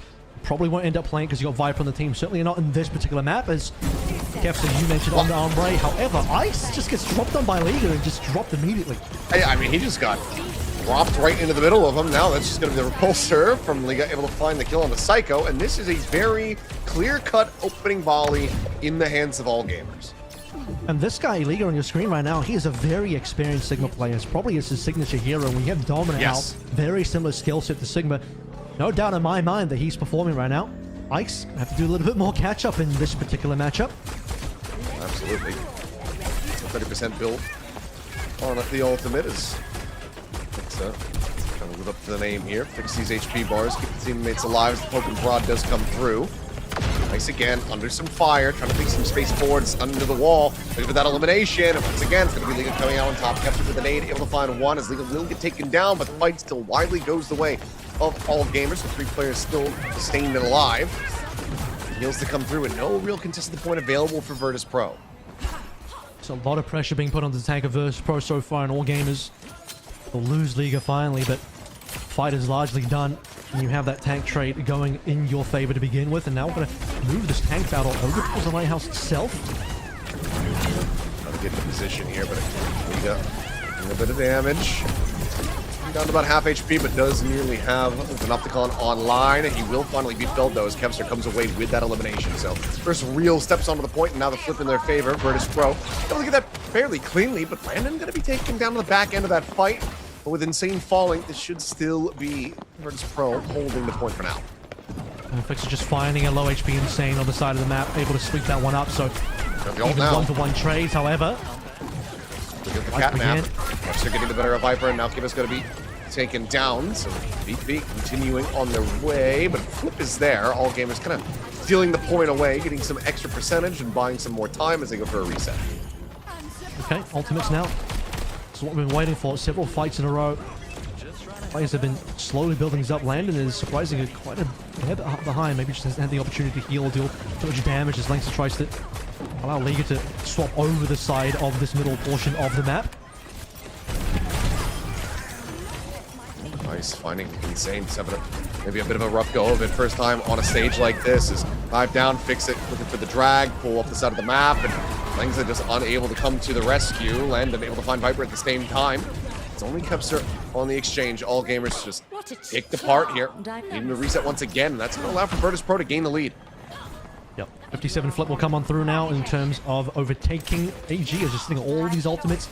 Seems like they've just had the initiation taken out of them as well, because up until this last fight, AG had a lot of initiative plays. They were able to get on top of Icenom, get Liga those kills on Icenom multiple times, and well, now when they have the actual ultimates, it seems like they're struggling to find these openings. Getting jumped on, Ice able to find Kivis, sends him off the side of the map with the repulse. They're the drag down with the pull. It's going to go into the death box. Kills pound cycle. Able to find Viper forcing out that ultimate. And utilize Vermilion to get themselves back into the fight here, but then quickly falls to Ice once again. So firm control now for Virtus Pro after a rocky start. They are looking to just go ahead and ride this all the way up to 100 from here. Insane. We'll find one. Psycho dead, but comes the res. Still 5 players strong. Ice now popping that Panopticon. And this should be the cleanup as well as a round win. So Lighthouse pretty decisively going the way of VP. A little bit of a slow start. Remember, AG had that early lead, and VP looked a little lost to begin with, but once they really dug their heels in on the point, capped it out. It seemed like AG got a little bit lost in their own regard. Began with that Cat plus Domina duel on the high ground of the Lighthouse itself, which was the way of Icenom. Great for Virtus Pro, but beyond that, AG continually lost Insane at the beginning of fights. A couple times Insane did get his revenge kills, but just not enough situations where AG, despite being on an ult lead, they couldn't actually initiate a fight with their ultimates at all. And I think VP just taking control of that moment. AG getting a little bit lost in the sauce. Yeah. Things that VP will take away the 100% after they cap. I don't really lost control of the map at all. Yeah, just the one minor flip to steal away the back cap, but other than that, it was pretty sound. So as soon as they learned, well, let's not just drop Ice in the middle of the entire enemy team and then we should be fine. We started looking pretty good for them. So now once again, high ground contest going to be coming through. This seems to be the default on well. Liga, though, even the majority of this damage. Looking for the repulsor, trying to get the push off the side of the map. Cannot do so. Liga down to a sliver. Pain coming through, just trying desperately to keep him alive, but Insane going to be pushed back through the wall. Fixa able to collect that elimination. Ice now pushing forward, cleans up the enemy tank. Langs is dead, and this time it's going to be a clean sweep for Virtus Pro as they gain control of the point right off the rim. Lessons learned, right, VP? They were struggling in that opening battle between our two dominants, but now handily Icenom will win that, putting the damage onto Liga, putting the hurt onto him. And while the fight was being put on top of Liga's back, guess what? Insane was also caught out as well, and Virtus Pro used that opportunity. Too many fires for AG to put out. You're going to lose Insane first, and then Liga follows a little bit after that. Icenom now massively hit an ult charge. 20% already capped up for VP. Ice is massively charged with the Kepster as well. 70% to 24% for Insane. And a rocky start, not doing wonders for him at all. Drop down from the Liga, trying to close this gap a bit. First full charge is extended here from both sides. Ice now ult online, immediately going to be investing this one here on the corners. The sustain's not going to be enough. He can come away with the kill, but Viper's still going to be created out of Slam and finds that elimination. Kepster down low, still alive somewhere off screen. Picks it, poking the prodding, going for the dive in. Gets the grab, looking to try to drop him into the pit, but the stage is there. Langs it to the rescue, but maybe at the cost of his own life. Dangerously low here in HP, but still has managed to stay alive for a little bit longer, but eventually Pixel will be able to find that kill. One player still strong on the side of Virtus Pro, but the turnaround, yeah, it's not going to be found. They get him low, but cannot confirm the kills. It's going to be another team kill here at Virtus Pro's hand as they crest past 70%. Yeah, and they have the control of the point the entire time as well. And that's despite the fact that Icenon, with his ultimate, he threw his Panopticon into the shield. Unfortunately, he tried to just wave it inside the little box that was broken in the middle. Sadly, didn't quite hit. Kevson now looking to get his hit. His own overdrive ult. Overwatch protocol in play, trying to get the smack there in midair. Ice getting tagged up though, will end up falling. Clearing things up with a dancing blaze. For a little bit more though, but falling low and taking down Fixa. Going away with the kill, draw out on it. That pistol, Insane able to find Landon. Looks like still yet some fight here. As all gamers will be able to get themselves on the board right before VP can hit 99. Starting to see a little bit of life come through from all gamers now, but as I say, that Kevs just responds. Langsa down. That's going to be the 5v4 and an ultimate taken off the table as well for AG. A lot on the shoulders of Insane for this particular fight. We've seen Kevs to ult already, and now it's the protocol opportunity for Insane. Chasing around the back here. All the way in the middle to die forward. Look at this isolate, pick apart Liga. Take him low. Insane sending out the ultimate. Picks stuff. Deals with him. And Psycho now just going to be rezzing back into the fight. Falls low, grabs the health pack. It's back, and at the same time, the flip is there. VP back into controls the drop down. Lengza will be able to find Ice, but it's going to be Lengza getting eliminated. Psycho on the trade. All gamers still trying to remain in the fight, but Viper just burnt to a crisp as Landon will similarly die. It's going to be character on character violence here as Fixa comes away with another. The melee hit to finish off Liga. The flip is still going to be there for all gamers. Not over quite just yet. Yeah, surprising one. VP couldn't quite close that one out. AG still stay alive, and that's despite the fact that a couple things go wrong there for AG. They lose Langsa early, and Insane gets shut down. His ultimate really gets no value at all, but the trades were there. AG kept the point alive. They're still on for now. The potential Icenon, once again, looking to get his ult online.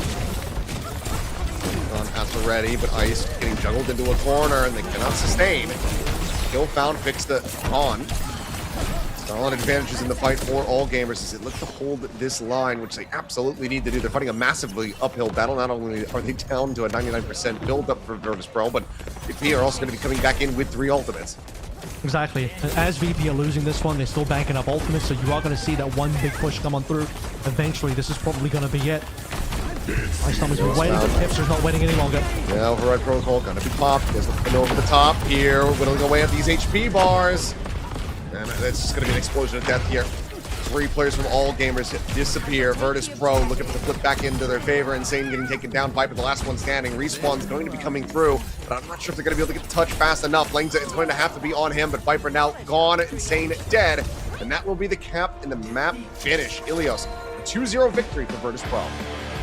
Just the experience there from Virtus Pro shining towards the end. Yes, there were going to be some tough moments. You see that at the beginning of Lighthouse, looking like AG were going to be really coming into play and pushing VP to the limits. However, VP, all they need to do is consolidate a little bit, slow things down, figure out what's going wrong, and then suddenly turn things around where you have on that first map Liga and Langsa, the Cat and Domino duo, no longer finding and marking his Icenon. And for the rest of the entire 2 rounds there, Icenon pretty damn solid. Did miss his Panopticon, taking a bit of a risk on that second well round, but aside from that, largely VP in control. Kevs that you see on your screen dominated that EMEA battle. Really didn't see much out of Insane at all. I mean, we saw it on the stat line as well, but you also see just the fact that the ult value, you see how many early picks there are as well. Kevs is not absolutely dominating on the EMEA, but Insane just doesn't really look like he was offering much on the EMEA at all. I think that maybe it's just not his hero. Probably needs to look over towards maps 2 and onwards to find more of a comfort. Insane, largely known to be a tracer player, but on the hit scan side, I think Sojin will be more of his liking. Well, we will have to see, but pressure's on for all gamers. Virtus Pro with the opener. We'll see what happens in map 2 when we come back.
I'm going to give it 2 seconds. Fire 1 HP hiding a spawn. I can go for a sec. Just tell me what. Fire 1, fire 1. Nice. Good shit, boys. Nice, boys. Nice.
Well, we are back, and I'm about to go into map 2 in our final series of the night. Virtus Pro showing up and looking strong, at least in the opener. On over to Ilios. They just smash all gamers in 2-0 fashion. See Gaga out there as well. I believe I saw him on the actual lineup. Perhaps he's on the staff instead, but in either case, all gamers certainly have a little bit of experience on their team, but also on the individual side as a team, though, it's a fresh roster. As you look at VP, Smash is back for another year with Virtus Pro. Obviously, he transformed Virtus Pro. He wasn't there originally in 2024, but ever since Coach Smash has joined Virtus Pro has gone from strength to strength. But the only sort of hurdle and trip up that they had being last year, failing to qualify for the World Final. And since then, Smash has been hard at work, retaining Kevster, looking for options, and nailing down Psycho and Landon. We're already seeing the impact on that last map. That was quite decent from Virtus Pro. I'm excited to see what Virtus Pro is going to be bringing for us for the future of the series and also for the year in general as we move over to Eichenwald, the map that we haven't played yet so far today in Bootcamp. Very true. So our first look here at Eichenwald in the current meta. I'll put them in quotations. It's still being figured out. But we'll now get back into a bit more standard play. So here's the bans. Looks like it's just going to be that Vendetta taken away by all gamers. We'll see where Virtus Pro wants to go with theirs. It's an interesting choice. I would have expected that Viper would have had this hero in the pool. Perhaps AG don't want to deal with this map. Perhaps Viper hasn't quite locked down this hero the way Zest is. I'm unfortunately going to have to make a reasonable amount of comparisons between Zest and Viper, given that we just did see Zest with these two share the same role for quite some time on the T1, where Zest eventually kind of just took over on that role, and Viper's got to prove himself now. We'll take the first map with a bit of a grain of salt, obviously, given the, interesting and unique restrictions of having to play all the Season 1 heroes. Now that the entire hero pool has been open, map 2 and beyond, this is AG's chance to bring us something they couldn't show us in map 1. Well, let's see if they're going to be able to live up to it, or Virtus Pro are going to get themselves quickly up to a match point. VP starting on this defense. As we're seeing some Echo gameplay coming through. Saw it banned twice today, but otherwise hasn't really made an appearance. We'll be there with Kevster on the Cassidy. I'm very curious about it because I think there is a potential that Echo could be quite good in this current meta, but not as the dominant hero choice, more of a niche hero choice, and there's potentially a reason to be banning out Echo. However, on this particular map, given the high ground, low ground propensity, having a jetpack cat to move your dominant around is going to be super, super important. And also, Kevster on the cast, as you sort of mentioned, we saw what Chio America do with the cat cast combo. Cat City combo. You're welcome. Yeah, I was just going to brush past that one, but quick little scouting mission it would seem. As, okay, we're going to be swapping over to the D.Va. Lynx should probably swap as well. You would imagine, but so far still. Seems like no. Airlifting a D.Va, which has her own boosters, mind you. Yeah, she's saving the boosters. Conserving fuel. Mid-air refueling, we'll call that. We'll see if AG can use that extra mileage to get themselves onto point. It's going to be up and over the top into the drop down. AG able to get themselves settled here behind the point. A little bit of damage going to be suffered as those sticky nades do connect, but those can be found. So Insane's still alive, but looking for the damage so far. At the same time, Mech getting lower and lower. Now going to be broken down. Yep, we'll just go into the Baby D.Va form. Similarly tagged up. Hold on, just the finisher. So Ice is able to find the opening kill. And for now, Old will continue. Frag grenade into the finisher. Kevster able to find the shot. Langston will get landed. That's about it so far for AG. And Landon, you'd imagine, will get taxied back by Fixer in 2 seconds flat. That's what that cat can also do for the team. While that's happening, all gamers need to figure out what they need to do, because it is a little weird that we get D.Va this early, and particularly D.Va with the jetpack cat at the same time, although you do understand that Insane's job is to get raised up into the air. Take a lot of damage there. Yeah, I mean, he's raised up into the air, but then he's just dropped off there. As here comes the Deadeye, looking for the setup, looking for the enemy cat. Be able to get some damage onto Langza. Insane at the same time, still going to be taken down as Ice finds that elimination. Landon once again will fall. Langza going to be sending out the ultimate. Look at that cat nap. Drag somebody off the side of the map, put them into the death box. Fix is there. As, yep, we'll have the save.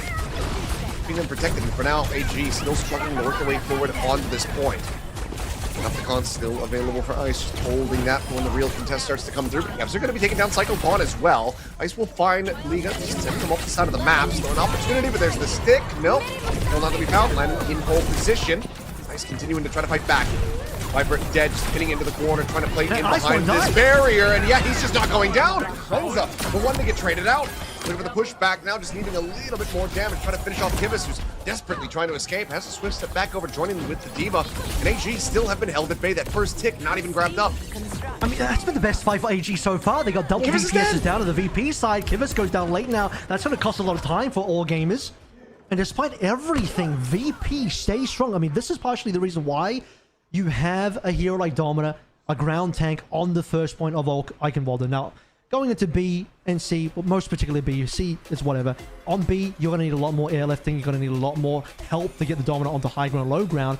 But for A, it's surprising to me that Liga would go D.Va this early. D.Va makes a lot more sense for B, but you just lack the staying power of these ground tanks to be able to push on towards the point, assert your dominance, hold the position, get those ticks in, and cap here.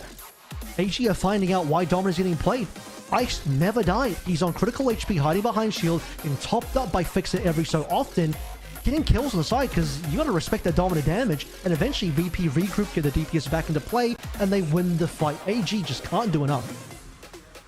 It looks like something, as far as the issue is concerned, looks like something with a keyboard, so hopefully a fast little turnaround on this. Get back into the action, but I mean, yeah, this is struggle street at the moment for AG, and I mean, considering just how things had started, this is just night and day for Ice. Just gets, plopped into the enemy team, completely chewed apart on Ilios, and now he's just tearing people apart. The fact that he was able to stay alive, just playing a tiny little corner tucked in with the barrier, but like you said, combo at the ready. As the tether, the Deadeye, they're trying to spot him out. Why did that happen? They messed it up.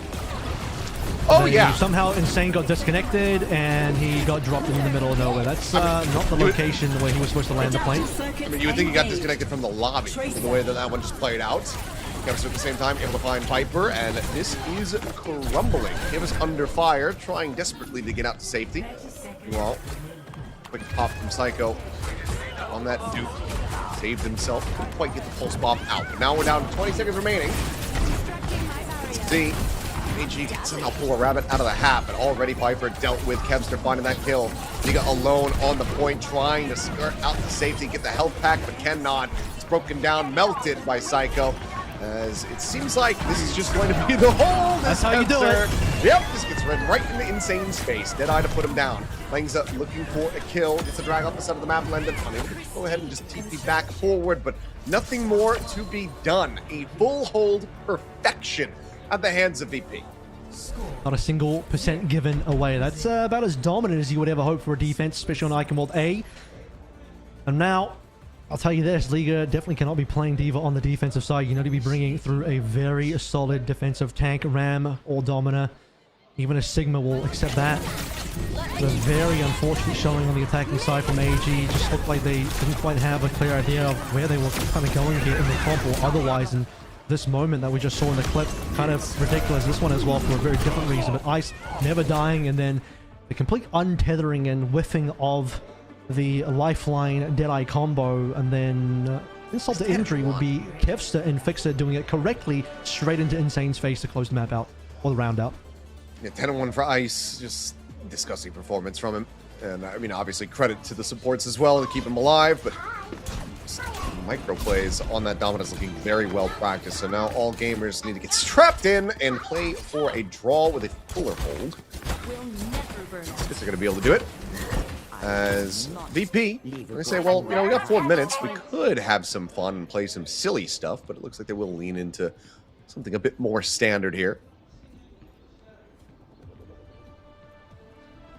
And it looks like Ice is going to be going for that D.Va as well. Possibly, or until the timer goes down. But you'll notice the difference is this D.Va comp makes more sense because it's a Lucio Kiriko D.Va. And Kevster's on a Soz. It's not like this mixed composition where you have the D.Va, but then also the Jetpack Cat, and then also the cast in there as well. So if you're going to play a D.Va comp, play a real D.Va comp, right? That's what VP's going to do here. Bit split on the approach here. Kevster just fishing for some charge, trying to get that rail online. Well, constantly keep note of Viper playing around the outskirts of the team. Suzu going to be burned. Kevster top back up. Dive forward from Langset, trying to weave some damage into the back, but his heals are going to be needed elsewhere as Liga and Kivas both get taken low and now taken down. Ice able to get on top of that Kiriko, find the elimination. Kevster under a little bit of fire, but again staves off Viper, picks up to the rescue, finds Liga, and just like that, the cap should pretty much be coming through as there is going to be no contest here. AG falling apart at the seams as Virtus Pro start things off with a very swift 2-0. We're going to make this the fastest series of the night. Yeah, and deservedly so as well, because Virtus Pro just look miles better than All Gamers at this current point in time. As even on that All Gamers defense, you could just see how disconnected the team was. You have half the All Gamers squad rotating and wrapping around the middle section of the map, the middle building of the map, trying to chase down Virtus Pro. Meanwhile, Liga is left solo almost, I think duo with somebody else on the actual point. Half HP, no assistance. And VP just completely run him over while the rest of All Gamers were nowhere to be seen. So VP, literally in this case, running circles around All Gamers who didn't quite have a composition, at least in my mind, that made too much sense on the attacking side. And the defense, they cleaned up the comps, but the coordination from the team just wasn't there at all. No, it really wasn't. And I mean, it could just be those early jitters getting out onto a stage like this. I mean, you talk about it insane. This guy just kind of getting kicked out of solo queue, effectively. So it's going to take a while to get that experience and find your footing, find that comfort up on stage. And, you know, even if this does end up being a brutal beating into a quick elimination, it's one that, you know, you're able to grow from if you're AG. So we'll see, though, what happens. A quick little break, and when we come back, perhaps the third final map.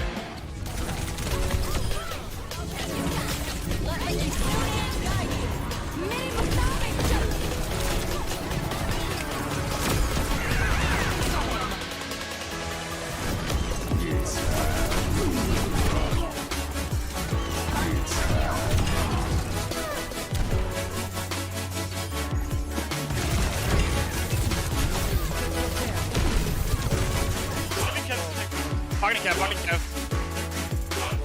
Cat cast on me.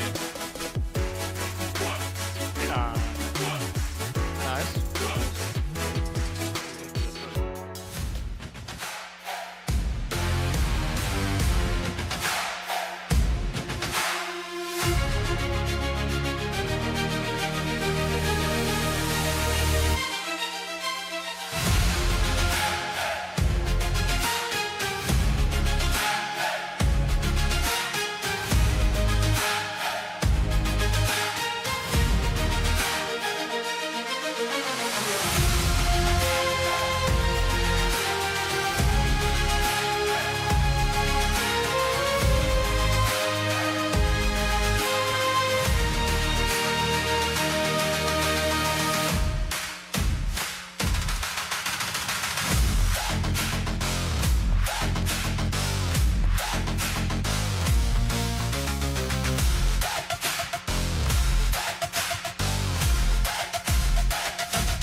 We are back. The break a bit faster than AG's defenses held here on this opening map as we'll get ready to go into a third map. AG once again having their selection, but they need a reverse sweep from here. And just given the form that VP are putting up, I'm not sure if we are going to be in for that at all, but I would love to be pleasantly surprised. I think we saw just a few too many mistakes and mishaps on that last map of Icon. While there's some interesting moments at least was given on Elias, but you start to see some of the shining moments from what AG could be capable of.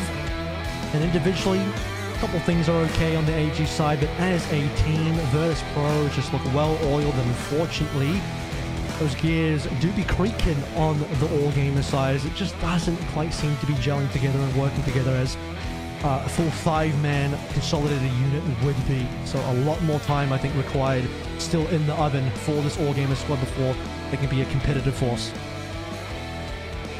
Well, nice workout here from the fans, putting Jetpack Cat on display, rooting for Fixa.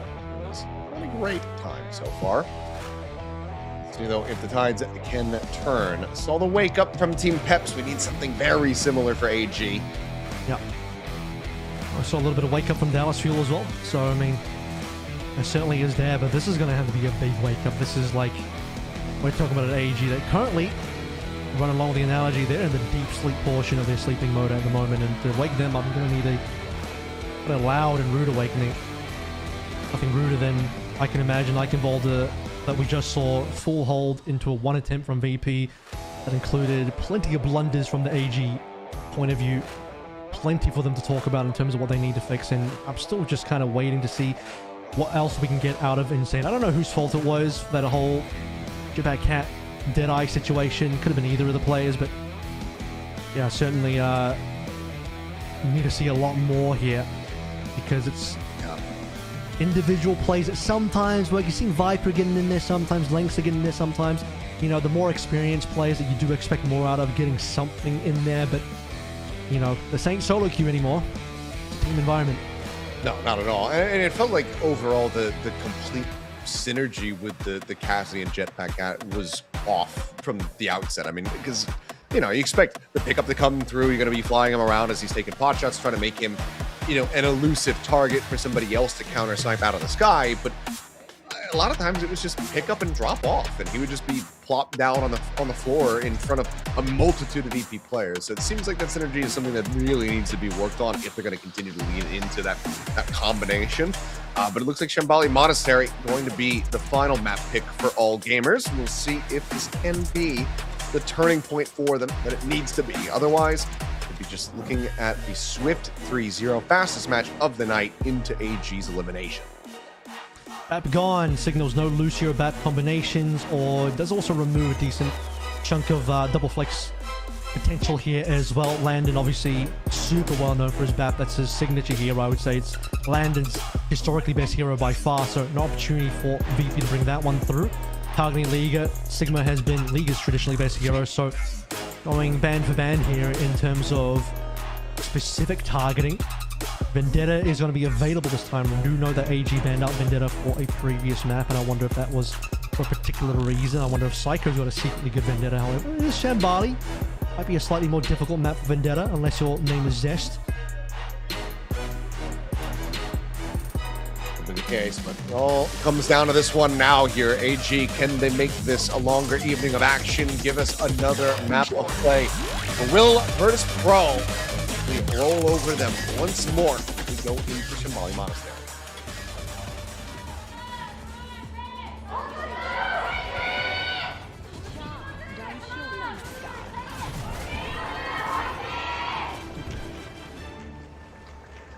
Trying to get used to daylight Shambali here, looking a lot like Nepal. Yeah, it threw me for a loop in the first series. So, he got us in the first few seconds. Right, so what do we got here? Once again, Cat on board. Landon's going to move over to the Alari, given there's no BAP. It'll be interesting to see what he would have played in response. Kiriko is still available, but with him and Kivas really wanting to play for the long range potential here. Obviously, a lot of great angles to put the healing pylon on this map. Psycho back on the Echo, and Viper is going to match. And oh, by the way, Insane is going to lock the M right. That is an interesting choice. It really is, especially considering, I mean, at the beginning, that first map of Ilios, he was kind of getting outdone by Kevster at every twist and turn with the M-Ray, so we'll see how he does fare going into this one. Opting to play it rather than being forced to. Definitely is a decision, but for now, neutral damage will continue. Viper trying to find a line here, but Psycho gonna be struck down. Solid opening kill found by Kivas. Initially to try to get AEG with the cart moving, but Landon will be able to reply with one of his own, taking down the counterpart Alari. This now just dropping low, playing onto the cart, stuck into the wall. Both of them taking the low here, and it will be Liga coming out on top there with the Domino, but quickly traded by Kevzer. Now Fixa able to find Vipers. The trade up decent, but this is the run back for AG a bit closer. Tip for tag going the way of VP, though. Every single time that AG feel like they get a single back, VP respond just that much more and better. Talk about the taxi service coming through here as well. Fix will swiftly deliver this tank back to the front lines, as will Langs to do the same for Liga. It's largely been about the Liga versus Icestorm battle, but the Kevsa versus Insane battle is only gone one way. Now he's got the Deadeye, so could just have that pickup from Fixa coming through. As AG will be forced to go for a bit of a reset, pulling back around towards the spawn. Viper, Duke available. There's both online for AG. See where he decides to go. I think Ice, a pretty decent idea for a Duke. Seeing what kind of damage throughput you can get with a Domina. Strong ultimate as well, obviously. Here comes the first though, Kivas. Dropping it down, Pylon gonna be out. Another one coming through. Kivas able to get on top. Landon gonna be taken down, and Viper does go for the Duke onto the Domina, so it's gonna be copied. Kevster trying to stay alive. A bit of healing going to be coming in, but Fixa has a hell of a lot of work to get done at the moment, as Viper will have to pull back away. He's able to stave him off for now. Psycho trying to threaten here on the flanks. That pulse bomb now available, but Kevster sliding forward. Deadeye not needed, still able to find one as Kivas is going to be taken down, and so far, this hold will continue for VP. Looks like Landon might have messed up his little ultimate trade against Kivas there, but that was the only thing that went well for AG, and sort of as has been the story in this particular map and even further in the series, AG might swing a single punch that lands, but VP will get the full combination in there. The Psycho to deliver this pulse bomb now freshly on a Tracer without the Echo. Insane in the air with the overdrive. Here's looking to try to make something happen here. Decent amount of splash damage going to be going through, but the kill's not quite found until that final shot, and Kevster will fall. Not able to see the combo quite just yet. The Deadeye still going to be held in the back pocket. When finding Viper, Langza getting taken down, and where it looked like they find a window, managed to get that opening kill. It all just comes tumbling down so quickly. A team kill found off the back of that. It's effectively a 4v5.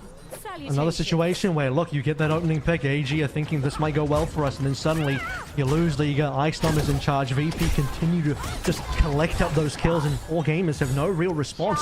They're going to start this one with the Viper down early as well. Quick reset, AG careful not to lose anyone else. Comes the pickup. Oh, Deadeye right back up into the sky, up and over the top, looking toward the kill confirmed, but no, they're able to tuck away. Kevster down low, taken out. Will die before he can hit the floor. Liga like that one. Nothing on in hand for all gamers. Opportunity indeed. Looking for that pushback on the repulsors, unable to find. He gets the stun, but still dancing around and is insane. Joins in the fray, finds a kill. Landon going to be taken down. Fix it good for Viper. The cleanup is going to be there. All gamers finally able to win the team fight and get the cart pushing, but they're going to be out of time. Yeah, I mean, just in the last moments, right, finally going to see all gamers come in with a successful team fight, one of the rare ones. The first of 2 maps, by the way. It's great to say that. Yeah. For all gamers, ultimates were expended there, at least just the one from Liga, and final push. VP obviously still have the ability to recontest this, and in a few moments' time, they'll have plenty of their own ults. Jameson needing to stay alive. Just pushing that healing out. Insane Viper both going to be tagged down, taken down as Ice and Psycho find the kills. Vixen gets Kivas as well. And that sun is not going to be shining bright at all for AG. The cleanup will come through. Langza, nothing more to do. We'll just get dropped. The final team kill found, and no push to A to be achieved. Nothing left there, unfortunately. Viper just getting his ult a little bit too late. Dies on 99. Insane also dies on 99. No Deadeye Cat combo. And Kevin said the only real ult to use there. Unfortunately, he got taken down swiftly. So AG ran out of fuel extremely quickly. They had a short burst of sprint previous second to last fight. Aside from that, a lot of opening kills that they couldn't convert into a team fight win at all. And once more, Shambali, the most notorious full hold on A map, strikes again. Tough map. Even tougher for AG, given that this is their pick. Now could just be a very fast push, a very fast finish here for Virtus Pro. Is they're tooling around with some fun stuff. We'll see if they actually commit to this. We saw it in the trailer for Jetpack Cat, but you know, pick up on the Reinhardt into an Earth Shatter would be fun to see in a real game. But I'm guessing that this could end up in a very fast swap, unless they are just able to quickly overwhelm. Here's the thing, though. Ryan in the past, can't believe I'm actually entertaining this, it has been a pretty good matchup into Sigma. The question will be, does Ryan retain that matchup advantage now into Domina? Very different hero. Dare I say Domina's got some decent tools, particularly if Linksa plays this well. You're not just going to have your ground tank overwhelmed by the Ryan. That's been part of Sigma's problem in the past of the matchup. And, well, VP, no trolling here to be had. They're going to be going to a tried and true Lucio Kiriko, but with the Diva here, just like they had on the Icon Boulder attack. The only difference is Psycho's going to be playing the Vendetta this time. Saw the Tracer hover for a brief little moment, but will just go into the Sojourn. The Viper needing to deliver big with his echoes. Him going to be set for Insane, but League of the one at the moment getting jumped on as Psycho trying to just get in on top, and yep, they're just going to get carved to pieces. Headshot from Kevster finds Insane, the dive forward. Psycho is just slicing and dicing, cutting them to pieces. And that could just about be the map done. Obviously an opportunity for AG to try to get recollected, get back in for a final contest, but if that one does not hold, then that will be VP bringing this series to an end. One thing about Shambali is it takes multiple fights to see how long the push here actually is. So despite AG getting cleaned up that swiftly, they're going to regroup pretty quickly here as well. And they'll still have at least one more opportunity, depending on whether they can get in or not. Liga on the Ram here to really hold down some positioning. Decent matchup into the Diva as well, I might add. The dance around here, forced going the recall out. Kevster hunting a target, spotting Langsa, but will have his attention drawn. Never continuing rather to try to harass this back line. Keep them occupied as Liga tucking down inside, has the barrier raised, but desperately needs some heals. We'll be able to get some, but now Langsa has fallen. Insane going to be taking down Psycho, able to find to the whirlwind. It's cutting him in half. Viper getting one back is Ice will fall, but Psycho's just going absolutely crazy. He's living up to the name, as that will be it. The final volley of kills into a 3-0 cruising victory for Virtus Pro. Welcome back, VP, into the 2026 Overwatch competitive year. That was a clean win, about as clean as you could possibly hope for as well. Good looking squad in terms of who they managed to pick up. You could argue once more that they upgraded on where they lost out. Retaining Kefstra is absolutely massive, and what he delivered. And long term, we'll have to see how he performs on the now hit scan position for Virtus Pro, but no questions about that particular match. AG didn't bring enough to the table here, while Virtus Pro are just a cut above. Yeah, I just very, very dominant overall. Not really breaking a sweat here. As Virtus Pro will go in with a fist bump. So, unfortunately, a short little exposure here of all gamers, but we'll have to keep our eyes on them. Again, it's matches like this that you can very much learn from. I think that Insane needing this critical experience on a stage in this kind of environment, you need this, and you also kind of just need to get kicked around a little bit to learn how to deal with the pressures of being on stage. So should be able to come back stronger in the future, but unfortunately this will be the only exposure of the Chinese squad that we get at Bootcamp. Yeah, I think for AG, they just need a lot more time. They'll do probably quite a bit better in the Chinese region domestically, but that competition is also heating up, and obviously big competition, mainly looking from the Weibo side, who still retain their star players for the most part. You could argue they even upgraded in certain spots, so Weibo tomorrow, that is the Chinese squad you do have to fear. But for all gamers, not quite bringing enough for Bootcamp. Their Bootcamp journey ends very swiftly, in fact the fastest of all teams that we have seen. It's single elimination, it's brutal, but hey, they got their extra weekend as well prior to this, bootcamping in Korea, testing things out with the rest of their team and the other teams here. And for Virtus Pro, their journey continues onwards for tomorrow. Yeah, I mean, overall, no one really walks away a loser here. You're getting valuable experience, just both in a LAN environment as well as being able to scrim, all the other partner teams out there from across the world. But Ice is actually going to end up being our player of the match. I think that after that Shambali, maybe you could lean in towards Psycho, but across the three maps played, Ice was just very, very consistent and dominant on the Domino.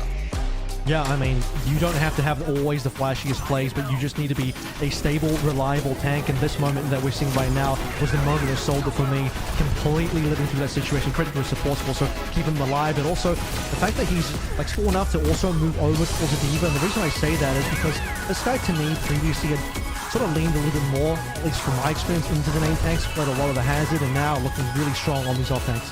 Well, let's go ahead and get ready to hear from him here as we send it over to the player of the match interview.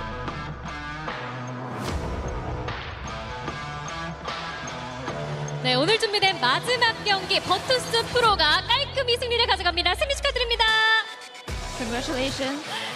Congratulations. 자, 오늘의 POTM 아이스놈 선수가 차지하게 됐는데요. 한국에서의 부트캠프 잘 지내고 있는지도 좀 궁금하기도 한데 오늘 경기 어땠나요? How is today's match? Today's match was maybe like a warm-up match for us because we're like a little bit new team, so it's good to get some like a practice match, like an easier match, and then get like a harder match tomorrow and the days after. 우리 약간 좀 새로운 팀이온 그런 느낌이어가지고 그래서 오늘 경기는 약간 웜업 느낌인 것 같아요. 네, 그렇다시피 좀 오늘 체급 차이가 느껴지는 멋진 경기를 또 펼쳐줬는데요. 선수들끼리의 또 반응도 궁금합니다. 신영웅들의 향연이 펼쳐지고 있는 현재 오버워치 씬이잖아요. 선수들 사이에서는 어떤 영웅의 반응이 가장 좋았나요? How would you like the 5 new characters? I really like the 5 new heroes. I think every hero has a cool design from the new heroes. They're all like different than other heroes, and I think it's really cool to play. I also like the idea like of the first map where you have to play all 5 new heroes. I think that's really cool because you get to go like really in depth on one comp. Like everyone has to play it on those maps, and then there's like a lot of layers to the comps, and I think it's really fun. 전반적으로 이 새로운 5명 영웅은 그 전에 나왔던 영웅 비해서 되게 다른 다른 거라서 그래서 더 좋았고 그리고 이번 그 첫 번째 매치는 약간 그 새로운 그 5명 무조건 다 나와야 해가지고 그래서 그 우리는 그 조합 한 개만 선택할 수 있어서 약간 좀 새로운 느낌인 것 같아요.